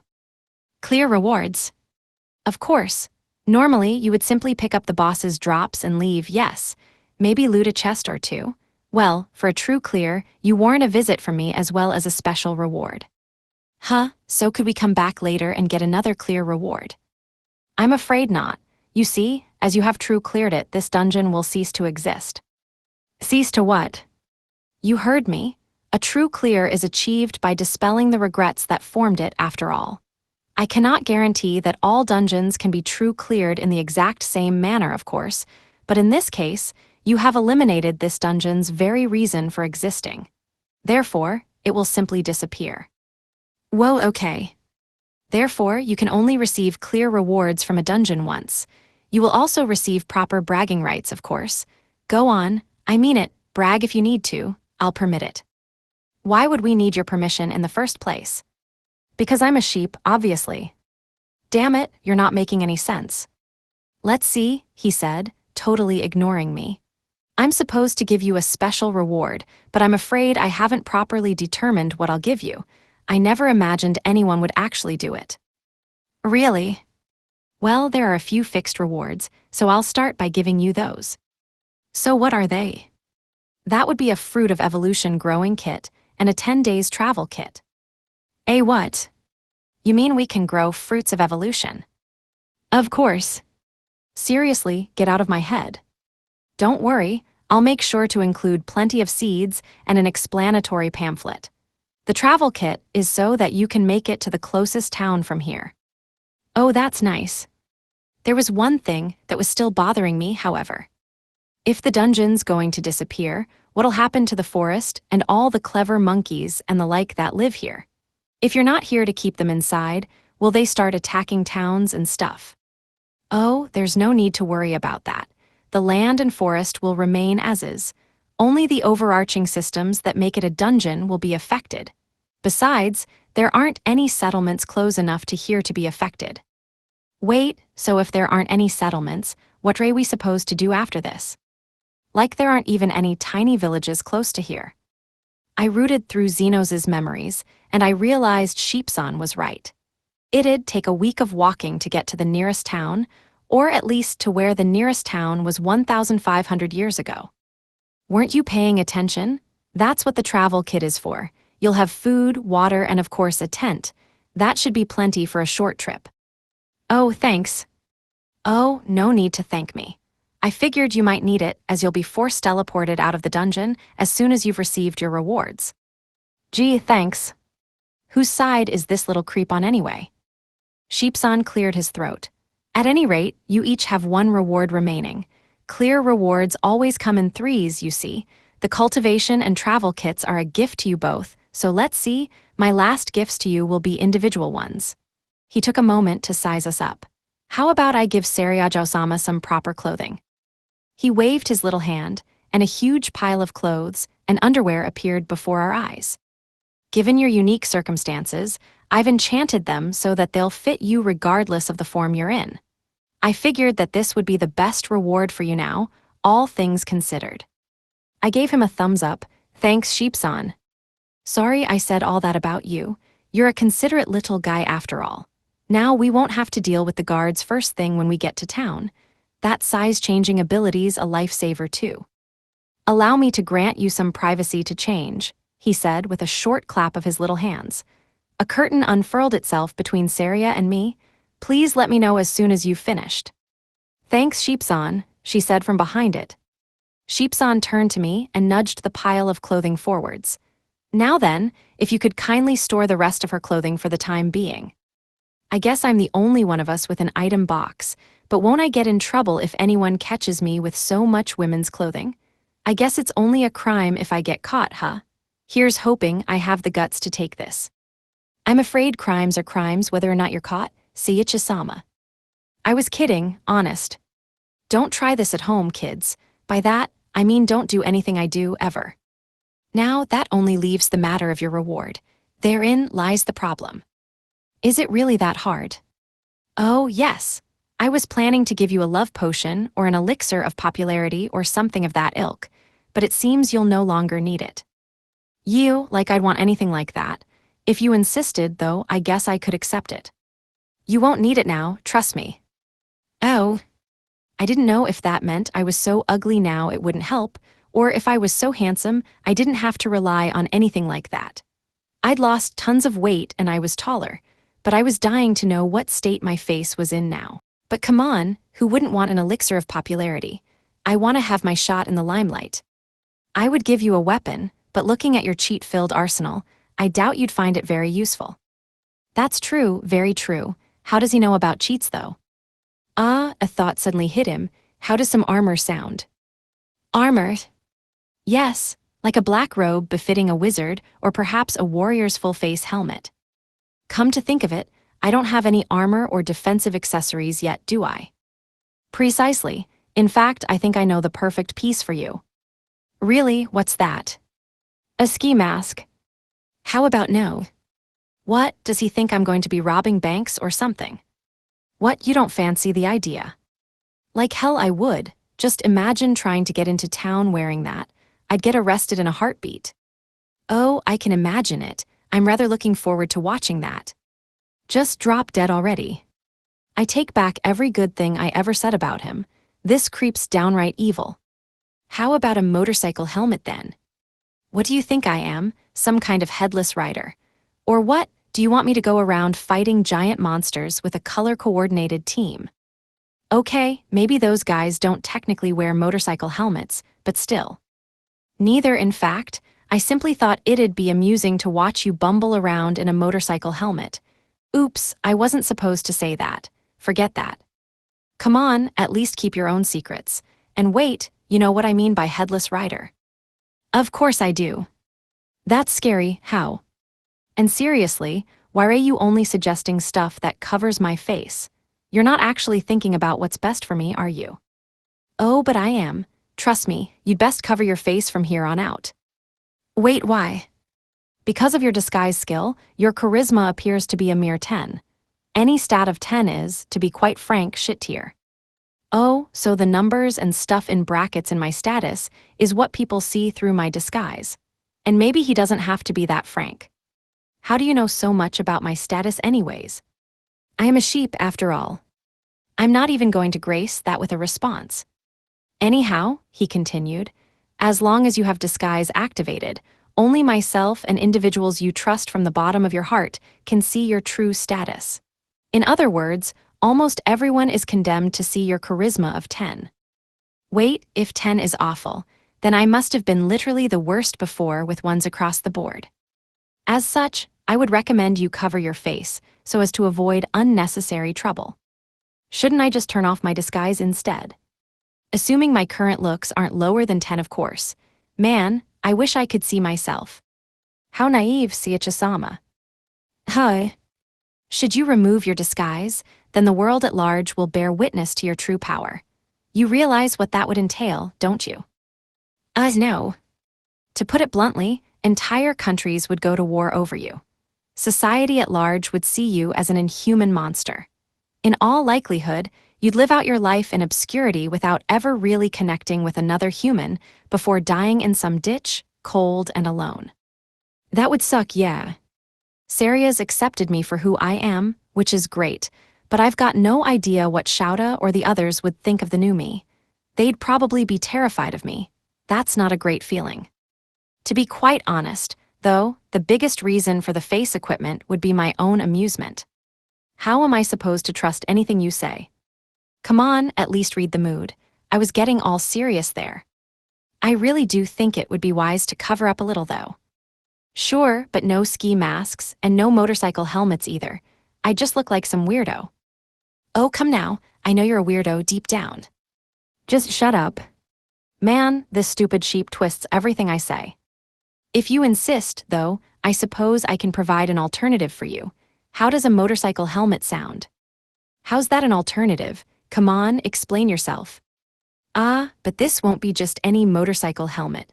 I'll be adding all manner of special qualities to it. Ooh, like what? It'll be sturdy enough to be stomped on or bitten by a dragon without a scratch. No way that's helmet-level defense. That does sound pretty good, though.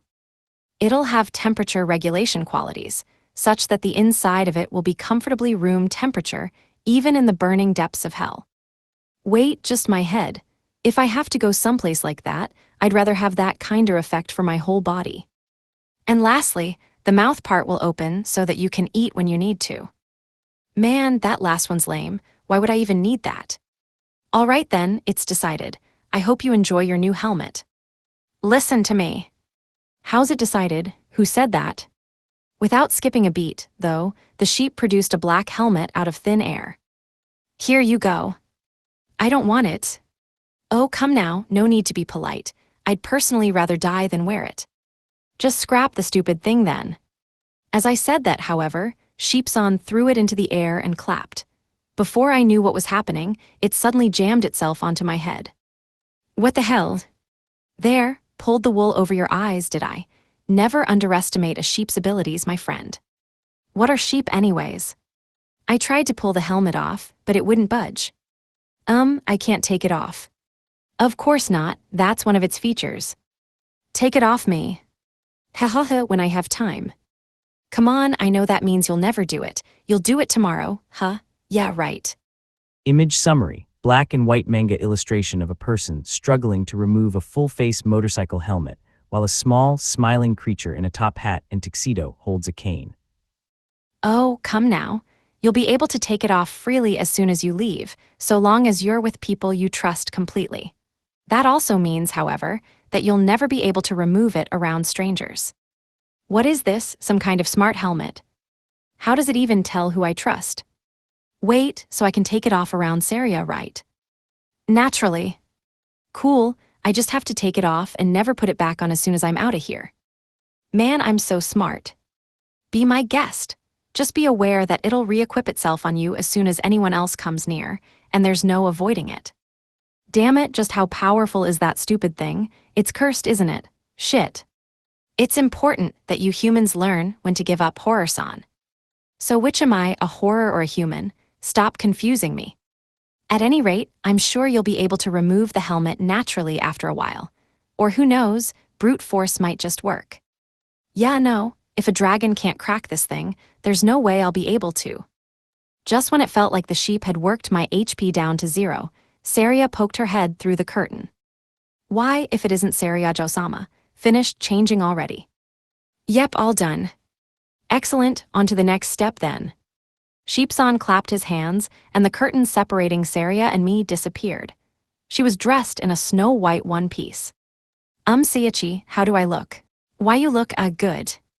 I didn't know what to say. I'd never seen anyone so beautiful before in my life. Her red hair especially looked so nice against her dress. I'm glad you think so. She's just too damn cute. Why can't I stop gushing over her? Yes, why can't you? Sheepsan shot me a sidelong look. You sicken me. Would it kill you to be a little nicer? What a merciless little monster. I don't even care that he's reading my mind. I'm just done with this. I want a nap. All right then, now that you have your gifts, it's high time you teleported out of here. Yeah, not like we have any choice, of course. I'm glad you agree. Let's get you on your way then. At least try to listen to me. I'll hear your complaints out next time, should we meet again, he said as he got the spell ready. Didn't you just give us a whole speech about how hard it is to perfect clear a dungeon? Besides, I never want to see your woolly little ass ever again. Oh, don't worry, I know you love me deep down. That's it, I'm seriously gonna slug you. Oops, and there goes the teleportation. Hold it. Before I could reach the little asshole, my body was covered in light, and I started fading away bit by bit. Don't forget this, I'll get you next time, you bastard, I shouted as I faded away. Bye-bye, Sheepsan, Saria said with a wave. Yes, farewell. And with that, Saria and I were finally out of the forest of endless heartbreak. Maybe that parting line was a little too tropey, but I don't care. And so they've left, I muttered to myself as I watched Seiichi-sama and Saria-jo-sama teleport away. He'll get me next time, will he? I smiled to myself at the thought of his last words. So you're planning on meeting me again, are you, Seiichi-sama? And after all the foul things he said about me too. I'd been so starved for a decent conversation partner for so long that I hardly cared. Hee, I'm afraid I'm no freak though. If anything, I would be a bastard. Ah, how I love such trivial exchanges. There's no better use of time than going off on tangents. I suppose that's the end of this dungeon though. I wonder how long it'll be until the next is formed. And when it has, I trust you'll come find me again, Seiichi-sama. With a spring in my step and a light in my heart, I left the chamber for the last time. Epilogue. Please wait here. The day we were all summoned to the new world, I, Takameya Shouta, was being led through a series of corridors with my schoolmates. Our summoners had waited until we had calmed down somewhat to approach us. They were wearing robes and wielding staffs, the kind that I'd only ever seen in manga before. It was as if they were showing off that they could use magic. Representatives of our school met with representatives of our summoners, but before long, they led all our teachers off somewhere. Now it was only us students and the denizens of this new world. Where do you think they're taking us? This sure is a fancy waiting room, Kenji whispered as he looked around us. I assume they are taking us to our leader, Kanazuki-senpai replied matter-of-factly. She was the only one who seemed totally unfazed by this latest turn of events. Her assumption was a fair one, since there was a massive set of ornate wooden doors at the far end of the room. It felt like the exact type of place someone important would be. The corridors on the way there had also been quite opulent, decorated with all manner of fancy vases and oil paintings. There were even antique chandeliers, but as I doubted there was electricity in this world, they were likely lit with magic. Kanazuki-senpai's cool voice interrupted my thoughts. I couldn't care less who we're about to meet, but I am rather concerned about where they've taken our teachers. Maybe we should care about who's past that door. Considering Kanazuki-senpai's pedigree, though, she was probably used to meeting bigwigs. After a short while, the man who had guided us up until now addressed us once more. Thank you for waiting. His Majesty will see you now. Please be on your best behavior. The massive doors swung open, and I could feel a current of unease run through the students. Kanazuki-senpai was probably the only one of us who was calm. Right this way. The man led us into the room. Inside, we saw a throne room, the likes of which we'd only ever heard about in stories. At the far end of the room was an over-decorated throne, and the middle-aged man sitting in it was flanked by people clad in noble clothing. Behind them, we could see a number of men clad in bulky silver plate mail.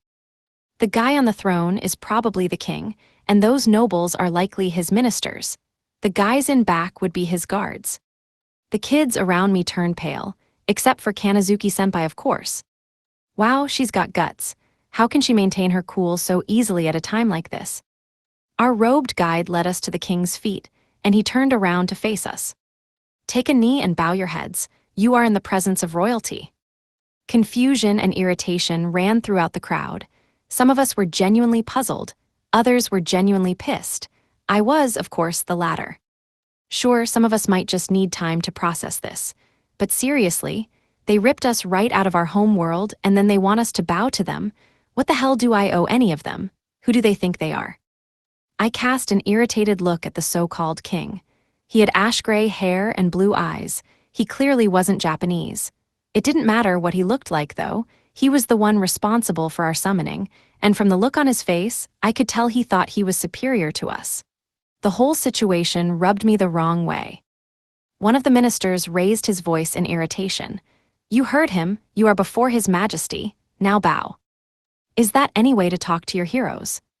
A quick glance around told me I wasn't the only one who was irritated. At that moment, Kanazuki-senpai stepped forward, as if to represent us all. My sincerest apologies, Your Majesty. I regret to inform you that we are quite unused to meeting a man of your caliber. I pray you can forgive us. My eyes flew open in shock. She turned back to us, speaking in a low voice. We had best obey them for now. We possess no connections in this world. It would be best to avoid provoking them unnecessarily. Swallow your pride and bow, all of you. Some people hesitated, but it wasn't long before we were all down on one knee. What the hell? I kept my head low enough to appear as though I was bowing, but my eyes were fixed on the king in a glare. The king snorted and stood with a great air of pomp. We welcome you, heroes who have come so far from your home world to save our kingdom from disaster. We suppose that we owe you our thanks for your sacrifice. There, you have it. Feel free to cry tears of joy, we won't stop you. What a windbag. We're not here because we want to be asshat. Why the hell would I thank you? The king continued his speech. We hate wasting words, so we will be brief. We have but one order for you: slay the foul demon king that threatens the peace and tranquility of this world. Fortunately, the demon king is still weak following his resurrection. It should take a full 4 years for him to regain his former power. His presence has nonetheless stirred demons and monsters alike into action. Therein lies your work. Why is he assuming we'll do anything for him? Who said this old creep could tell us what to do? And besides, why'd he summon us when he still has 4 years left? Why doesn't he use that time to solve his own goddamn problems? I cast a look at Kanazuki-senpai. She was cool and collected, more so than I'd ever seen her, and we'd known each other since we were little kids. Her eyes were filled with utter disdain. If looks could kill, the king would have died a dozen times over. Even I could feel a chill run down my back, and not the happy, masochistic kind. At that moment, a few of the students in the crowd stood up. Shut the fuck up, old man, the first girl shouted. Like hell we're gonna let you call all the shots. The second girl rolled her eyes. Seriously, what's your problem? Yeah, what she said, called out the third. Your stupid little world can eat shit. I mean, I can't even get Wi-Fi here. The second girl raised an eyebrow. Wait, that's your problem. I mean, Aries got a point, the fourth girl said. But come on, they totally don't even have makeup here. I bet they don't even know how to have a good time. The second girl sighed. But you don't even wear makeup, Rumi. Course not, I don't need it. But I need stuff for my skin, okay? And what about manicures? They were a famous group of girls at our school, but not exactly in the positive sense. The first was Najima Yuyuka. She was half English, and her uniform had been modified to the point where I almost couldn't recognize it. She also wore a long coat, the kind those biker gang members wore. She even wore a bandage wrap around her chest, as though she'd come right out of some old manga. If I remembered correctly, she was the leader of some famous lady biker gang, which was why most people didn't dare get too close to her. The second was Shimizu Noa. She dyed the ends of her short hair blue, and she was every bit as pretty as Yuyuka was. Her uniform wasn't as modified as Yuyuka's, but she wore it as though it were a few sizes too big for her, and she had on earrings as though they weren't against the dress code at all. Apparently, she was a famous fashion model, which made sense considering her lithe figure. I was in the same class as Noah back when I was a freshman, but all I remembered about her was that she spent most of her time glued to her phone and that she often played hooky with Yuyuka. Thinking back, they spent a lot of time together. The third one was Sito Eri. She had sort of a gal aura around her, and despite not wearing makeup, she was about as pretty as the other two. She overdid her accessories a little, but she was fun enough to talk to. Even though Yuyuka and Noah gave off all sorts of lone wolf vibes, she hung out with them like it was the most natural thing in the world. She was a bit of an oddball, but in a good way. The last girl was Amikawa Rumi. Unlike Eri, she had the classic gal style down pat. Her hair was brown and wavy, but just like Noah said, she wasn't wearing any makeup. She came off looking pretty nonetheless. I was honestly impressed. Unlike Noah or Eri, I could tell from her uniform that she cared about fashion. Wait, this could be bad. If they don't shut up right now, they could get us all killed. I just hope they need to wait for the stars to align or something to summon heroes. As an aside, all the guys around them were still trembling with fear. Not that I was one to talk, of course. Man, they've got guts. I felt a little glad, knowing I wasn't the only person upset about getting summoned. The thin-haired minister, who told us to shut up a minute before stepped forwards in irritation. Know your place. How dare you address His Majesty so crudely? Stuff it, Baldy, Yuyuka shouted back. I ain't talking to you. Baldy, I am not bald yet, honest. His shoulders drooped, giving us a good view of just how thin his hair really was. Oof, that was rough, guy. I almost feel sorry for you. The king sat back in his throne, snorting as he reclined. We'll allow their complaints. Speak, heroes, before we change our mind. Yuyuka stepped up.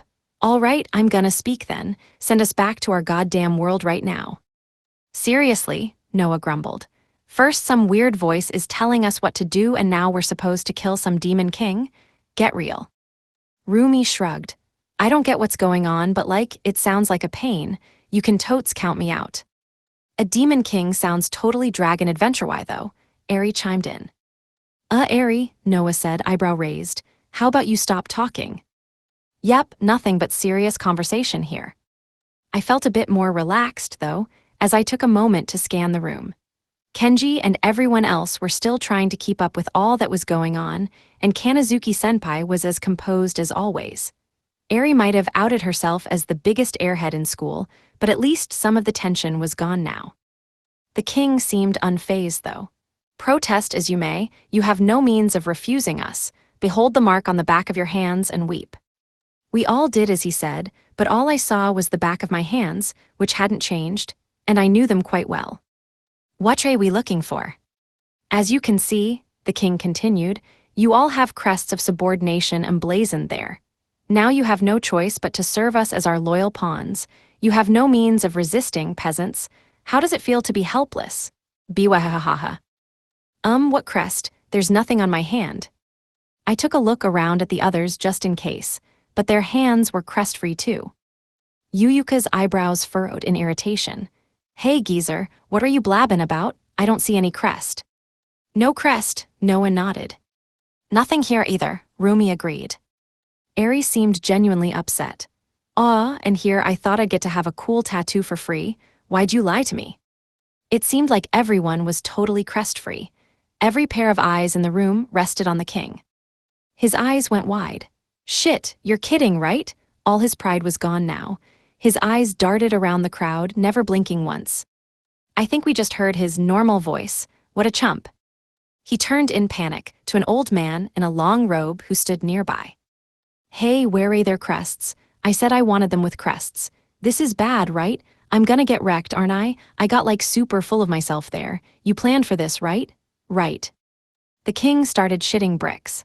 The robed geezer smiled so refreshingly that even I felt relaxed. Inconceivable. No. Wow, he just pushed it right back. What a poor baby king. See, come on, you've got to help me, Grandpamon. What is the geezer, some kinda robot cat? How do they even know that reference? But honestly, that stupid king deserves all he's got coming to him. The entire room watched the king's panic unfold, too stunned to make a move. Even Kanazuki-senpai shot him a mixed look of loathing and pity. Come on, the guy's dead already. Show him some mercy. The geezer sighed.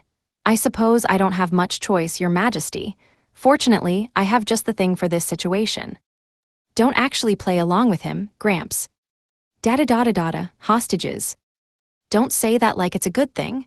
Man, that's almost worse than saying your own sound effects. And are you or are you not just ripping off Torymen at this point? How do you even know that anime? The geezer whispered something in a nearby guard's ear. The guard ran off somewhere, then came back a moment later with a crystal ball. If you would stand against His Majesty, he shouted, then your companions' lives are forfeit. He held out the crystal ball, and just like an old projector, it created a screen in midair. On the screen, we could see our teachers locked up in dark little cells. My eyes flew open in surprise. What? Kanazuki-senpai only glared. These are your friends, aren't they? It would be a great pity should misfortune befall them. Follow Me's Majesty's orders to the letter and they will be spared. When nobody spoke up to contradict him, the geezer smiled and continued.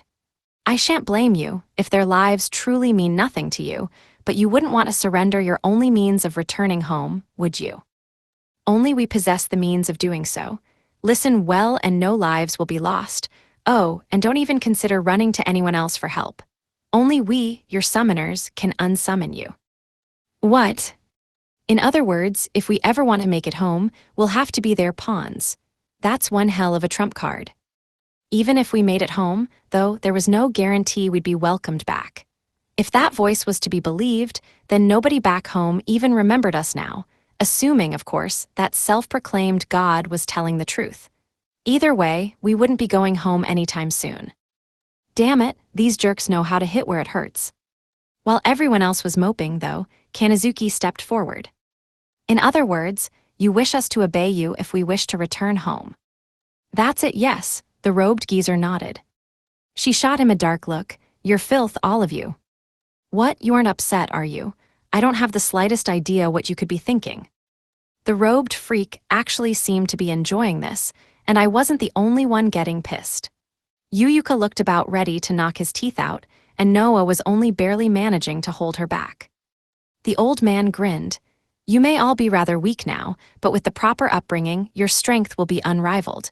Why fear one measly, powerless little demon king? Yeah, but we haven't fought a day in our lives. Japan's just about the safest place on Earth, and you want us to go slay someone. We haven't killed anything bigger or meaner than a bug before. His words seemed to take hold with a few people, though. Murmurs echoed around me. He's got a point, you know. We're heroes, right? Since when do heroes lose? Maybe we can do this. We've got to beat the Demon King if we want to go home, right? The crowd seemed to be turning more in the geezer's favor with every passing moment. Really, though? Sure, it sounds like Dragon Adventure, like Eri said, but there's no guarantee this world will play out the same way. Kenji gave me a confused look. Is it just me, or are people actually listening to him? Well, there's a chance he's telling the truth, I said with a shrug. If they won't send us back either way, we might as well go do what they want. Besides, I doubt we'll have any problems with our strength. Wow, you really think it's that easy? I snorted, as if. We're nothing but tools to them. Even if we finish their little errand for them, they don't have a single good reason to keep their side of the bargain. If we don't go along with them now, though, we might not live until morning. Kanazuki-senpai's brow was furrowed in consternation. She had probably arrived at the same conclusion that I had. The king climbed back on his throne and cleared his throat dramatically, as if nothing unexpected had ever happened. HMPH, we see little point in continuing this conversation. You will slay the Demon King for us on your names as heroes. Until then, we permit you to use the palace's facilities. You may thank us now. Starting tomorrow, you will begin training for your journey. Now go, you are dismissed. He stood up again. Why, Your Majesty, Kanazuki-senpai called out, we still have more to say. At that moment, however, the guards that had been waiting in the back advanced, lowering their spears at us in one uniform action. Kanazuki-senpai froze. The king strode out of the room through a back door without so much as a glance behind him. The robed geezer smirked. "You'd best give it up, heroes.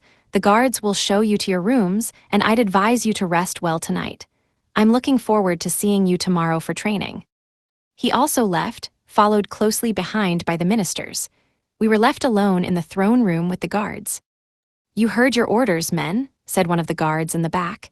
His arms were folded in front of him, his eyes closed. I couldn't make out any emotion in his deep voice, but he was clearly no rank-and-file soldier. "Show them to their rooms. Don't rough them up now." We all stood up, and the guards started leading us away. Kanazuki-senpai still had a concerned look on her face. Kenji and I exchanged uneasy looks.